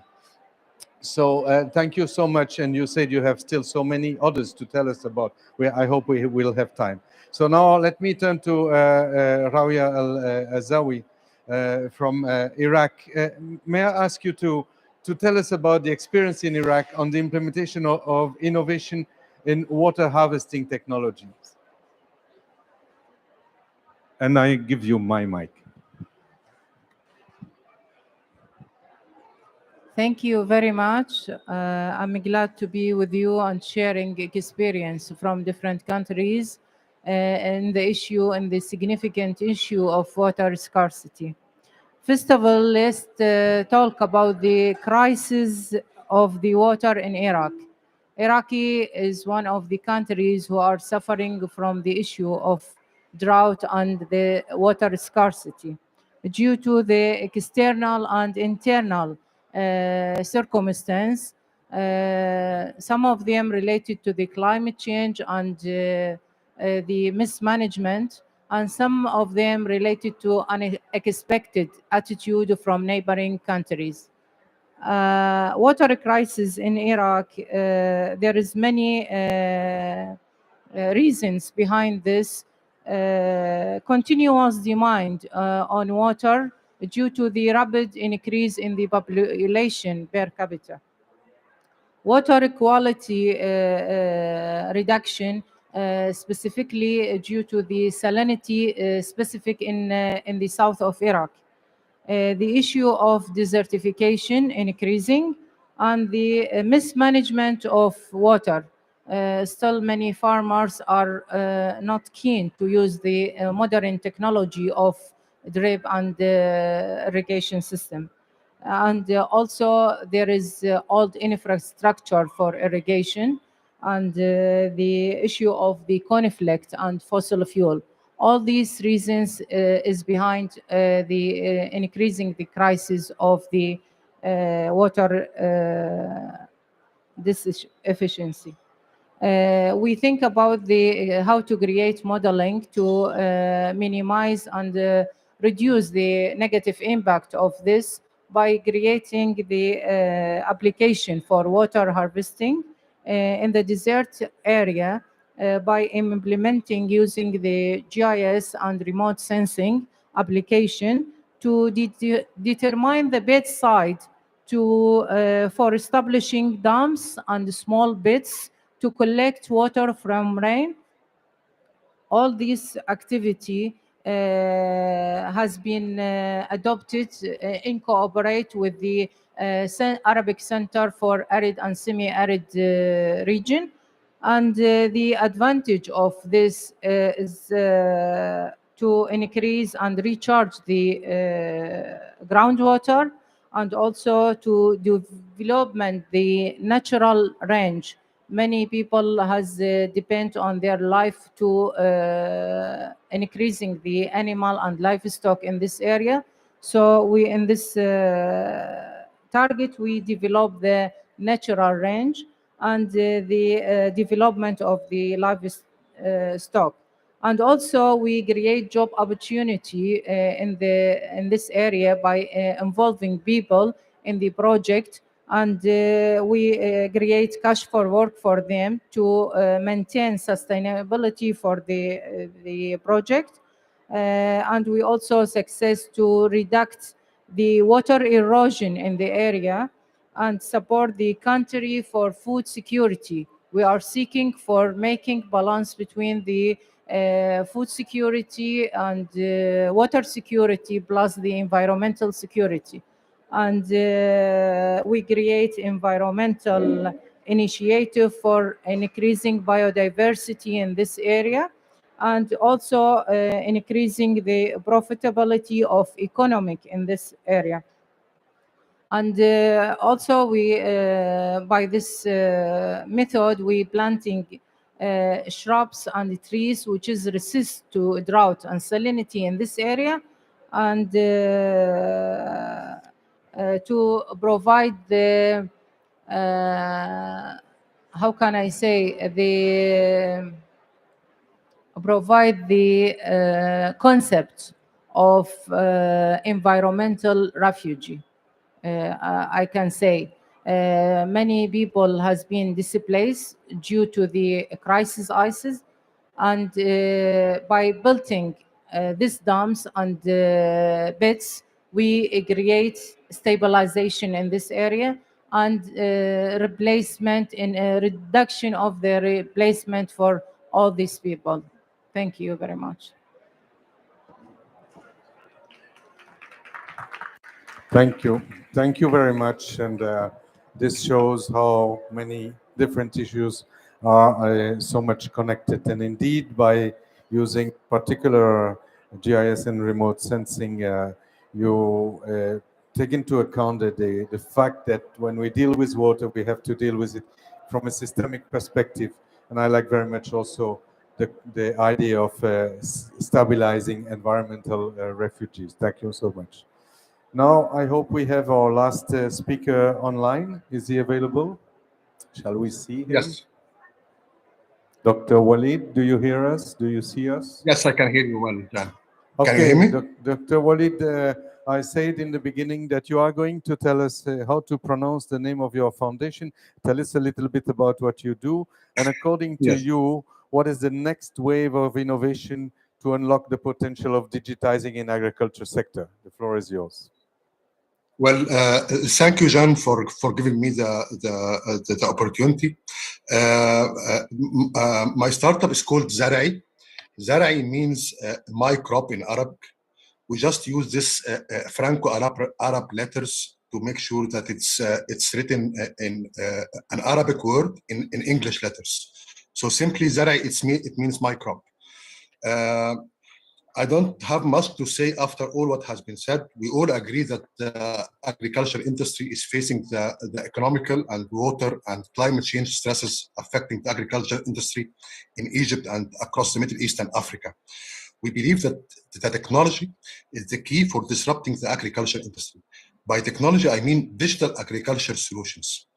Simply, the agriculture industry needs to be Uberized, to have a digital agriculture services that can change the way of how traditional agriculture has been doing. And we believe that localization is the key for disrupting this agriculture industry. We have seen several applications all over the world who has made significant change in making our farmers more profitable and making the agriculture efficient, the agriculture process and the cultivation process more efficient. We have seen applications applying precision agriculture solutions and also farm-to-fork product traceabilities, as well as many other technologies. And with our experience in the past couple of years promoting this new technology and our digital services to the smallholder farmers in different regions in Egypt and across the region, we have been astonished by how much smallholder farmers are eager and keen to look for new services and new digital solutions that can help them beyond marketplaces for selling their crops or buying their agri inputs. They are looking for tools that can help them optimize their cultivation process and efficiently utilize their resources. We have seen great traction in the past few months applying this technology in different regions in Egypt and even in the region. And the user adoption is huge. It's simply, from a digital perspective, it's an underdeveloped industry. And that's why there is huge demand for such technologies. I think that the coming few years, we will hear about so many success stories about how technical and digital solutions are disrupting this agriculture industry. So that's what we have been doing in Zara'i. And I would like to mention two things. I will not take much, but just two things and two innovative solutions that has been changing the face of the agriculture industry in the past few months. First is crop insurance, because we have seen that contractual agriculture and crop financing are the main drivers now for the agriculture industry. And with the climate changes affecting the agriculture industry with significant effect on several crops and several damages and several incidents we have seen in the past few years, that's where crop insurance is a mandate. It for every financing, for every contractual insurance, and crop insurance is the mandate. And we believe that this is one pillar that can help the whole financial inclusion of the agriculture industry. This is one pillar that I wanted to mention. And the other pillar is regenerative agriculture, or what's called carbon sequestration. This technology has been active in the past few years in the forestry. But since COP26 and since the last couple of years, the concept of regenerative agriculture and carbon sequestration has moved from the regular forestry in Africa and Latin America and other places and moved into commoditized crops.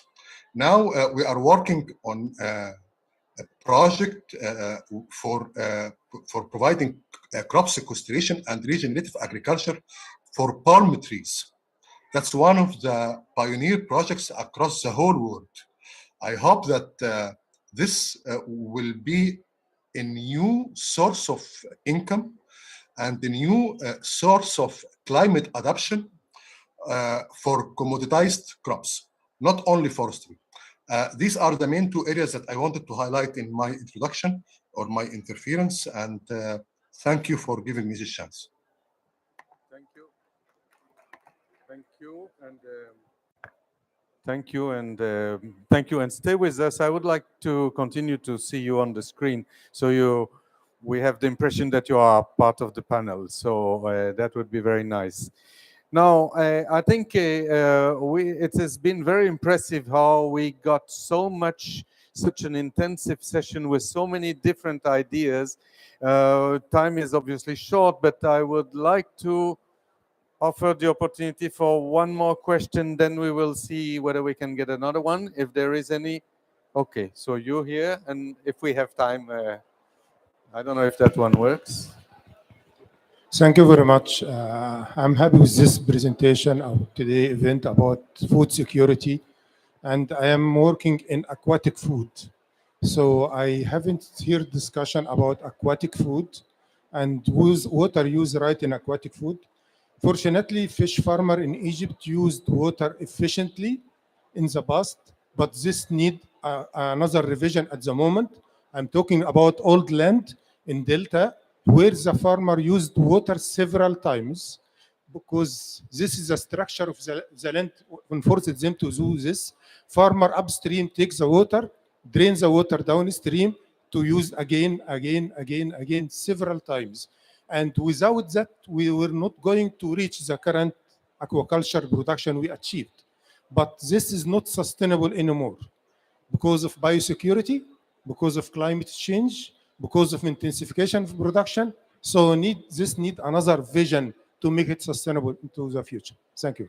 Thank you so much. And I don't think this requires an answer. This is really a very important statement about the fish farming interaction, which is so important and which needs revision, as you say. So maybe we can also get the second comment, intervention, question. Thank you very much. Thank you for the panel. It's been very informative and very surprising.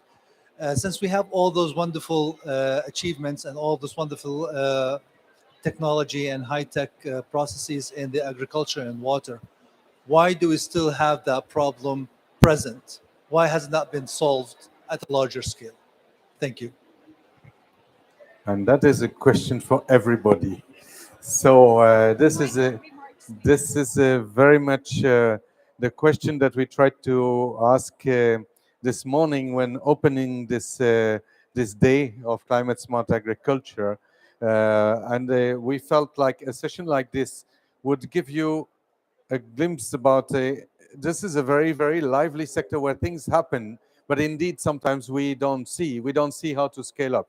So I don't know how we want to address this, but what I will suggest is that each of you takes 1 minute, please, because that's already 6. If you take 2 minutes, that's 12. So if you want to respond to this question or to provide a take-home message from this session to the audience. So I start with you.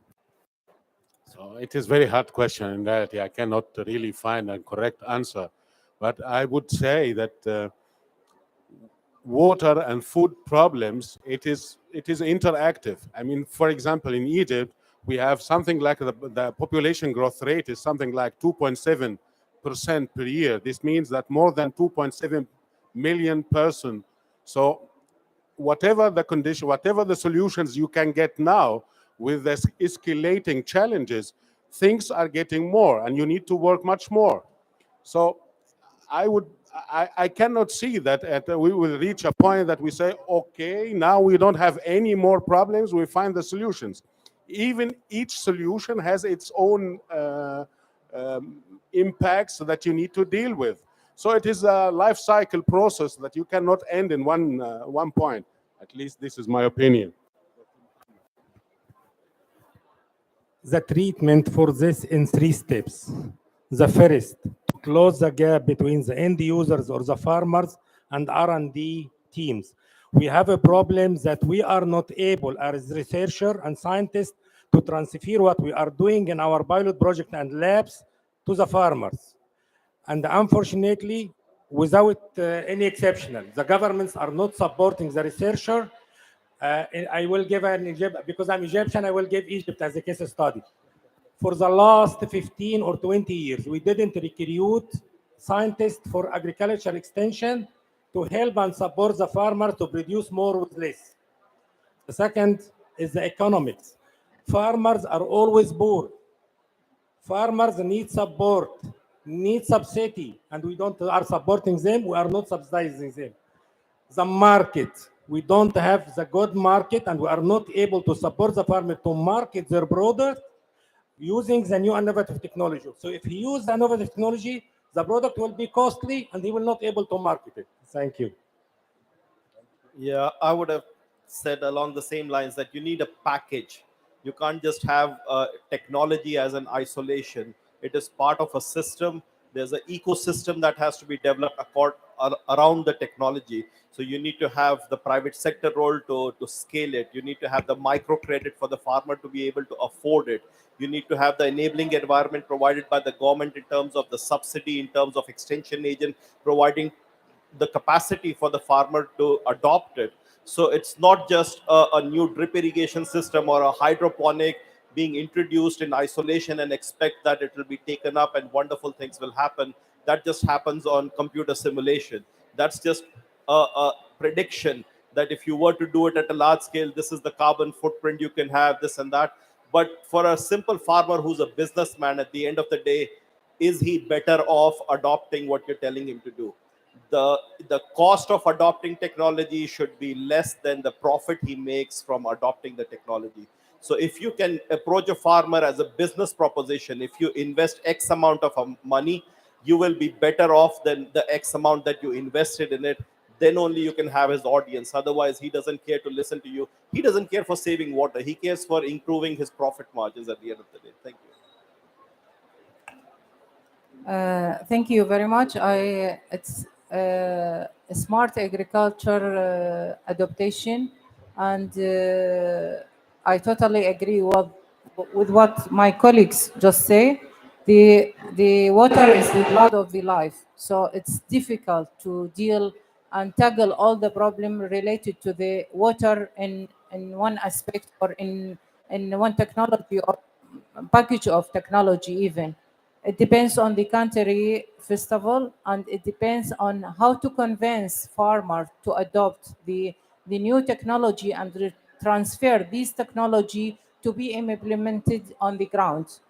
And this is very difficult and needs, it's costly and need lots of intervention action to be done to convince the huge amount of people who depend on their food on the agriculture sector. Secondly, the water problem or the crisis of the water shortage, it's there is an external circumstance behind the internal circumstance. So it is difficult to cover the internal and external circumstance behind the issue of the water. And also need to transfer all the research that has success story to be implemented, and it needs really to cover by the government in each country and need subsidies. For example, in Iraq case, to distribute drip irrigation and spring irrigation, farmer emphasize the issue of subsidies. So we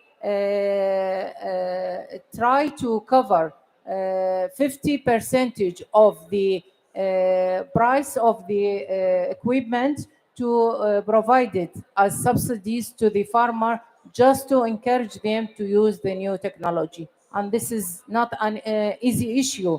And it's, as I say, it's very costly. Thank you very much. No, thank you for the question. Very interesting. And it is pushing all of us to reflect on why we are here today, which is the role and also the breakthrough of digital solutions within the agriculture and water system. I will probably reiterate some of the ideas of my colleagues. Yeah, digital solution and technology is just part of the answer. We don't expect that all challenges will be solved using technologies and digital solutions, because definitely there are other components, and this is actually the core idea of my speech. We need to think on a system approach where everything is linked and dynamic. I will probably give you an example from what we are doing on day-to-day life as IMI, International Water Management Institute, here in Egypt. We are helping these guys, the Ministry of Water, Resource and Irrigation, and Ministry of Agriculture and Land Reclamation on modernizing irrigation. And then I will reflect on your question, sir. The technical part, where technology has a lot to do and technicity has been already elaborated by His Excellency the Minister. I will probably add other components of the solution which are under implementation. For example, genetics of crops to be more tolerant to salinity. Huge work is being done by the local economic research centers in Egypt and other development agencies. And there is social aspect within the program Haya Karima, which is Decent Life in English, which is given huge opportunities for rural communities. And all these components are linked to give a kind of answers to the water and food challenge in Egypt.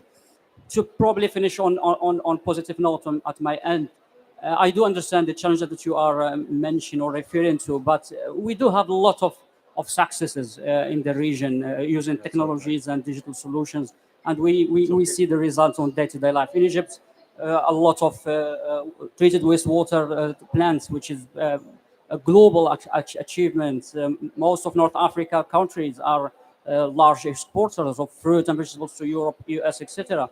And all these achievements have been achieved through technology, science, and digital solutions. Thank you. Thank you so much, and I'm very glad to hear that, because together you scanned through all the issues and then you told us what I was thinking. There are plenty of areas where these things are happening, And we don't always capture that in our data, but they are there. Last but not least, Walid Nasr, please, you have 1 minute, and then we will conclude. Thank you. Well, thank you, sir.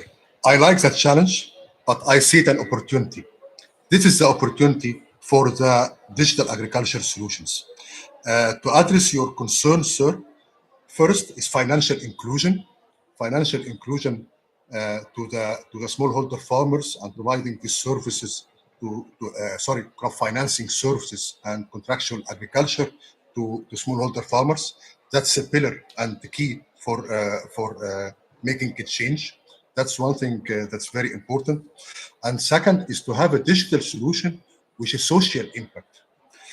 When I mentioned earlier in my speech that about Uberizing the agriculture industry, it's about offering a digitized service to smallholder farmers with a social impact to get user adoption. Once we have done that, then change will happen. That's what I want to say. No more, no less. Thank you so 20 much. seconds. Thank you so much. And so this leads us to the end of this session.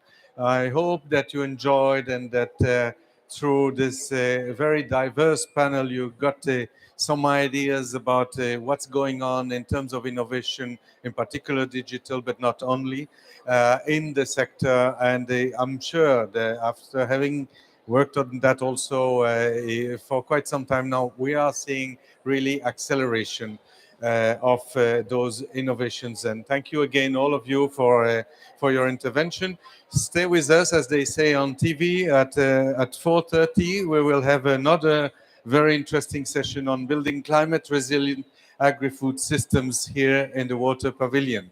Thank you very much.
You'll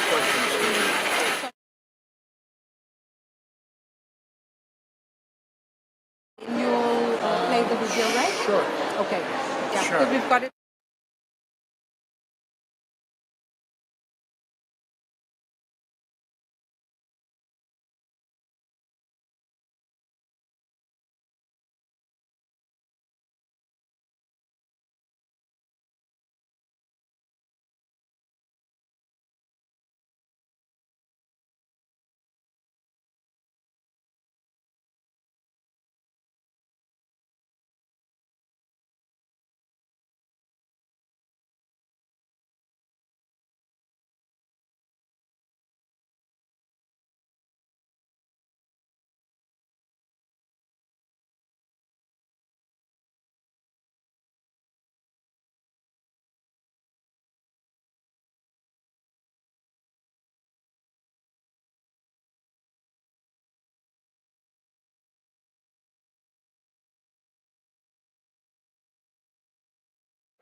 Hello? Hello? Okay. Yes, let's get started, everyone. Good afternoon, friends and colleagues from all around the world. We are about to start our session, which is on climate smart agriculture and the role of water in agricultural agri-food transformation. My name is Inga Jacobs-Mata. I'm the regional representative for the International Water Management Institute Southern Africa office, and I'll be the moderator for today's session. On behalf of all the partners, IMI, WFP, WWF, the Alliance for Water Stewardship, the International Food Policy Research Institute, as well as the African Council on Water and Sanitation, we are delighted to welcome you to this session today. Now, this session is really taking a water lens on agri-food transformation, right? Everyone has slightly different views and objectives on how to achieve food systems transformation, but the role of water is critical in all of them. And how we do that is really what we want to show you today. At IMI, for example, we really take a systems approach, a value chain approach to looking at the role of water in the agri-food system. We work on soil moisture, technology scaling to solar irrigation, to looking at how we support businesses in improving their water management practices, all the way to the consumer and how they use water.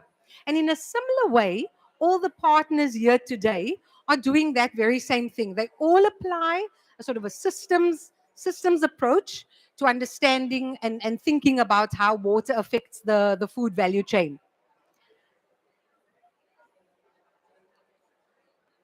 The objectives for the session are really that we want to, first of all, we want to share with you this global level assessment on the food water nexus that's been done by some of our partners. We also then want to discuss opportunities and challenges for building resilient food systems, and the partners today will share how they have done that on the ground in many countries. And then we want to explore, interestingly, the role of groundwater, which I think is sort of making the invisible visible, as we say in the water sector this year. Looking at the role of groundwater in agri-food systems as well, and discuss then some case studies from both Africa and Asia. So in a minute, you will meet all of these wonderful speakers who come from a very diverse backgrounds, very experienced as well. Some of them we will have a nice dialogue discussion with. Others will be presenting very short, kind of lightning presentations on what they are doing on the ground. You won't be able to read that, I hope. But maybe you can. You read that, folks up there? Okay, wonderful. A little bit. So the first segment we will be talking to Mr. Swati Bora and Mr. Adrian Sim. I'll introduce them in a minute. And this is going to be a dialogue on how we build climate resilient food systems. Then we will hear from the WWF launching the Sustainable Groundwater Management for Agriculture report. We will also hear a pre-recorded presentation from the African Ministers' Council on Water and Sanitation and the role of groundwater and their program that they have. And then we will hear from SIWA on their climate resilience strategies in the water space. Finally, we will have a video from WFP on an interesting initiative, a Decent Life presidential initiative that they have going. But the main thing I think is really for us to share what the institutions are doing, what are the challenges, that they are trying to address, and how we are all overcoming that at that landscape or systems level. Please also just follow us on social media. Everybody's really engaged in the session, so we encourage you to just share what the partners are doing through this session. Okay, so now then, without any further ado, I'm going to invite our first two panelists up onto stage. That's okay.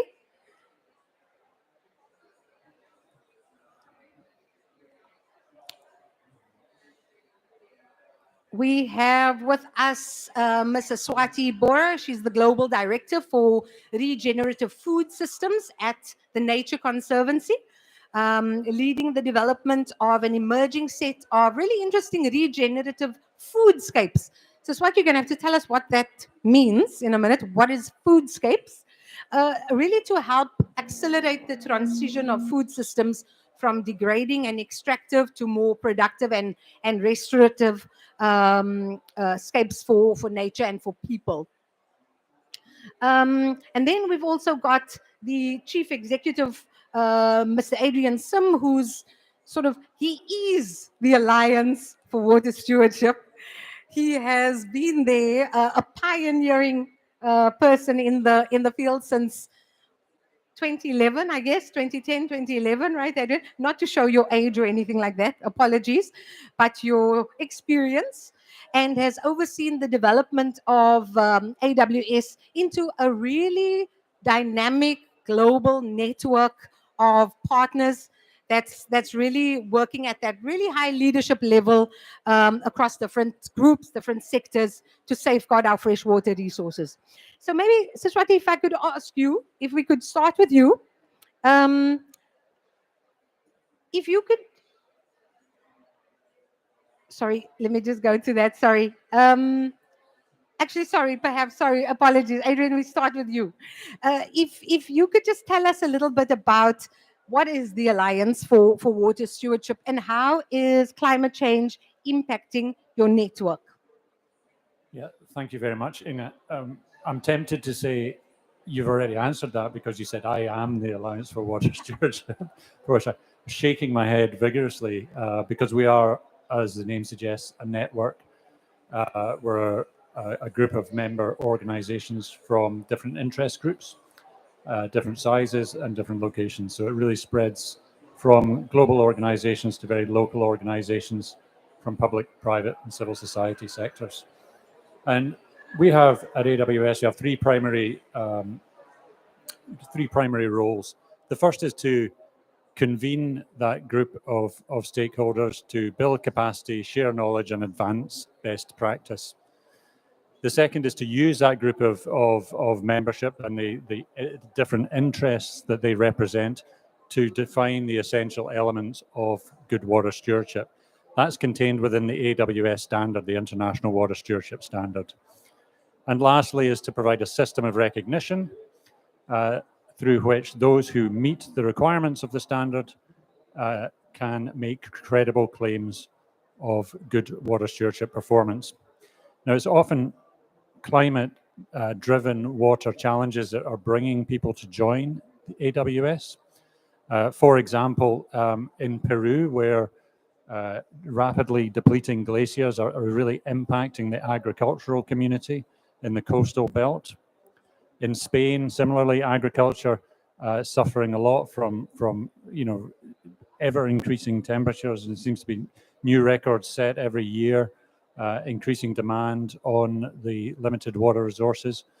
But climate change is also impacting our members in terms of agri-food systems indirectly. And an example of that is in Taiwan, where increasing demand from the agricultural community in a time of drought is having an impact on the semiconductor industry, which is, of course, a huge and globally important industrial sector in Taiwan. Now, the common threads these have is all very local impacts that require locally developed and locally owned solutions. Our role is to provide the architecture to enable those solutions to emerge and for leadership to flourish. And our ability to do that is underpinned by the integrity of the standard system and the credibility of the claims that companies make against the standard. That's a sort of recurring theme of my remarks today, will be the importance of claims that can be trusted. Thank you. Sorry. Great, thank you. Thanks for that, Adrian. And I think we'll come back to those claims and how you do that through partnerships. But let's move to Siswati. Now, your role at the Nature Conservancy is focused on this regenerative, climate resilient food systems. Where does water fit into this whole thing? Thank you, Inga, and thank you for having me in this panel. I don't think you can talk about climate and food if you don't talk about water. We know, that food production is, takes like more than 70% of fresh water withdrawals, and with increasing population, with increasing demand in food, there'll be more pressure on water resources. But we also know that climate change is affecting food production. So we've seen the Horn of Africa drought and how it's impacting communities.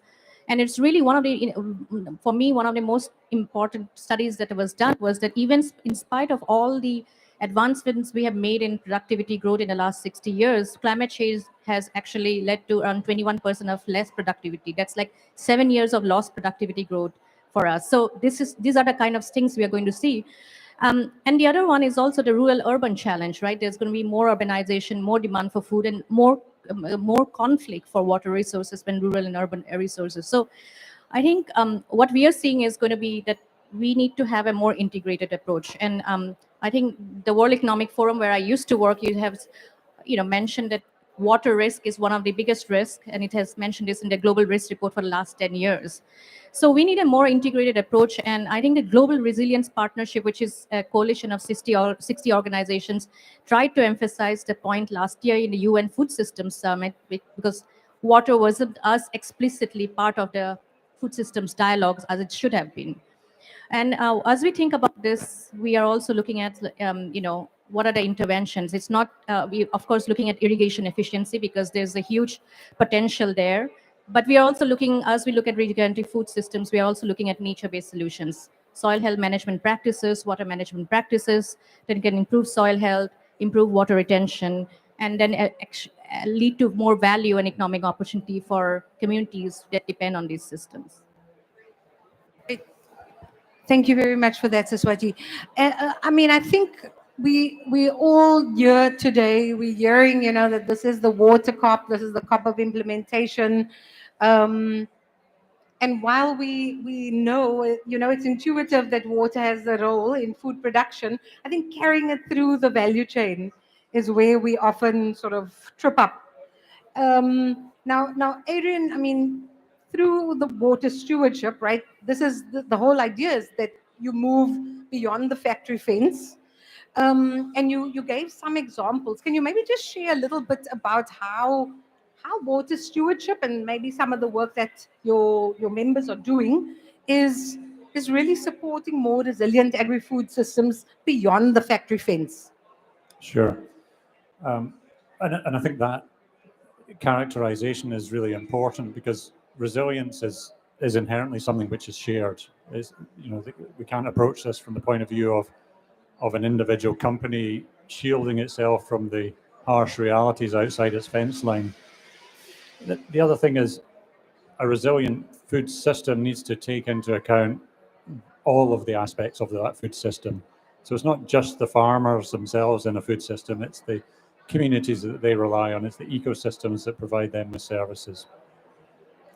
and that means it's inherently complex. And I've been encouraged by the sessions that have preceded us today to hear that the emphasis on embracing complexity, because I think we've spent a lot of years trying to get our heads around a lot of these complex issues.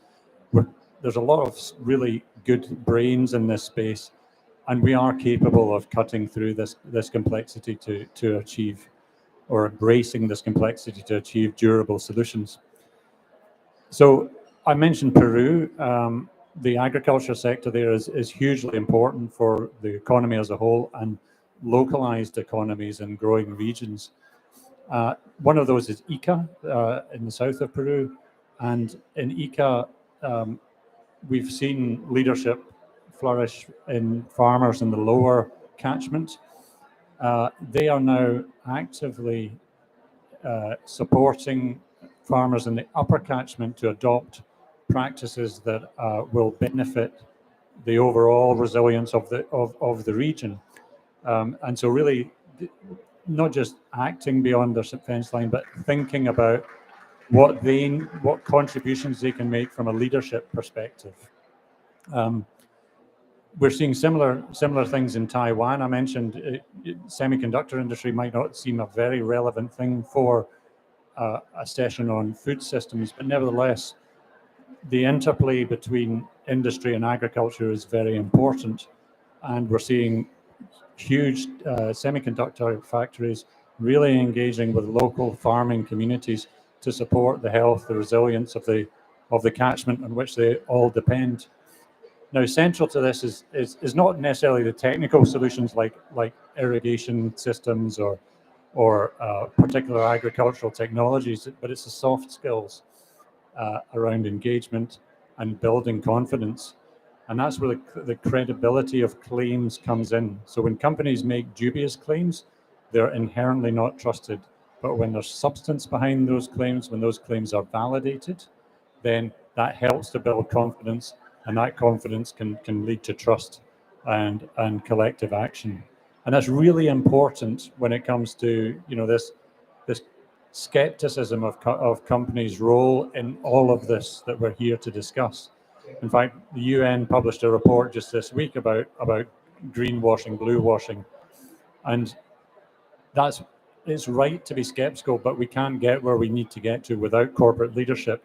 So we need to see both sides of that equation, and yes, be skeptical, but when trust is earned, we need to embrace that. Thanks. So I guess it's okay that Coca-Cola is sponsoring COP. It's okay. We need that leadership. Sorry, I'm just messing with you, Adrian. Okay, that's wonderful. Thank you. Swati, tell us a little bit about foodscapes. I mentioned that I'm really interested in the concept.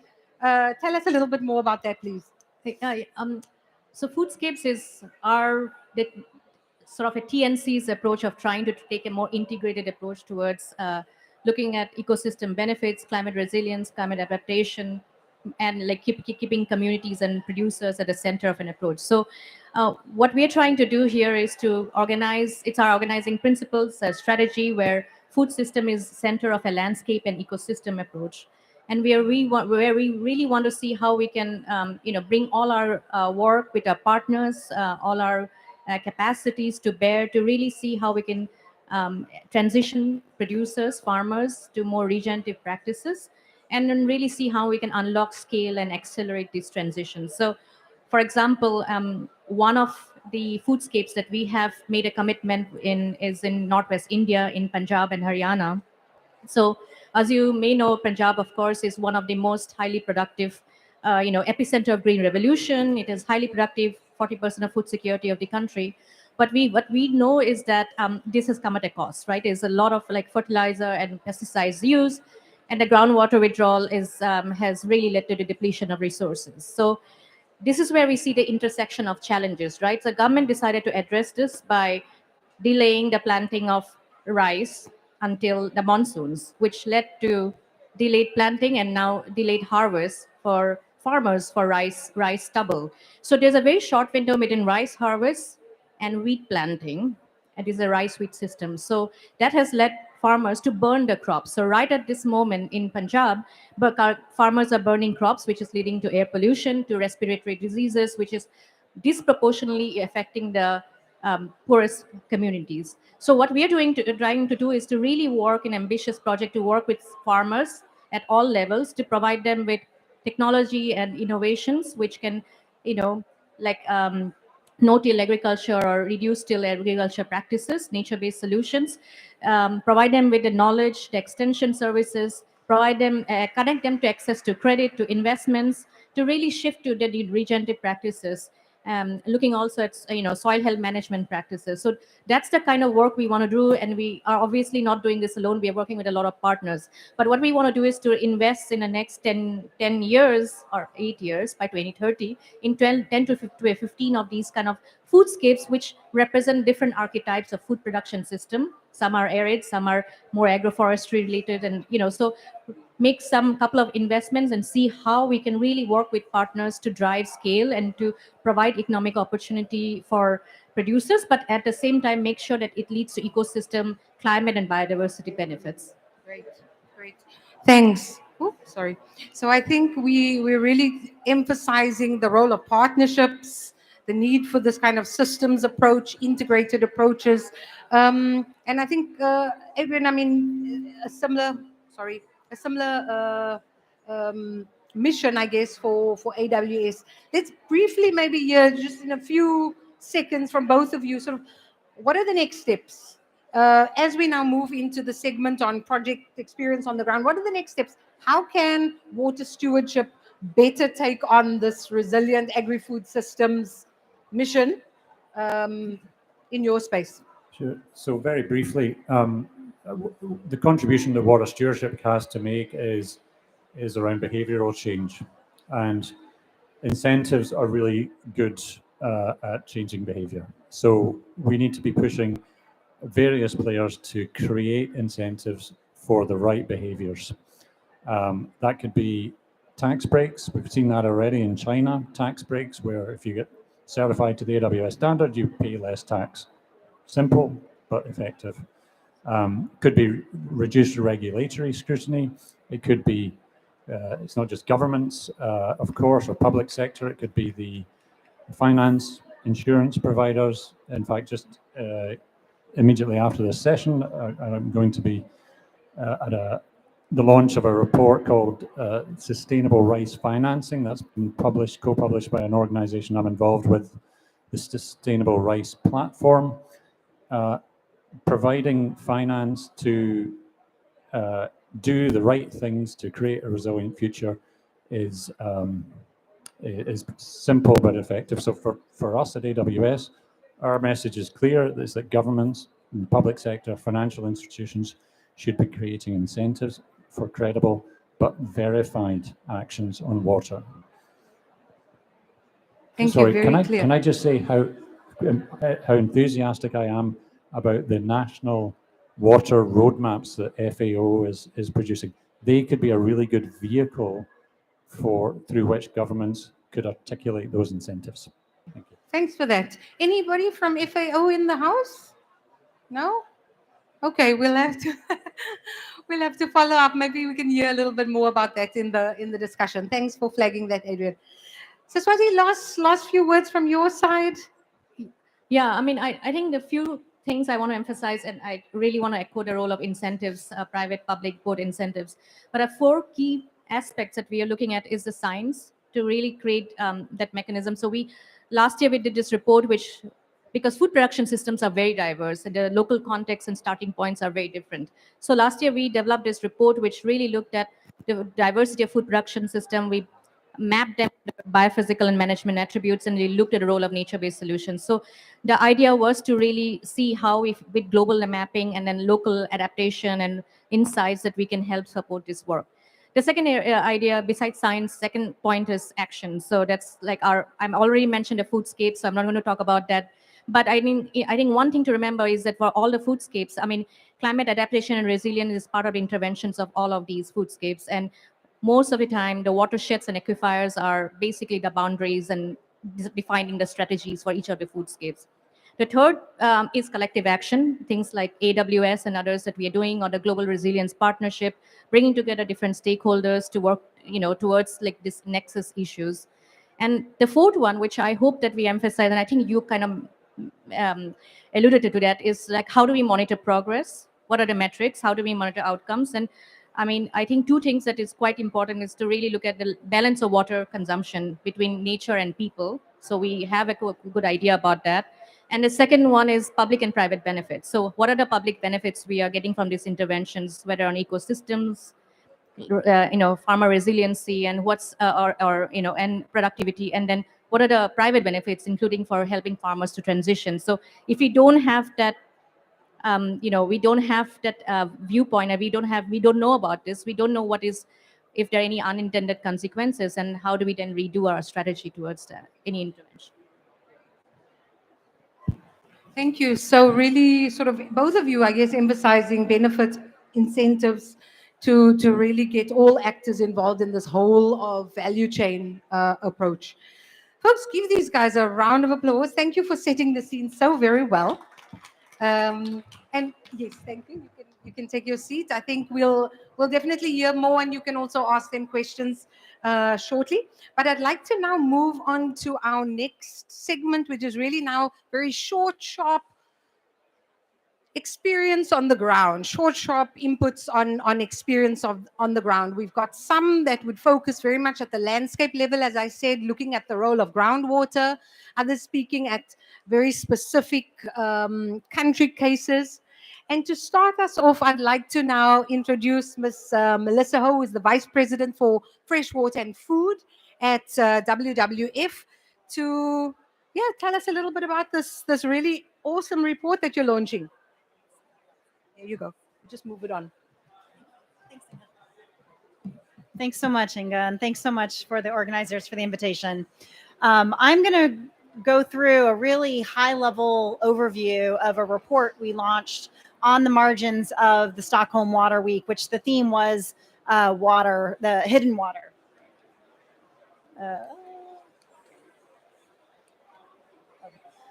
The title of the report was Sustainable Groundwater Management for Agriculture.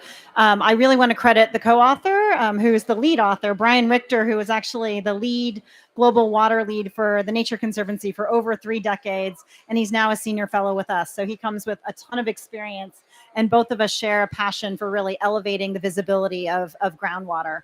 So the thing that we think about in my career in development in agriculture, now in conservation, but even in energy and even climate, water itself is a hidden and often forgotten topic in these other sectoral discussions, and trying to ensure that water is integrated into an approach and set of solutions is something I think we all, if you're a water person, are trying to fight for in terms of inclusion in these sectors. But I think it's important to note that fresh water, we see of water a blue planet and we think of water everywhere, but fresh water is less than 1% of available water on the planet, and groundwater is actually the majority of that. And so we don't think and appreciate that. And that if you think groundwater is 30 times more than surface water combined, it's actually water available to us for drinking, for food, for cooking. Everything is in the ground and not actually in the lakes and rivers that we see. And so I think one of the themes that I really wanted to share and why we did this report is that we really don't value what we don't see. And if we don't value it, we're going to lose a really critical resource, and we often forget what this resource is doing for us. So just the report, I am going to just point you to it. We have links. You can Google it and find it. I'm not going to go through all of the details of the report. It really is talking about what groundwater is, why it's important, where it's at, what are the consequences of over-allocation. We are really not sustainably managing our groundwater today. Hold on. We also actually have very important solutions. It's not enough to just raise the alarm bells of what the issues are. I think most folks in the water sector know groundwater is overallocated. The more important part is to say what and how can we solve and address groundwater overallocation. And then we have 6 really great case studies of examples of where it's actually being managed well in very different country contexts. So Brazil, Mexico, Pakistan, India, South Africa, and even a case study from Nebraska in the US. And I'll mention a little bit about that one at the end. So I'm just going to go through highlights of the report in one slide. So that's a lot. And really, again, urge you to get the report itself to go through the detail. So groundwater actually supports 40% of irrigated crop production and drinking water for more than 2 billion people. And it maintains nearly half of all of our ecosystems. So thinking about the connection between groundwater and surface water, it is very connected. And what we do to groundwater has implications for what our surface water systems look like. And so the other pieces, and I'm sorry, the text doesn't necessarily match what I'm going to say. Over extraction of groundwater is happening around the world, especially in bread baskets.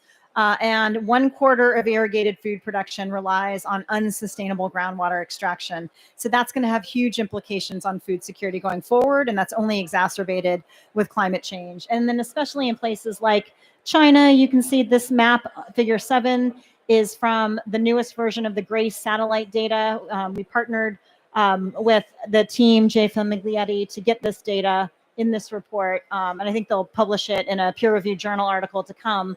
But you can see in the red spots are where over the last a couple decades, you can see a depletion of groundwater, primarily due to overextraction from agriculture. I think I won't go into all of the implications of what depletion of groundwater means. There's lots of irreparable harm and damage. Obviously, there isn't water available for agriculture. Obviously, there wouldn't be water available for drinking water. But there's other really serious ecosystem issues that arise, and many of them are irrevocable.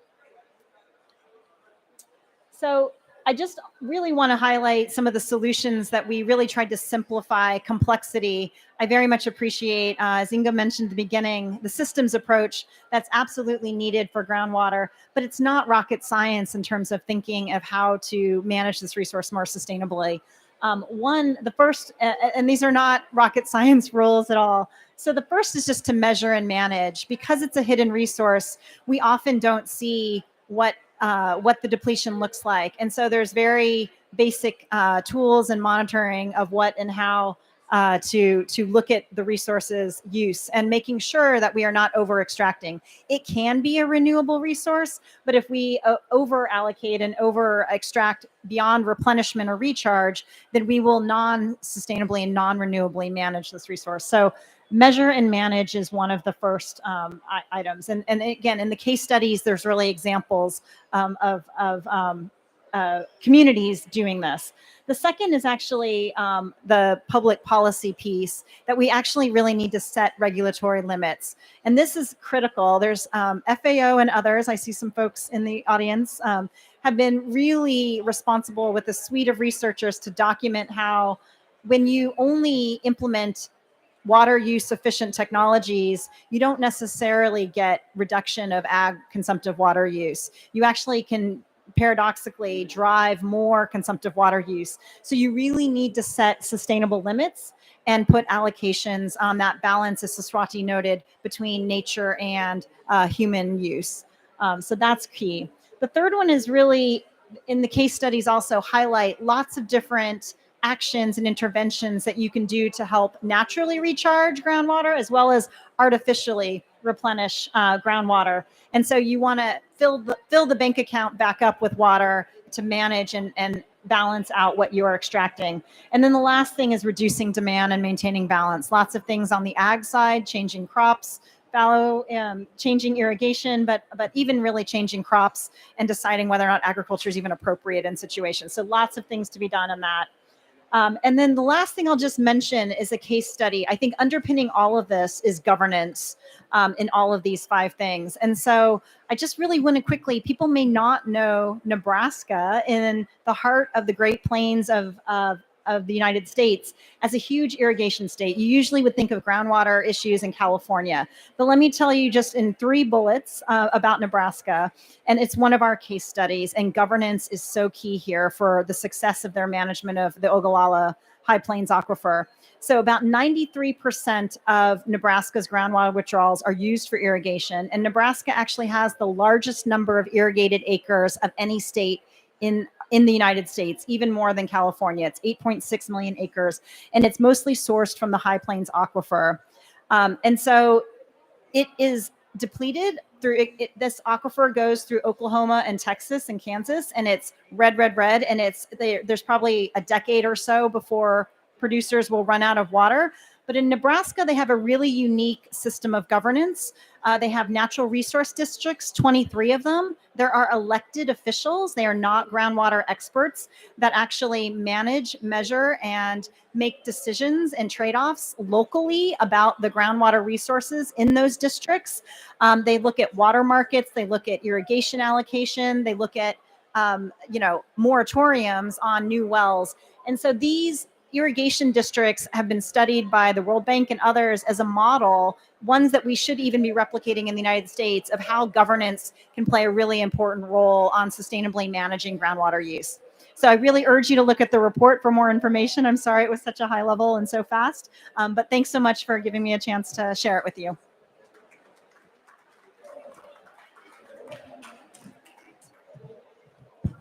Great, thanks so much for that, Melissa, and really simple but powerful recommendations in that report.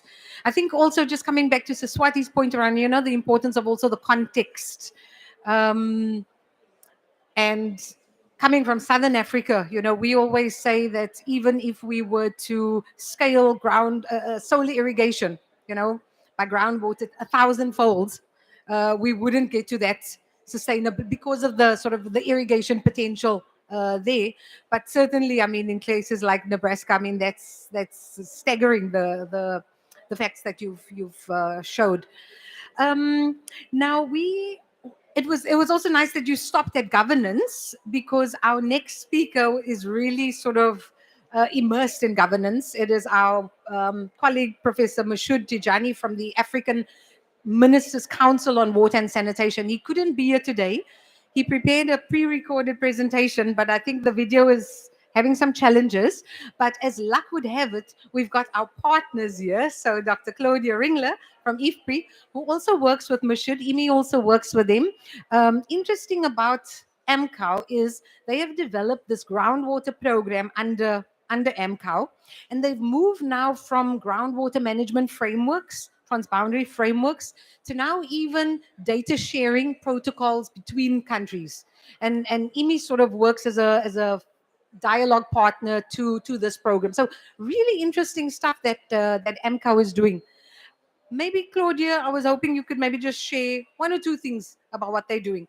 The slides are here, so they're there. You can just decide what you want to focus on. It's really too bad that the video didn't work, because we spent a lot of time, I think, trying to develop the video. Yeah, so I think the key of AMCOW is that they're the only African organization that has a mandate to provide information, structure, guidance to all countries in Africa on how to manage water resources better. And they used to focus more on sanitation and wash, and they still do. And it's a very important topic, of course, because we have underinvestment in this sector. But they have gone increasingly to also work with the ministers in Africa, the water ministers, on developing water for irrigation, which, as we have heard, is the largest water user globally. And 90% of withdrawals in Africa are being used for irrigation. So it's an important area. And so obviously it's important to help them provide advice to countries, and their secretariat is tiny. So they have two, he's a groundwater geologist, and they have, I think, another groundwater geologist, hydrologist. So they're understaffed. So they really need all the help they can get. And so they're looking at the water use across sectors. We saw from Melissa that Africa looks quite blue from her analysis. So there is still a lot of groundwater that can be developed. But how can we do it sustainably? How can we do it equitably? I think those are the two questions they have. And so they work on all of those areas. And exactly not enough attention, not enough use. So the one area where IFPRI comes in, they've asked us to help them assess what are the national GDP implication, the agricultural GDP implications, the poverty reduction implications, and the hunger reduction implications from dramatically increasing groundwater development on the continent. So that is basically our contribution. And this is an example from Senegal, one of the national studies that we are doing with AMCAO, because they're not getting a lot of financial support.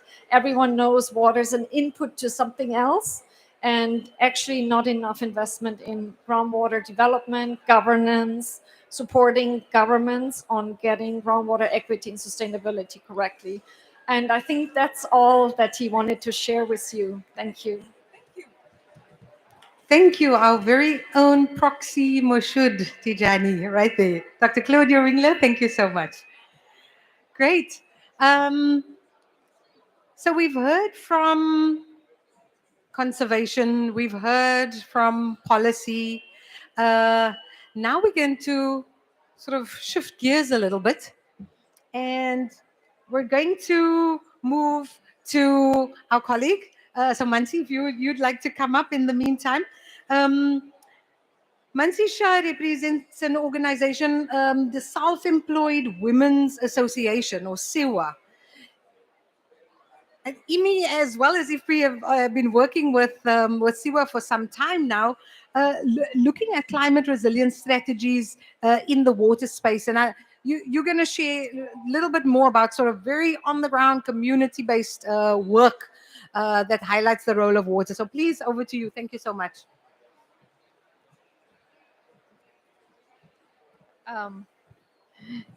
Namaste, everyone. And I would like to thank you, me and CGIR, for inviting me to this discussion and giving me an opportunity to bring to this platform the voices of the poor self-employed women workers from the informal economy, the members of SEWA. SEWA, as you might know, is a member-based organization of over 2.2 million poor self-employed women workers from the informal economy in India, with the twin goals of facilitating full employment and self-reliance to our members. We have been organizing women for over 5 decades now, from over 125 different trades and 18 states in India, and we also work in 7 South Asian countries. With more than 60% of our members belonging to the agriculture sector, SEWA has been relentlessly working on in the agriculture sector since 1989, trying to address the burning question of why does a farmer remain hungry. Working with the smallholder farmers, we have realized that while world over the issues of women, water, energy, finance, and work are all being treated in silos, when it comes to the informal sector, and especially the women workers from the informal sector, these all issues are all connected. It's a nexus. And therefore, to address this nexus of women, work, energy, and water, SEWA has undertaken the water campaign since 1994, with a clear message that water is women's right because it directly impacts her income, her livelihood, and her health. The campaign focuses on activities such as conserving and creating local water bodies, providing interest-free credits for construction of rainwater harvesting tanks, creating large-scale awareness about water quality, water conservation, and environmental protection, and so on and so forth. In order to ensure that women and communities are the owners and managers of the water campaign, SEWA has organized over 200,000 poor self-employed women workers from over 500 villages into their own village level water committees, which are headed by the women and have over 70% of women's representation.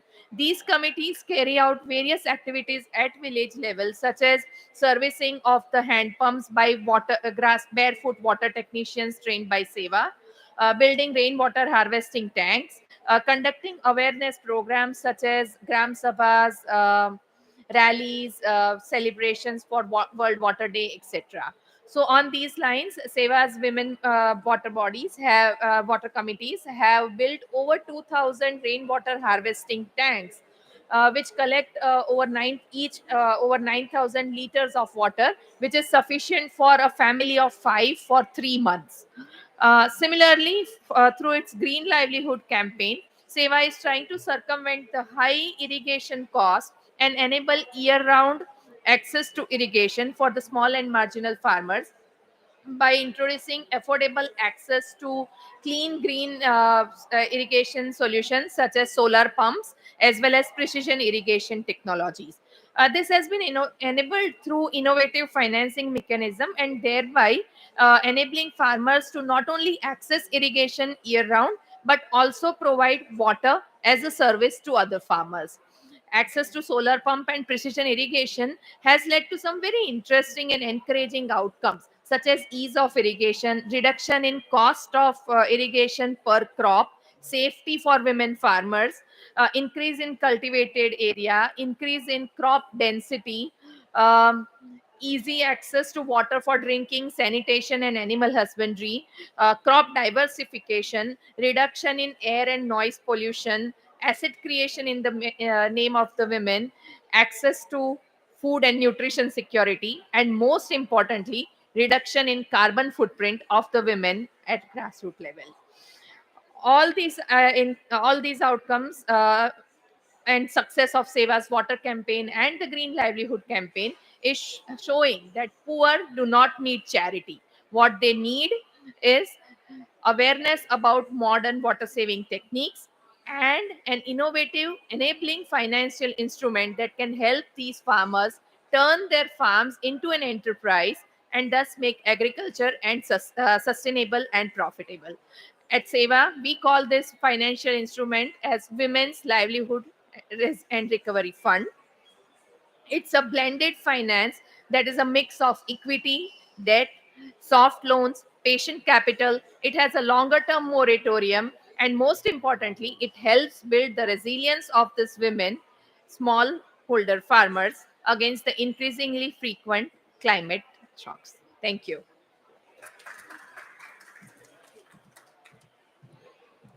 Thank you so much for that, Mansi. And I mean, I think you're proving that we can scale solar. I think that's always the challenge when we look at solar irrigation. How do you scale it? The impact on groundwater, the finance is the biggest challenge to scale. So really interesting. Thank you for sharing that. Our last speaker, I'd like to now call on, who will also share, as I said, a little video. So folks in the technical folks. All right. Just to load the next video, I'd like to ask our colleague from WFP, Mr. Praveen Agrawal, who is the representative and country director for WFP here in Egypt, who's going to be sharing a little bit about the Decent Life Presidential Initiative. So I think we cue the video first, Praveen. Yeah, let's play the video, please.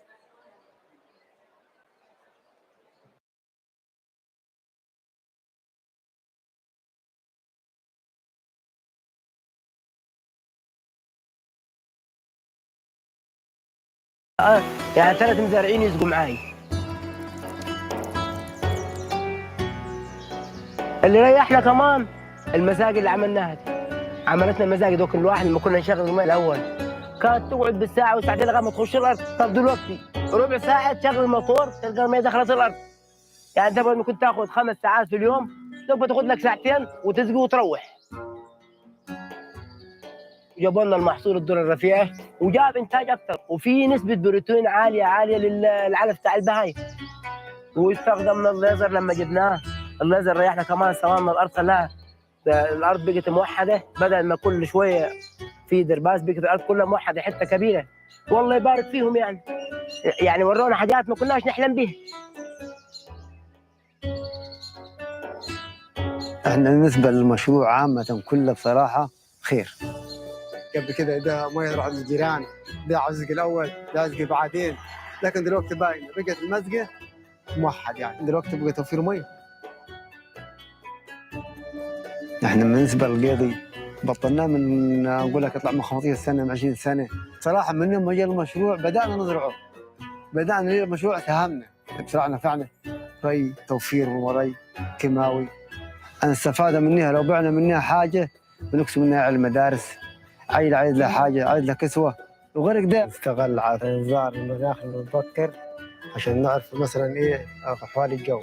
بناء عليه إحنا ممكن نسقوا إذا كان الجو كويس، إذا كان مثلا الجو مش كويس ما نسقوش. بصراحة يعني ما كل الحاجات دي بقت معنا أسهل يعني. بصراحة يعني وفرنا إحنا من كل حاجة.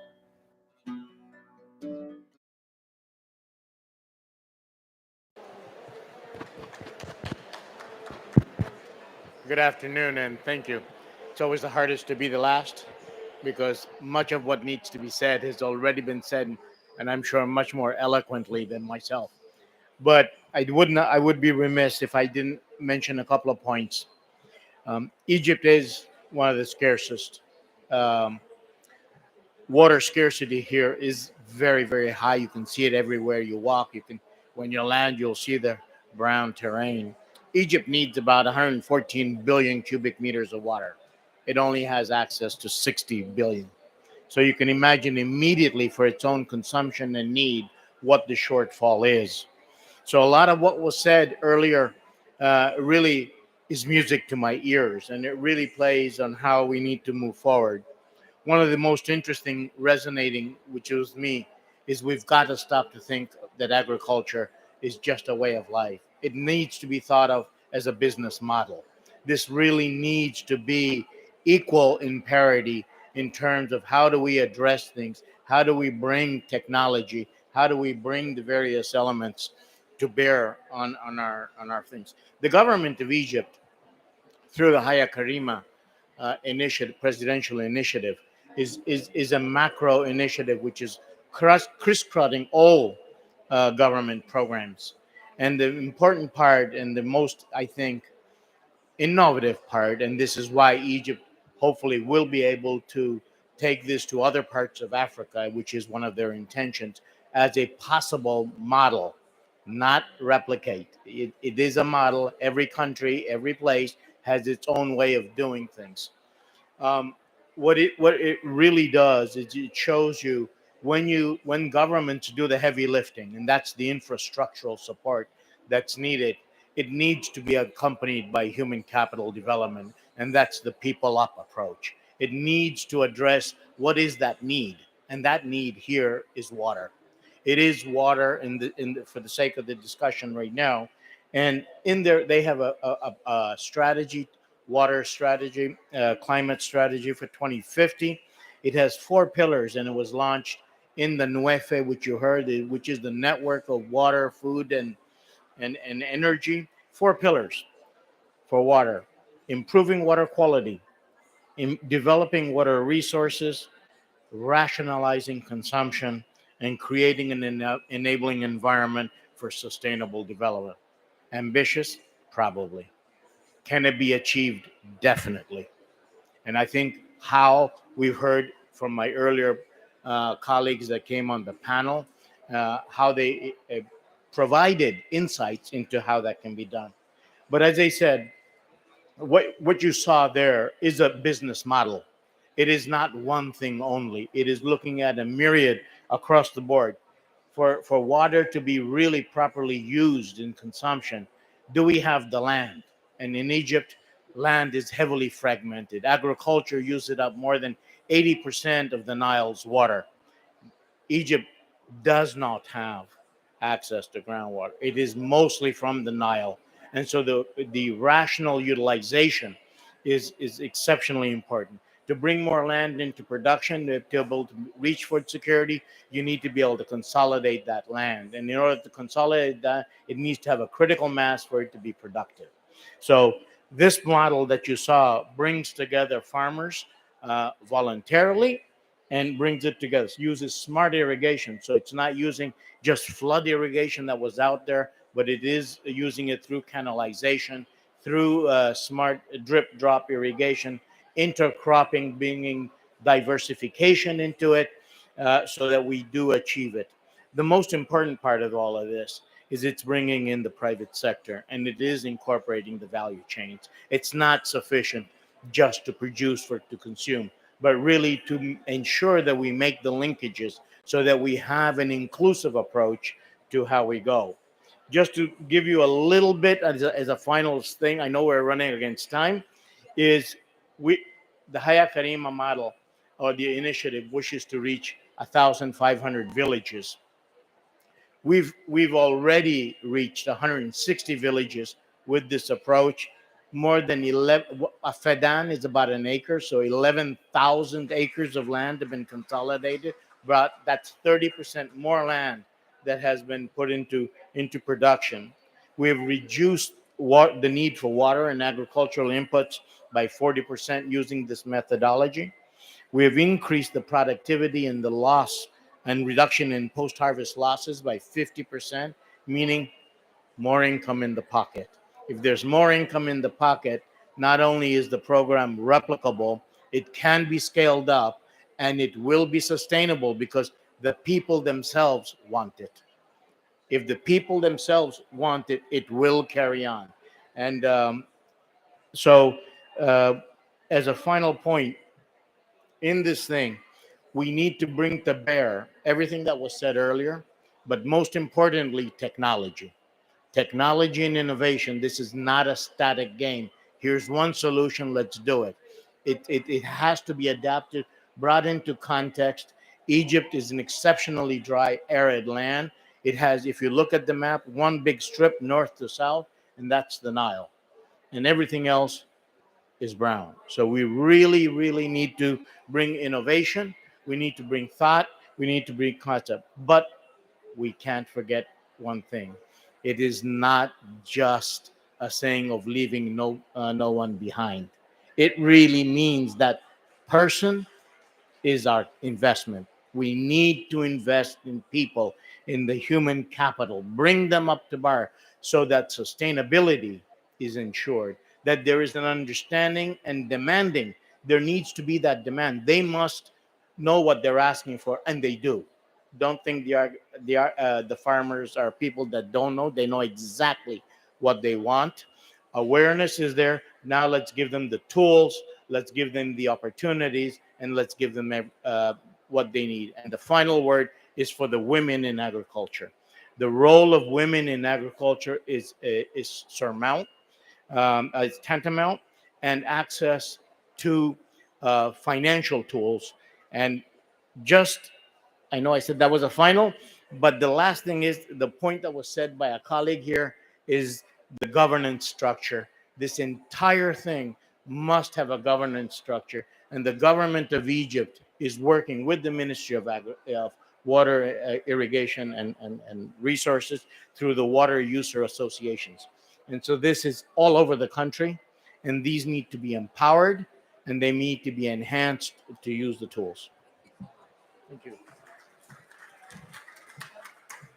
Great. Thank you so much for that. Sorry to also have to rush you along. I know time is of the essence now, and we are at the end of our session.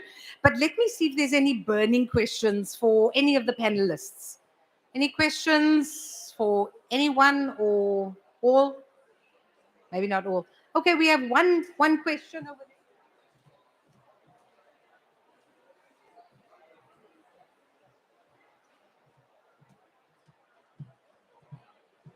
It's not a question. It's just I liked what was just said about financing women in agriculture. So if it can be shed a little bit light on, is there any approach or mechanism to give women in Egypt financing them and raise their capacity and awareness regarding the climate smart agriculture and new technologies and innovative irrigation technologies? Thanks. So inclusive financing models, I think Sewa gave a good example in Asia. Praveen, I don't know if yours also includes a financing option.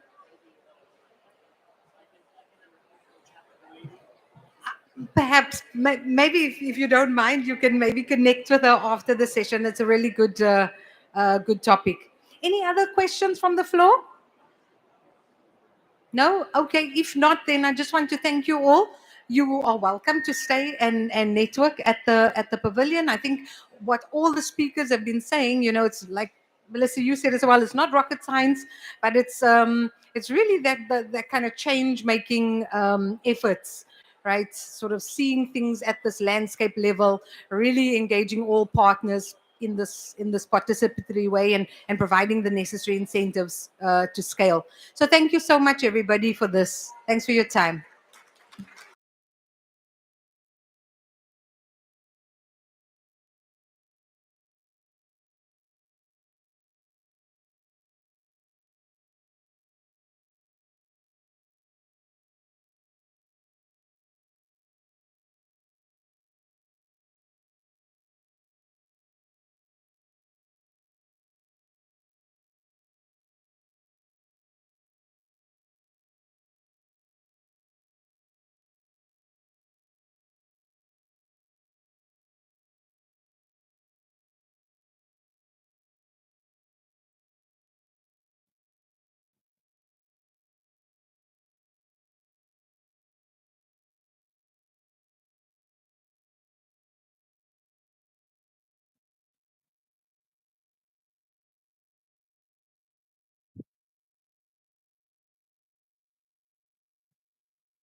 Hello, good morning, good afternoon.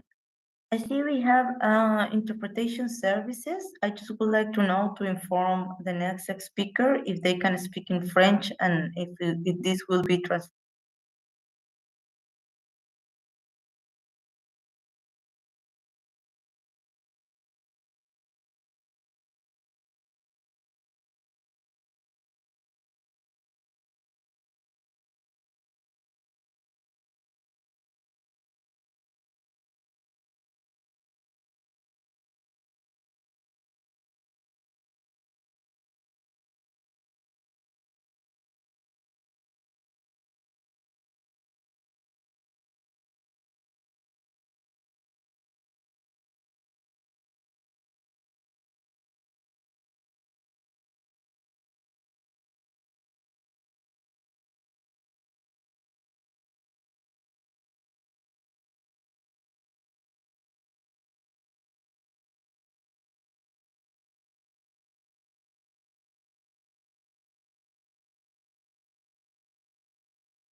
Eva.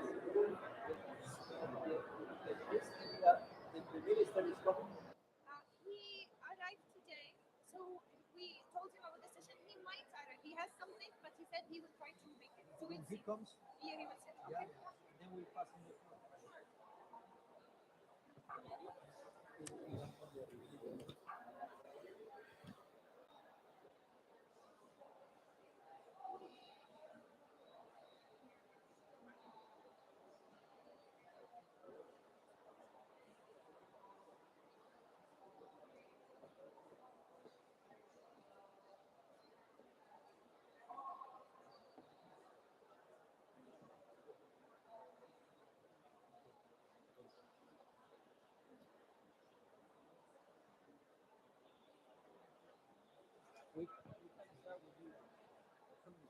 We are ready with you.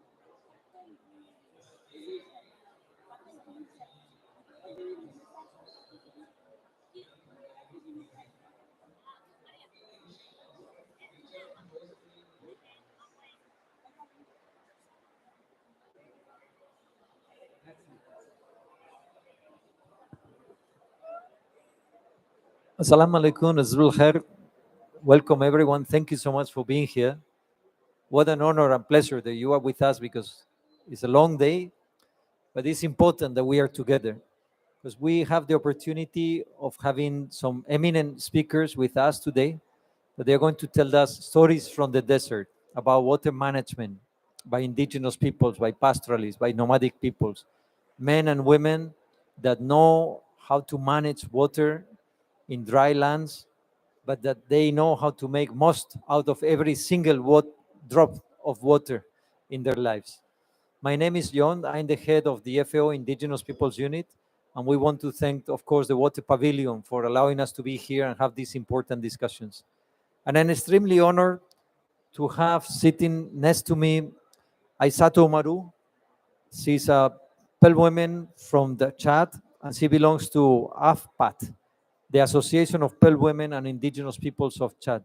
Merci, Aissatou, for being with us today. Merci beaucoup pour être avec nous aujourd'hui. And next to Aissatou, we have Adan Kuleit Mbwarabu, a traditional leader from the Maasai community and director of the Paracuyo Pastoralist Indigenous Communities, Paikoideo, from Tanzania. My brother Adam, how nice is to be with you today. We've been in many meetings in New York, in many discussions. Thank you for being with us today. Thank you for sharing your knowledge. But we also have online, we have connected in Zoom, we have Dr. Marian Walid Aboubakrin. She was the former UN Permanent Forum president, and she is from Mali, and she is a doctor. Dr. Marian, are you with us? And we also have online Nigel Krohal, the Chief of Section of the Local and Indigenous Knowledge Unit in UNESCO. They are telling me that they are connecting us, so they will be with us in a minute. I know they are already in the Zoom call. So let me straight away pass the floor to Aissatou Oumarou. She will be speaking in French, and I'm going to interpret doucement. So, merci beaucoup, Aissatou. La parole, c'est à vous. Voilà. Merci beaucoup. Ça fait plaisir de me retrouver face à vous tous. Mais malheureusement, je ne connais pas parler le français. Ça, c'est déjà un très grand problème de langue dans nos assises internationaux. Alors, je veux bien parler de l'eau, parce que l'eau, c'est la vie d'abord. Et So thank you so much. It's a pleasure to be here with all of you. And unfortunately, she speaks French, which is always difficult at the international level. But she's going to talk about water, and water is life. je pense que je vais parler, vous allez faire la synthèse, c'est mieux, parce que si c'est comme ça va nous prendre beaucoup de temps. Ok. Alors, je viens d'une communauté pastoraliste qui s'appelle les Mbororo. Nous avons des grands ébus avec des grosses cornes, des longues cornes de couleur marron généralement. I come from a community called Bororo, and we have cattle that are brown and with big horns. Jadis, nous pratiquons le nomadisme, c'est de notre propre gré pour la restauration des sols. C'est-à-dire, je prends l'exemple, si vous êtes sur place, vous faites des mouvements. Pendant 2 jours sur, la même place, vous allez remarquer vos empreintes seront visibles. Mais quand vous vous déplacez d'un endroit à un autre, il n'y aurait pas de ces empreintes-là. Cela nous permet de restaurer le sol. C'est pour cela que jadis, nous pratiquons le nomadisme. She comes from a nomadic people. They practice nomadism. They move around. And she's giving the example that if you move back and forth in the same area, after 2 days, you will see your footprints marked in the soil. But the way that they move across the territory, they practice the nomadism, they don't have this problem. Mais avec les changements climatiques, le nomadisme est devenu maintenant une contrainte qui est placée dans 3 catégories. But now with climate change, nomadism has become difficult, and there's 3 categories that are affecting nomadism. Alors, nous avons le cas des chasseresses. Ça, c'est la première catégorie, les chasseresses. Pendant la période de chasseresses, d'habitude, le nomadisme se fait du nord vers le sud et on revient sur nos pas. Et c'est selon les saisons. Maintenant, ça c'est en période normale. Quand il y a les chasseresses, nous allons beaucoup plus vers le nord à la recherche de l'eau et du pâturage. The first thing is the drought and to look for the water. So traditionally they move from north to south, but when there is a drought and there is a scarcity of water, they move much more north to look for other water sources. Et pendant les périodes abondantes où il y a beaucoup plus de pluie comme cette année, nous allons beaucoup plus dans le nord. C'est pour aller beaucoup plus dans le nord à la recherche, parce que quand il y a beaucoup de l'eau, il y a beaucoup d'humidité. Et quand il y a beaucoup d'humidité, il y a beaucoup d'insectes. L'herbe n'est pas de la bonne qualité. Beaucoup de l'eau peut créer aussi des problèmes aux pieds des animaux et donner des maladies. Donc, on va beaucoup plus dans le nord pour attendre à ce que la température et le climat local puissent devenir à la normale. But also when it rains a lot during the wet season, they move north because too much water, it also affects the grassland, the pastures, and also it creates a lot of insects that disturb the herds, disturb the animals, the livestock. So they move north to stay away until the temperature cools down and the water level goes down. Mais dans les 2 catégories, il y a une catégorie intermédiaire. Et cette catégorie intermédiaire est la période entre les saisons, entre la saison de pluie et la prochaine saison de pluie. But there is a third category between the dry period and the wet period or the period of rains, which is the interseasonal period. And that is an important period. Et c'est cette période-là où il y a beaucoup plus de problèmes de l'eau que nous, les pastoralistes, nous vivons. Parce que dans les couloirs de transhumance, généralement, il y a des puits pastoraux chez moi. On dit des puits pastoraux, des puits où ce sont des grands puits où il y a beaucoup de personnes qui peuvent venir et abreuver les bétails. Et autour de ces puits, c'est là où se trouvent des problèmes intercommunautaires, mais aussi des problèmes agriculteurs-éleveurs. And it is in this interseasonal period when they have a number of problems. The first one is because there's many more pastoralists that they find themselves on the migratory corridors, on the Trasuman corridors, and they all go to the different wells in searching for the water. And when they are in the wells fetching water for their animals, there's a number of community issues.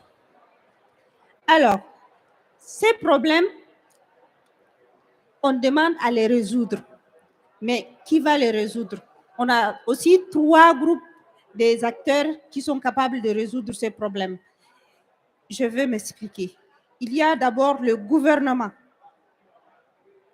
So these problems, we want them to be solved. But who is going to solve these problems? She thinks that there's 3 groups that can resolve these problems. The first group is the government. Maintenant, pour le gouvernement, nous demandons d'abord de baliser le couloir de transhumance, les aires de stationnement et les aires de pâturage.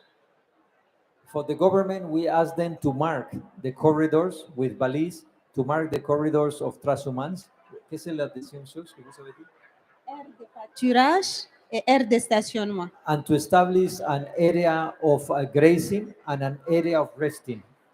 Alors, pourquoi on balise? D'abord pour sécuriser les terres et territoires pastoraux, pour éviter les conflits intercommunautaires agriculteurs-éleveurs, parce que pendant ces saisons-là, les couloirs de transhumance, là où les animaux passent, est très fertile. Les agriculteurs viennent faire leurs champs dans les couloirs de transhumance. Et si on passe par là, on passe sur les problèmes. Why do we ask to mark the corridors, the Trasuman corridors, to reduce the conflicts with the farmers? During that period, there is a lot of movement, and this is when they have problems with the farmers. So this is why it's so important to mark the corridors. Et il faut aussi, en balisant le couloir de transhumance, cela évite la pollution des eaux, que ce soit des eaux souterraines ou les eaux de surface. But there's another important element that if the corridors, the transhumance corridors, the nomadic corridors are marked, they also avoid the pollution of the waters, both the surface waters as well as the underground water. Je m'en vais donner un exemple parce que dans le sud du Tchad, il y a l'exploitation pétrolière. Et dans ces zones-là, ils ont pris des milliers d'hectares qu'ils ont mis. Et avec la pression de la société civile, ils disent oui, les gens peuvent pâturer. Mais toute la zone est complètement polluée. Mais ils permettent à ce que les gens viennent abreuver leurs animaux et boivent cette eau-là. Et c'est la cause des maladies tellement dangereuses qui tuent. And she wants to give an example. They have an area where they have petrol extraction, fuel extraction, and because of the pressure of the civil society, they have allowed the pastoralist people to graze their animals there, and they have many issues of pollution because the water is polluted and the grass is polluted and the animals get sick. Mais cela participe aussi à la gestion durable des eaux, que ce soit de surface ou souterraine. But this is part of the sustainable management of water, both underground and surface waters. Le deuxième groupe acteurs qui peuvent nous aider à apporter des solutions, ce sont les partenaires. The second group of that can bring solutions to these matters is the partners. Des partenaires qui permettront de développer des projets de développement durable, que ce soit en agriculture et en élevage, tout en évitant l'agro-industrie qui bloque toutes les surfaces et qui pollue les eaux souterraines, surtout avec des engrais chimiques et autres. And the partners with whom to establish projects on sustainable livestock and sustainable management, and to avoid the intensity, to avoid the intensive livestock production, that is the one that pollutes also the water with fertilizers and with the pollutants from the intensive activity. Nous avons ce genre de projets tels que le PRAPS, qui est un projet sous-régional de l'Afrique. Nous avons le projet Pastor, qui est un projet de l'AFD au Tchad. Et nous avons un autre projet qui s'appelle Almi Al-Afia, qui est aussi un projet qui suit de l'hydraulique pastorale. They have different projects funded by different donors and with different partners. And the last one that she mentions is a project that is a livestock and hydric project. Alors, les derniers acteurs sont des acteurs eux-mêmes de l'agriculture et de l'élevage. And the last group of actors is those that are in the agricultural and livestock sector. La solution que eux ils peuvent apporter, si le gouvernement balise ces couloirs de transhumance, la première des choses, c'est de respecter les couloirs de transhumance. The thing that they need, the first action that she's requesting that they do is that they respect the corridors of transhumance. En respectant ces couloirs de transhumance, les partenaires qui vont venir investir, que ce soit dans des projets agricoles ou dans des projets pastoraux, seront contraints de respecter le gouvernement et les projets du gouvernement. And the thing of respecting the corridors is also to respect the actions from the government. Oui, And, oui c'est ça. Le et les projets du gouvernement. And the projects by the government. Thank you. Merci.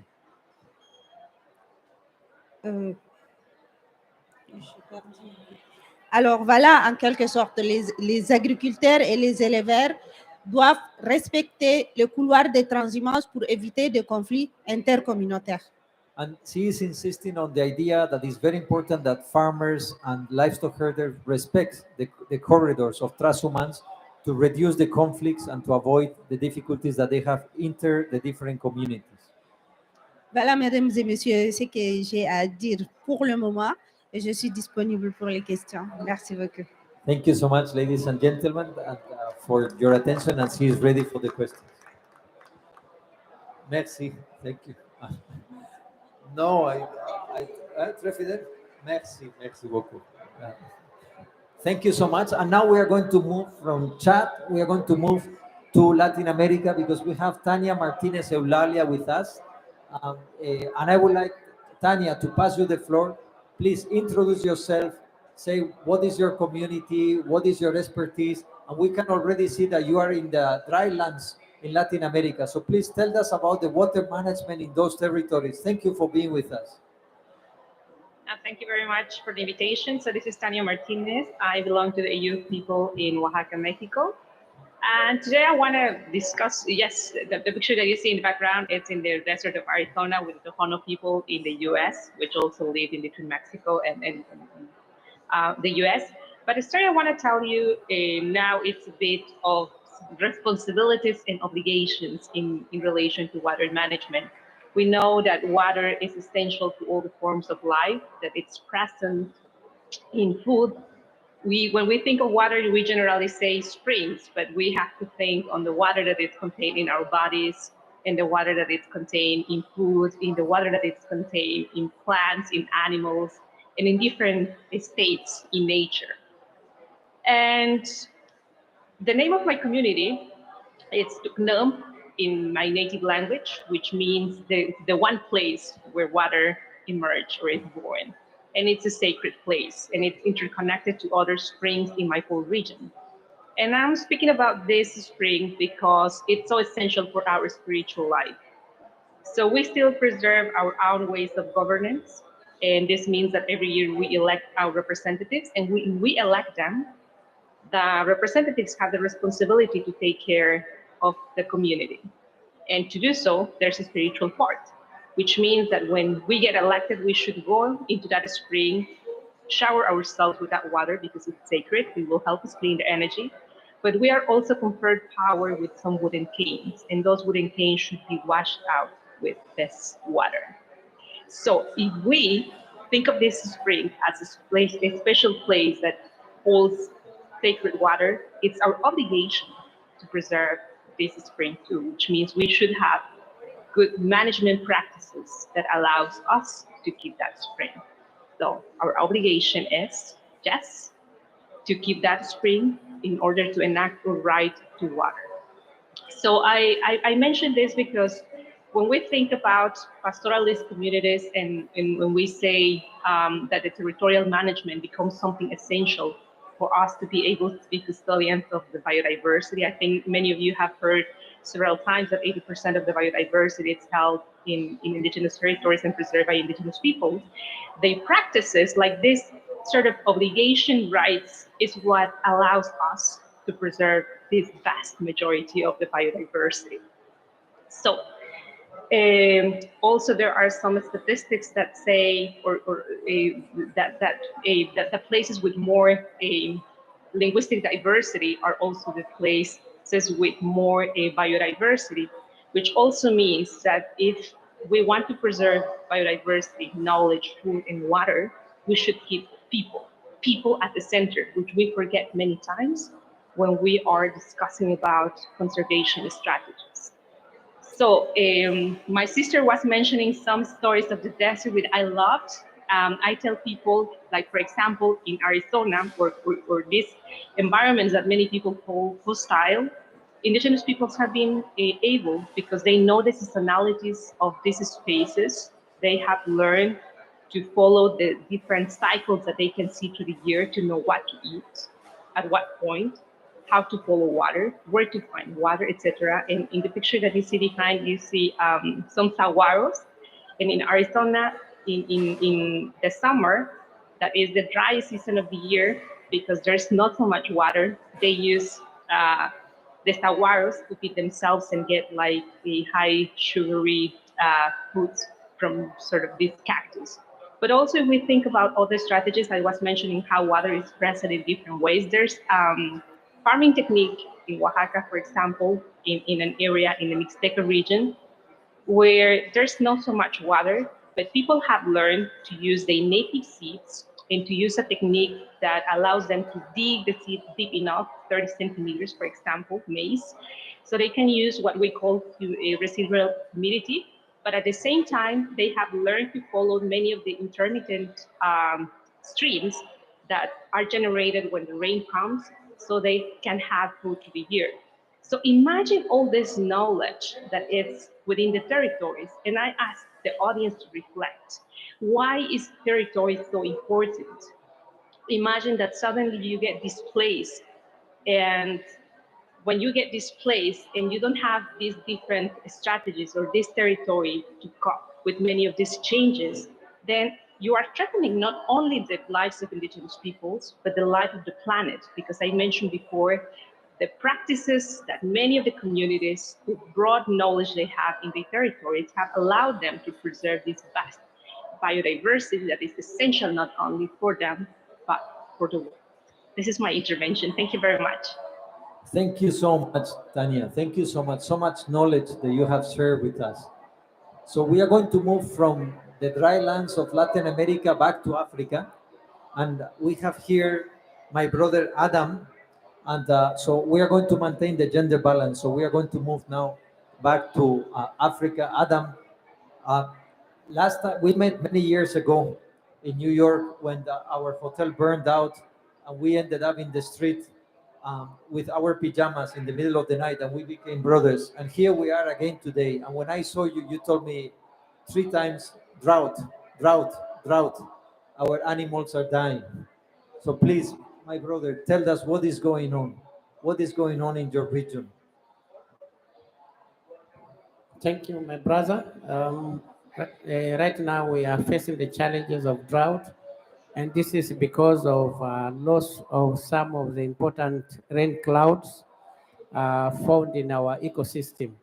One of the clouds is originating from the Congo Basin, and we call Olopero Longishu, a cattle head as a cloud.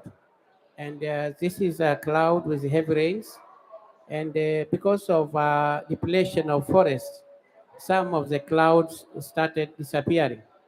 And in my culture, clouds are the source of water because we have two types of rains. One is atmospheric rain, that is rain through the clouds, and another rain that rain through the earth. That is a ground rain, and not all people know about this rain, the underground. And during dry season, you see green trees becoming green with green leaves. And there is no rain that time. But this rain is the one that start to rain before the normal rain rains. So that is one. But another is when we talk of a source of water, like when we migrate to a new place, we organize some rituals to bless the land, to have water, to have life, to have milk and honey. And this is a strategy that we have been applying in the arid and the semi-desert and desert areas. And why we are able to live in a desert or semi-arid or arid lands? Because of honoring nature. In my culture, water is used as a spiritual and a physical element when we use as food. It is physical, but when we use for spirits, it is part of our spirits, and we do for blessing. We mix milk and water, and we bless the land, the people, the children, the elderly people, and women. And in case there are conflicts in the community, water is part of conflict solution. And in the past years, we have realized that the scarcity of water in our land is causing big pressure because people are migrating from drier areas to water sources, and it is becoming a problem because it is causing competition over the scarce resources.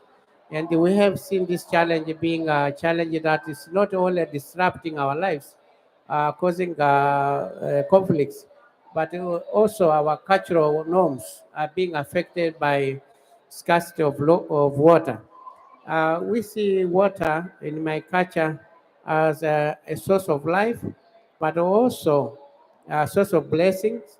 And when we talk of restoration of our ecosystems, water should be one of the elements to help us when we talk of regeneration.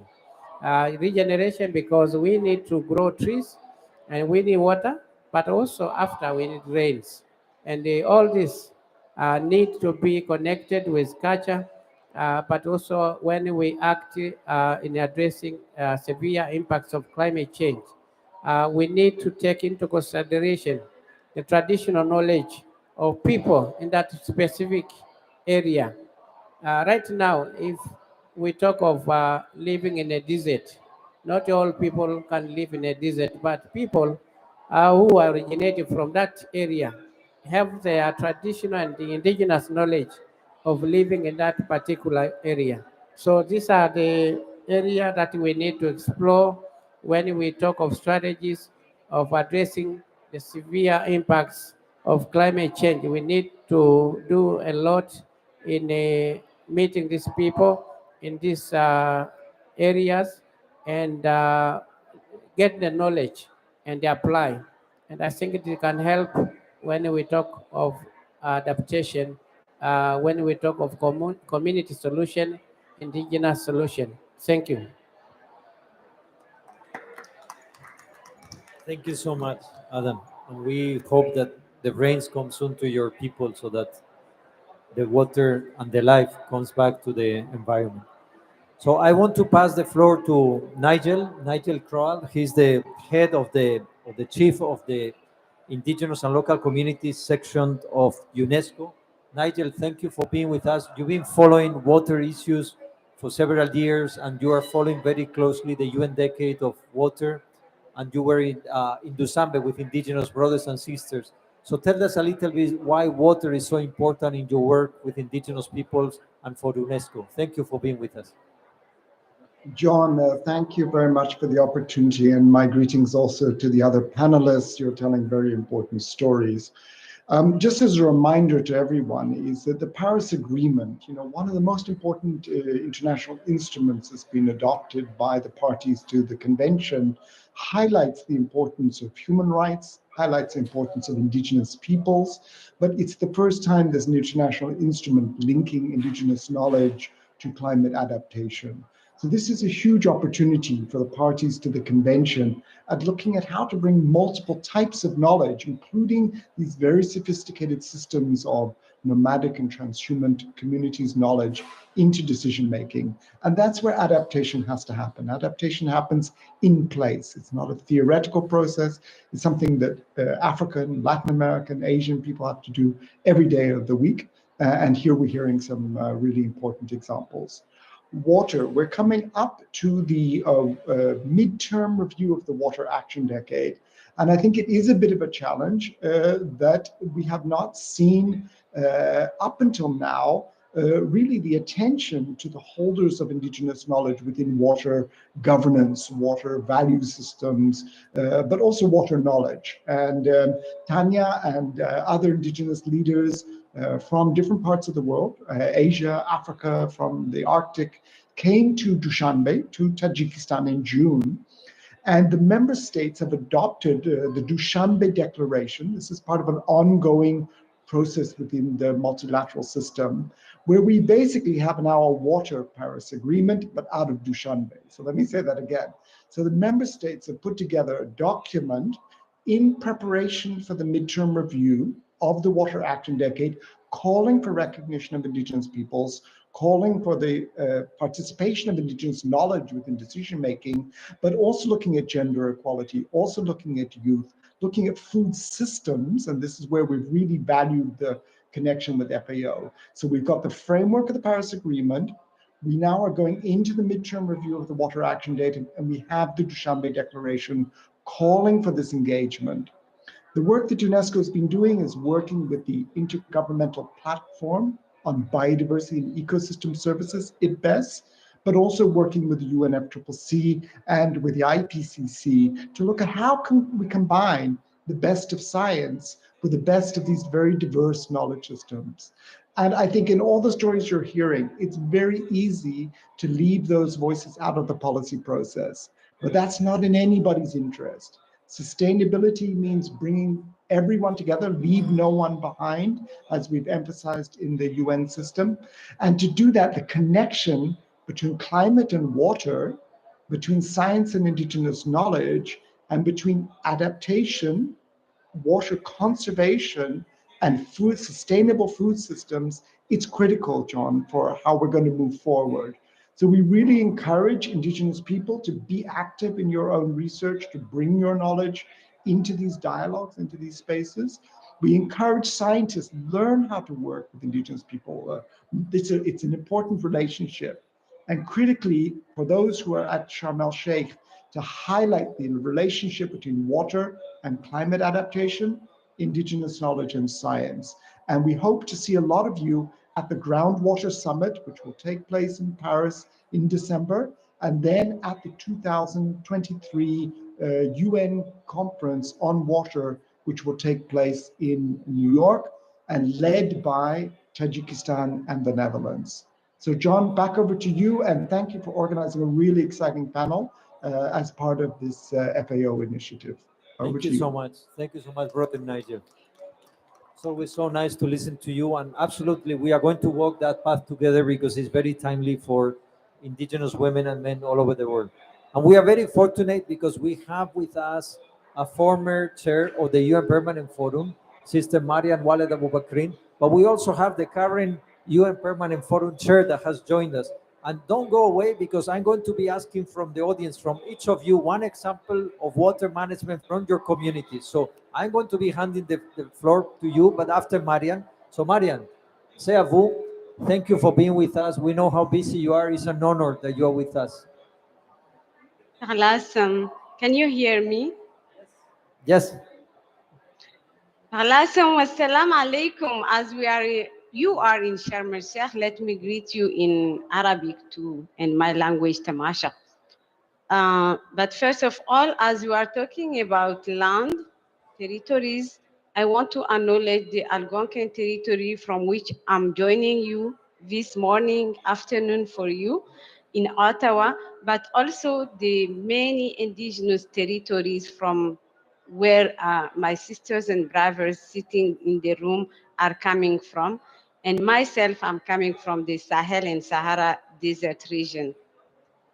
I would like to acknowledge also our organization's members, Tin Hinan, who are sitting in the room with you in Sharm el-Sheikh, as well as many indigenous and non-indigenous collaborators within Aramat project, the Global Hub on Indigenous Food Systems, and the new Coalition on Indigenous Food Systems. I want to acknowledge also my panelists who are in the room and online. Thanks for the stories you brought. I am always pleased to hear the stories that you are bringing in, or the policy strategies to move indigenous knowledge within the global knowledge and decision-making processes.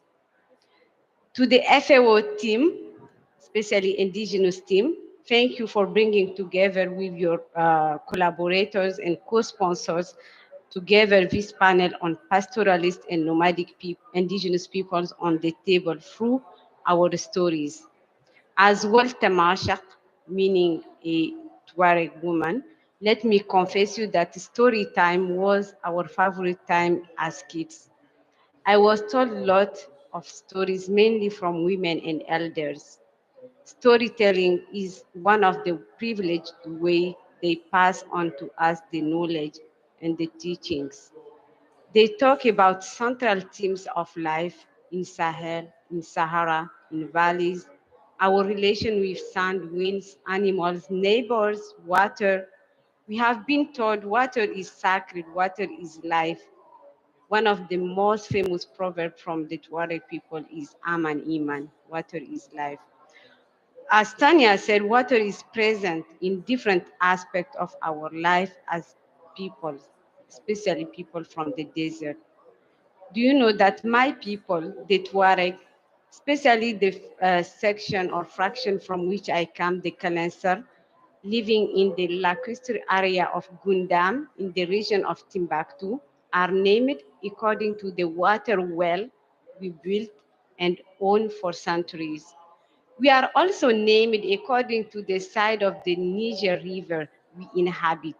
According to that naming process, I am not only Welt Tamashak, but also Welt Warazer, which is the name of the well my ancestors built, but also I am Weltanza, meaning that I am coming from the north part of the Niger River. So if well or the river, the Niger River, dry up, my people get in risk of not having name and not exist.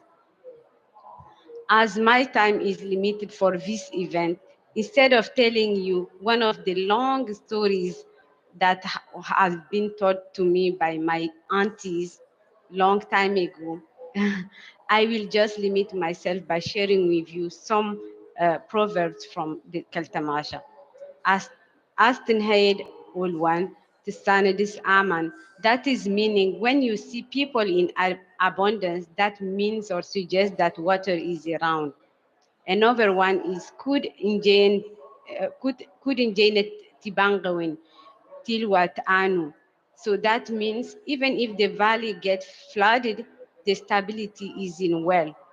You can notice that in this desert language, abundance, dry, flood, scarcity, stability are close and always evoked or told. That is why we all used to live in a way where we care each for others, like people with our neighbors, farmers or fishers, animal and desert, water.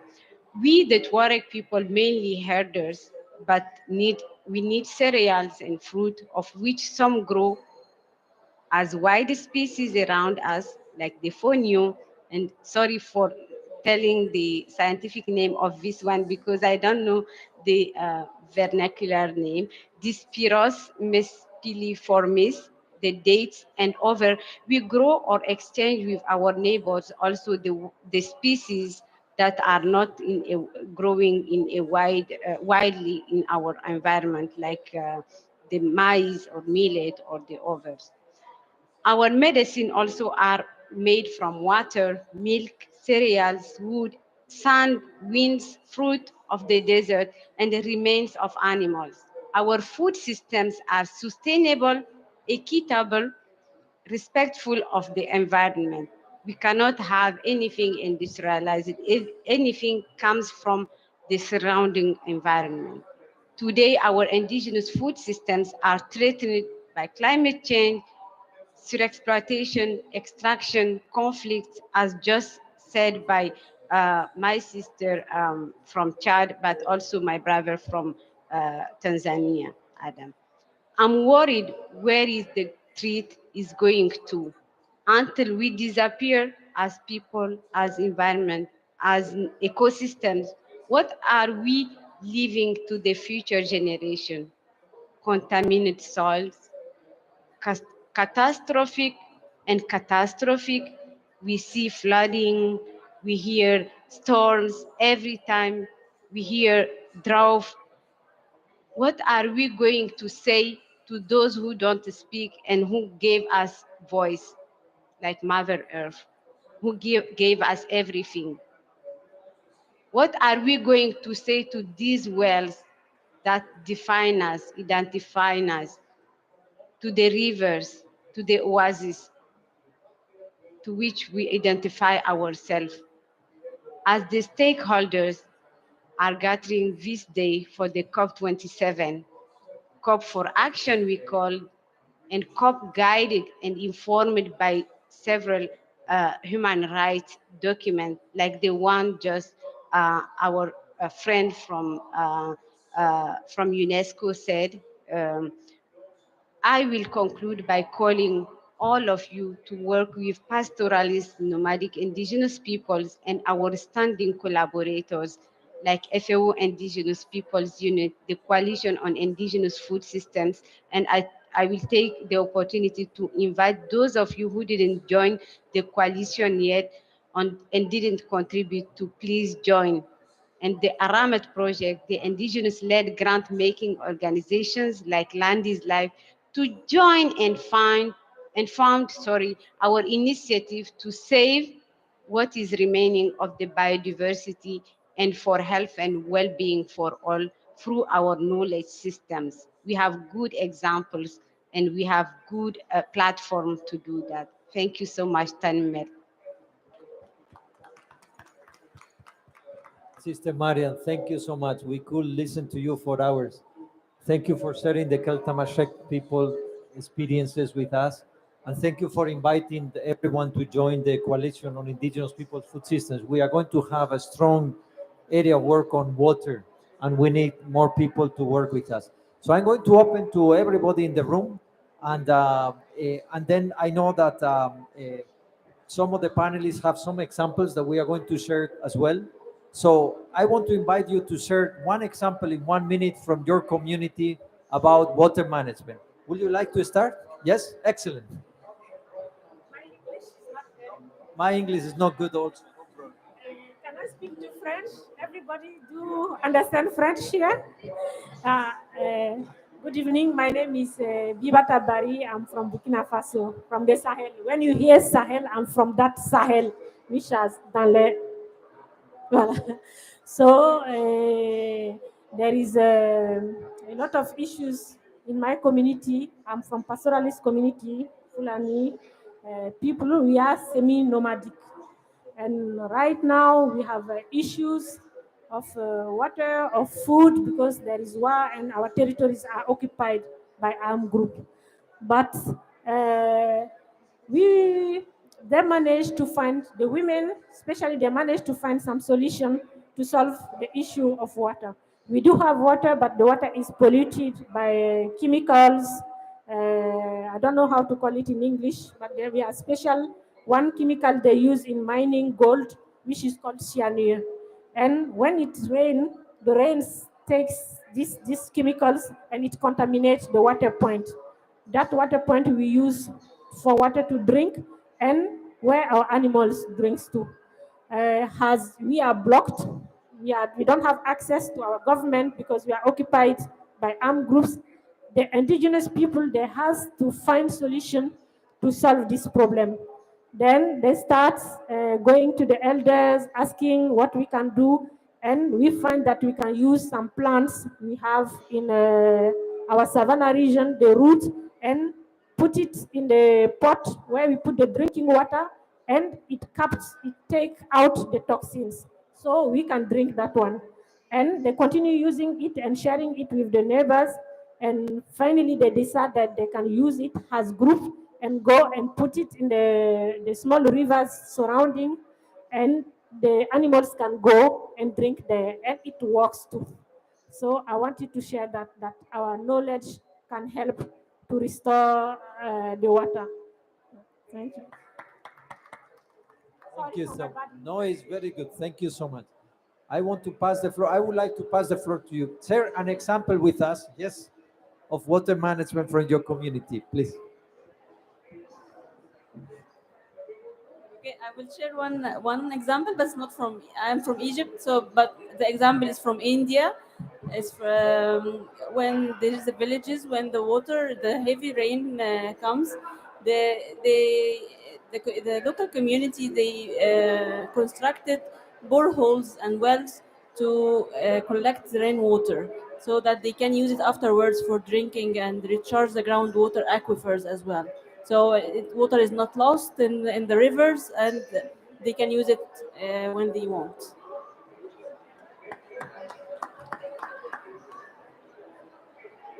Thank you so much. Vous voulez partager une expérience, oui? En anglais ou en français? Français? Ok, alors doucement, je vais essayer de faire la traduction. Allez. Bonsoir. Merci pour la parole. Moi, je suis Fadima Et Abdallah. Je suis de Tinhinan, du Nord Mali. De Mali. Oui. Good afternoon. My name is Fatimata. Fatima. Oui. The Tinisian de Mali. De Tinhinan. Tinihan. Oui. Et je viens du Nord.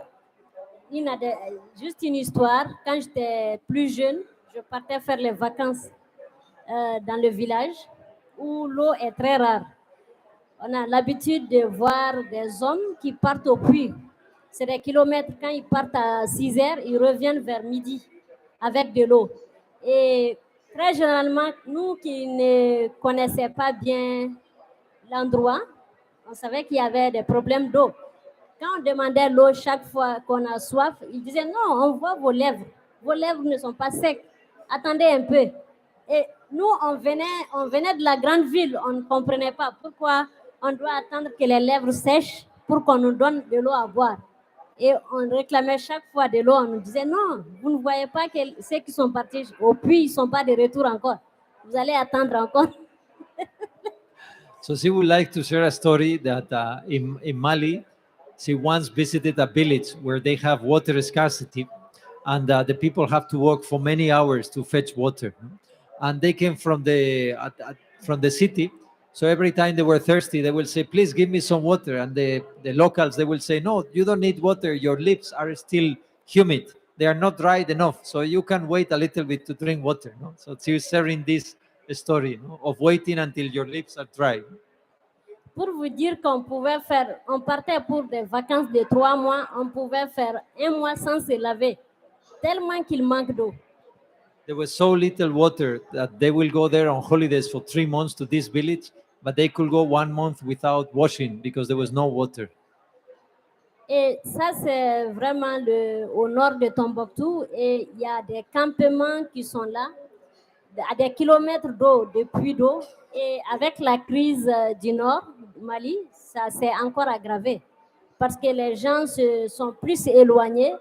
Et quand tu es plus vers le fleuve, comme ma sœur l'a dit, et tu es plus proche des grandes villes.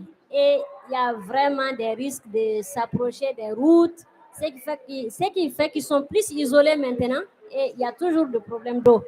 She's telling us that in the area of Tombouctou in North Mali, because of the conflict, the people have to move further away into more isolated areas for security, and that has made even more complications because they are farther away from the city and farther away from the river.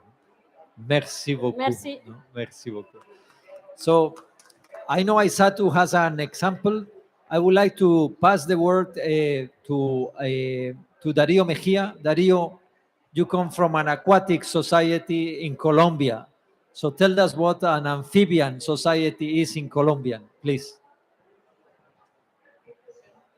Darío Mejia is the chair of the UN Permanent Forum. Thank you for being with us.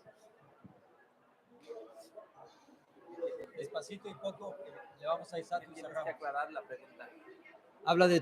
Habla de tu comunidad anfibia. ¿Qué es una comunidad anfibia? ¿Y qué quiere decir por qué el pueblo Zenú vive en comunión con el agua? Darío comes from the Zenú people, that are water people in Latin America. They have one of the eldest irrigation systems, one of the eldest water management systems in Latin America, the Zenú people. Háblanos de tu pueblo Zenú, pero poquito, un minuto. Gracias, no estaba preparado para intervenir, solo vine a observar. Tendríamos que explicar un poco el origen de la vida para explicar el concepto de anfibio. Thank you so much. I came to follow. I was not prepared to speak, but I will try to explain the concept of amphibian.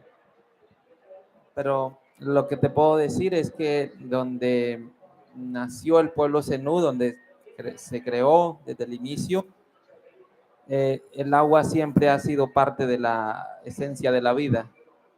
What I would like to say is that where my people was born, the Zenú people, water was always the essence of life. Y allí desde hace más de 7,000 años se construyó el sistema hidráulico más antiguo sobre la tierra. And more than 7,000 years ago, they built one of the most ancient hydraulic systems on Earth. Y lo que la tecnología es muy sencilla, es permitir que cuando hayan inundaciones se pueda cultivar y cuando haya sequías aún exista agua para poder pescar. The technology is very simple. What it does is during the flooding system allows so that you can plant your crops, and what it during the dry season to have enough water to fish. Lamentablemente esto se ha perdido bastante por la idea que la ganadería es mejor forma de economía social. Unfortunately, the system has been damaged by livestock and by the understanding that livestock is a better management system than these hydraulic ancestral systems. Bueno, podríamos hablar de esto mucho más, pero muchas gracias por la oportunidad y podemos seguir hablando en otro momento. We could talk for hours about this, but thank you so much for the opportunity of speaking. Gracias. So we started this discussion with a strong indigenous women from Africa, and we are going to finish this discussion with a strong indigenous women from Africa. So we are going to go back to my sister Aissatou. She's going to share with us an example of her community. Aissatou, c'est à vous la parole. On va faire la clôture avec vous. Vous pouvez partager votre expérience et on va faire la clôture après vous. Merci. Merci beaucoup. On a écouté des expériences uniques pour chaque région. Et j'avais été interrompue quelque part et j'ai oublié de parler d'un projet très important qu'on a eu à travailler avec UNESCO. Thank you so much for the opportunity. And I forgot before to mention a very important project that we have with UNESCO. Alors, avec UNESCO, avec Nigel particulièrement, on a eu à travailler pendant plus de 16 ans sur un projet sur le calendrier saisonnier. So for more than 6 years, for more than 6 years with UNESCO, they have worked on a project about a seasonal calendar. Et ce projet continue toujours parce qu'on est en train de développer les calendriers avec toutes les communautés pastoralistes de l'Afrique, de différentes zones, de l'Afrique australe, l'Afrique de l'Est, l'Afrique de l'Ouest, l'Afrique centrale. And this project continues because they want to complete the calendar with the pastoralist communities from different parts of Africa. À notre grande surprise, on s'est rendu compte qu'on a les mêmes connaissances, la même tradition en ce qui concerne la prévision saisonnière. And we have the knowledge to forecast the weather patterns and forecast the seasonal movements. Dans ces connaissances, ces communautés-là se sont assises et ont commencé à raconter comment ils peuvent reconnaître, qu'ils peuvent prévoir la météo. De tout de suite, celle de dans 1 heure, celle de l'après-midi ou du demain matin, celle de la semaine, celle de mois, celle de l'année, celle de 3 ans et celle de 10 ans. So they have the knowledge and the capacity to foresee the weather after 1 hour, even in the next morning, in 1 week, in 1 day, even in 1 year, in 3 years, and in 10 years. Alors, dans ces connaissances-là, nous avons eu à réunir les communautés des différents pays qui ont mis à dire comment eux, ils peuvent savoir quand la saison va être bonne, il va y avoir une bonne pluviométrie, ou il ne va pas avoir une bonne pluviométrie, ou quand la saison va être sèche ou inondable. And they have the capacity to know how the pluviometry and the precipitation of rain is going to be, and at the same time to know whether the next season is going to be dry or is going to be humid. Et ces prévisions permettent à ce qu'ils s'adaptent par rapport à la saison à vue. S'il va y avoir beaucoup de pluie, quels sont les dispositifs qu'ils vont prendre pour la construction de leurs animaux, sur la trajectoire qu'ils prennent et sur le point d'eau qu'ils prévoient s'arrêter. And this capacity of forecasting allows them to take the different measures and to adapt their livelihoods and their activities to the pluviometry and to the weather. Et ils ont aussi un système pendant la saison sèche d'utiliser les feuilles de certains arbres pour reconnaître un point où l'eau n'est pas très profonde, qu'ils peuvent accéder très facilement et abreuver leurs animaux. And they have the knowledge using the leaves from the tree during the dry season to identify water under the ground and find it, to dig it and use it. Je pense qu'on n'a pas assez du temps pour parler de toutes ces connaissances-là, mais on aura l'occasion, je l'espère bien. I think Merci. we don't have the time to discuss about all of this, but she hopes that in the future we can have another opportunity. But I have to ask her a question. Je vais vous faire une petite demande, s'il vous plaît. Combien de mois il y a dans les calendriers pastoralistes que vous avez fait, que vous avez construit? Parce que j'ai écouté plusieurs fois sur ces calendriers et c'est vraiment étonnant la quantité de division du temps que vous faites en façon de l'environnement. I'm asking her if she can share with us how many months their pastoralist calendar has, because they identified so many different activities. Nous comptons d'abord 12 mois lunaires. They have 12 lunar or moon months. Mais dans ces 13 mois lunaires, nous avons plusieurs saisons qu'on peut compter, de la saison sèche à la saison pluviométrique et à la saison de froid chez nous, qu'on appelle saison de froid, comme en cette période-là. So in these 12 lunar months, they have different seasons and they can count from the cold season to the dry season to the different seasons that they have. Et à la grande surprise de tout le monde, nous utilisons l'astronomie pour faire les saisons, c'est-à-dire l'étude des astres par rapport aux astres, le nombre de jours de lever de certaines étoiles et de coucher de ces étoiles-là. C'est par rapport à ça, nous comptons les climats, les saisons, ainsi de suite. So they follow the astrology and their calendar is astronomic to make sure that they are tuned to the planets and to the different weather patterns. Thank you so much. Merci beaucoup. So I would like to give a big round to our panelists. Thank you so much, Adam.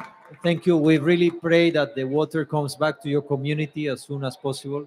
Sister Aisatu, thank you so much. Merci beaucoup.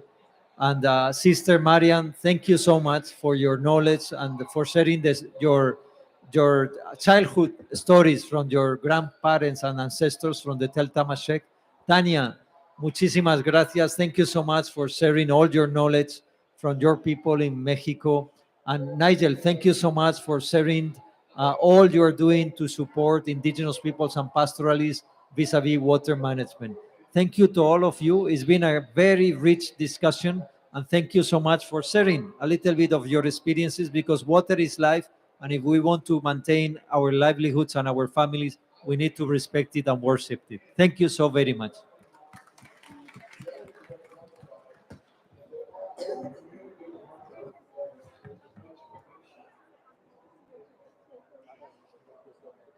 Thank you very much. I have a question on the panel.